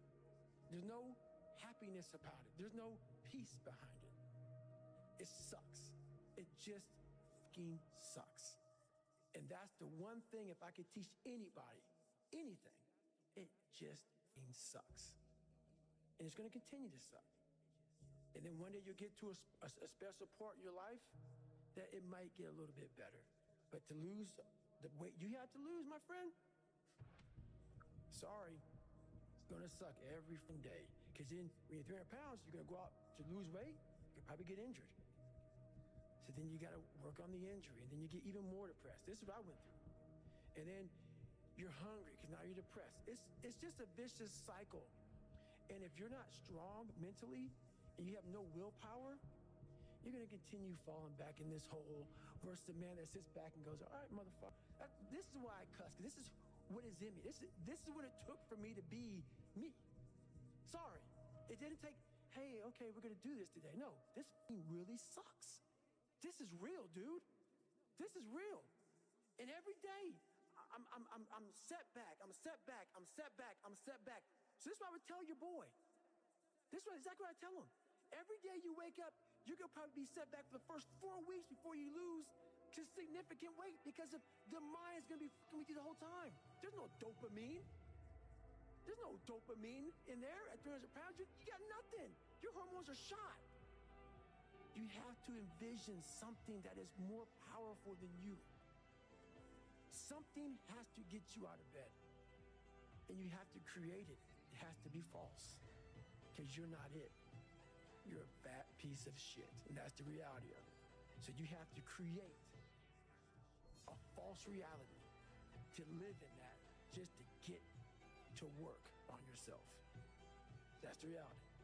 Because what I've done is in the unseen work, I built Frankenstein. So whenever shit gets nasty, David Goggins goes, you had nobody anyway, motherfucker. So see how I'm talking myself right now? That's me. That shit fires me the fuck up. That shit makes me fucking nuts. You had nobody anyway, motherfucker. Look around you. There was no team. It was you. There was no weight loss program or mom and dad waking you up saying you can do it, you can be better, trying to build belief. You built belief when you had nothing. Rock bottom. You did that. So as times get hard for me, the truth comes out. And my truth is powerful as fuck. It's real. It's tangible. I feel it. It comes out of my brain as I speak about it. I'm reliving every single dark moment of my life to be here. So that is what people don't get. That is what motivates David Goggins, is the unseen work. But everybody needs that pat on the back. They need that training partner. They need that accountability coach. I don't need that shit. And neither do they. But it's what we've trained ourselves to believe that we need. You're not looking at the truth in front of you. The truth in front of you is it sucks. It's painful. It's mind-numbing. And that is the truth. And that's why a lot of people don't like listening to me. Because this is what it takes. Creating another voice and sometimes going at it alone. All the time going at it alone. Because no one's going to believe in you. That's that. I had to stop giving up about people. That was the biggest thing. I had to stop caring what people thought about me. I realized that everybody's fucked up. That's the one thing I realized. I walked around and I put these people on a pedestal. Everybody was better than me. So I can't tell you anything about me because you're going to judge me and I'm going to feel even worse than what I am. What I realized, once I calmed my mind down and sat back and looked at how jacked up this world is, once you realize that you are not alone, everybody that's talking to you about how jacked up you are, only thing they've done better than you is they've hidden their up world better than you have. That's all they've done. So once I realized that, if you want to sit back, like for instance, there's all these things that are on TV, and we have all these news people judging people who fuck up in life. And yeah, they made big mistakes. But that person who is judging you on TV, I guarantee you that news person, and say, I'm glad that my shit didn't come out, but I'm going to judge the hell out of you. I know that about people. So if you want to sit back and judge how jacked up I was and how messed up my life was, Merry Christmas, go for it. Have a good time. But I'm smiling at you right now, knowing you have a secret that you're not willing to share. It gives you a lot of power when you're able to go on a podcast this big and say, hey, tell me, I'll tell you anything you want to know. I no longer care. And that is a lot of power in that, to be able to put your life on a billboard for the whole world to see and say, judge it, man. Judge it. Like just me talking about it makes me feel good. And that's another thing about it. When you are willing to talk about how jacked up you are, the strength, that big rock that you carry, it just starts to come off you. It just starts to come off. That's why I do it so often. I'm like, hey man, I'll tell you anything you want to know. I'm tired of being afraid. I'm tired of not telling you shit. I'm tired of lying about how good I'm not. We tend to do the things that are easy. And that is, it builds no mental toughness. It builds no mental hardening. It builds nothing. When you work out, working out is where you can build that the fastest. Because it's a constant, it gives you instant feedback. Yeah, you may not lose the weight you want to real fast, but the discipline it takes, it transfers over to all aspects of your life. It's not, people, man, why are you always working out? Stop looking at it that way. This is the foundation of life. When you look in the mirror, every morning we all look in the mirror to get ready to go to work, to go anywhere. The first thing you see is your reflection. If you don't like what you see in the morning, you lost the war already. It's not about even liking what you see. It's about looking in the mirror and you may start, man, I feel different. That reflection is not everything. It's a feeling you're supposed to get. So you have to, in life, once you leave your house, the war begins. In your house, you have some control. And that reflection in the mirror, you have to control that reflection in the mirror. That's how you start your day. If you leave your house feeling like, okay, I can fight. I've established the mentality to fight. And all that comes from working out. It's not just from, you can't find that in the office. There's a lot of them out there. But most of them are that way for one big reason. They can't see themselves doing it. They can't see themselves doing it. It's one big reason. The other reason is a lot of it is jealousy. When you set these humongous fucking goals and they see that you're getting at it. Let's say, for instance, we have a family. Let's say we're all a big family here. All three of us, all four of us are a big family. And every fucking morning I'm getting up training for a 200-mile run. And you see me get up at 4 o'clock in the morning. And all you fuckers are sleeping. And by the time I get done running my 30, I come home just getting up. How are you going to feel about yourself? A lot of times when you're an overachiever and you have people, that's what I talk about the mediocrity thing. A lot of our family members, a lot of our friends, they're mediocre. There's always those couple of guys who are uncommon, who want to be better. But you make that mediocre motherfucker feel like shit. Whether it's your mom, your dad, whoever.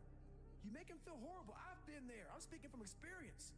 When you get somebody around you, man, who's trying to be better and you don't have the drive that they have, it's a constant reminder of how up you are. You have to know that that's what it is. Anybody in your course not saying, man, get after it, brother. I'm so proud of you. They have a problem with themselves. Because all you're trying to do is achieve more. If that's a problem for somebody, you have to look at them and say, man, You really have a problem with yourself, huh? It's much deeper than what you think. Right. It lies deep in your soul. How I was able to fix myself was I saw how ugly I was towards other people who were great. If you sit in failure for too long, you will never come out of it. So the first part of my success was learning how to fail properly. You have no fucking idea how great you really are, because you are using such minimal of what you have. It became a way of living. So how I do every day is how I do every day. It's a discipline. It's a regimen. It was a choice I made. And the choice I made was, what are you willing to sacrifice, and what are you willing to give up to find every bit of who you are as a human being? And I was willing to give everything to do that. But when you put that practice in, every day you lace them up, and I don't mean run. It's just a metaphor for life. When you lace them motherfuckers up every day, pretty soon you win. Pretty soon you'll fucking win. If you have the courage and the heart and the dedication and the mindset about everybody can go fuck themselves, the heck it's gonna fucking suck. And that's what I realized. That's what I realized. Life, that's why I wanted to come on here today. I didn't want to come on here and talk about no fucking passion and purpose and how to get the fuck out of bed and how to hit a fucking alarm clock and all this catchphrase bullshit. Because that wasn't how I lived. That wasn't how I lived. I woke up like every human being does and goes, fuck, man, I'm a fucking piece of shit today. How the hell is this going to work out for me? And you fight that. And you fight that. You don't override it. There's no override button. It's the conversation in your fucking, like, in your head. So how do you do that? We don't have enough of these conversations about the real conversation that every human being is having. And they have no idea how to get out of it, but they do. It's that shit right there, man. You gotta build your will. Most people are missing something because they don't know who they are. They never examine themselves. They've never done this experiment on themselves. The lab rat, we're all lab rats, but you're also the scientist. You create your own self. Most people are missing something because there's so much trapped in there. I don't even want to say potential. I think that's a word used out too much too.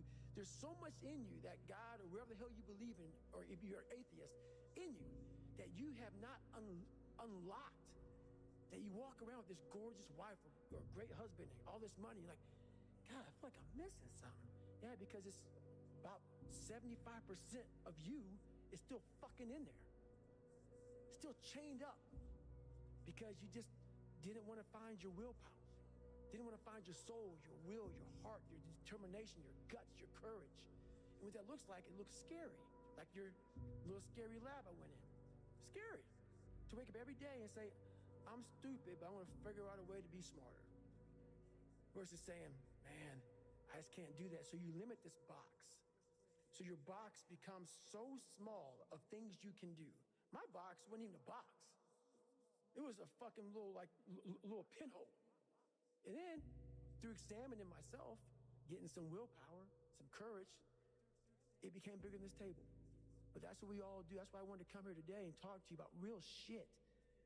Why most people don't want to do that, build that willpower, is because it is scary. It unlocks a whole bunch of things about who you are and who you're not. And a lot of people don't want to go down that journey to discover who they are and who they're not. Because it's not a pretty journey. I mean, I've gone down it. It's not like I went down it once. I go down it all the time. And when you unlock that, and you can't just turn it off. Like people say, hey, well, how come you haven't retired yet? I built all this willpower. Do you think it's gonna let me just retire because my knees hurt? It's telling me every morning, I wake up like, man, my knees hurt, my legs hurt, my body hurts, but you can still run. So why aren't you running? If you can still run, there'll be a time when you can't lace them up anymore, but you can still run. So I still run. When the time comes I can't run, the body will say, you just can't run. But if I can still do something, that willpower that I have created, it makes me do it every fucking day. And that's what they don't get. What builds a human being is you start with the small building blocks. And before you know it, man, you become something that it doesn't even make sense to most people because it's just who you are now. That's why I can still run at 50 at 49 with broke down knees and broke down body. Because my body knows you still can. Therefore, I do. Second you stop, the willpower is gone. You know how people connect with my book so well? For some reason, God put me in almost every fucked up situation on the planet Earth. So when I talk to people, it's not sugar-coated because I'm not saying it from I was 175 pounds my whole life. I don't say much to those people. Maybe you're a piece of shit. Maybe you want to be nobody. Maybe you're happy exactly where you are in life because obviously you are. Maybe you don't have the determination to be somebody better than who you are. And if you want to live with that, I'll support you in that. If you're good with being who you are, that every day you wake up and every day you smell like shit because you can't wash your body well, and your skin's messed up because your health's so bad, and you can't put your clothes on right, you need help with that. You need help, like when I was doing, I need help wiping my ass. That makes you feel good? Nothing I can say to you. If every day you wake up with this, see, people are haunted, but they obviously like horror films because they keep watching the same fucking movie. I don't like horror films. A lot of people like horror films. So I don't say much to them. I say exactly what I said to you, right there, because I was once you. I didn't like horror films, so I changed it.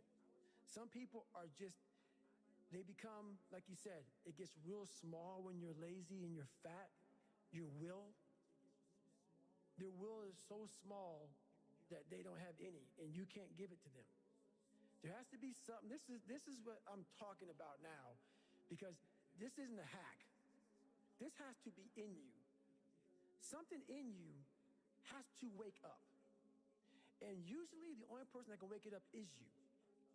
Sometimes you can read a David Goggins book because I was all this shit and then a lot more of fucked up.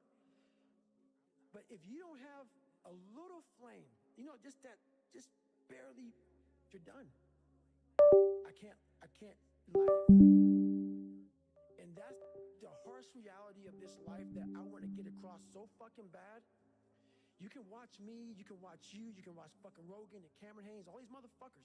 You can go to Tony Robbins's fucking bullshit, all this shit. You do all this shit. If you could keep going back and keep spending money and spending money and spending money with no results, you can wonder, wow, maybe let me go try out David Goggins. He ain't gonna fucking help you.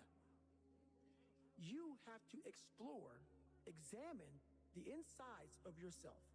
And what do you really want out of life? Your friend and a lot of people out here just don't fucking want it. So guess what?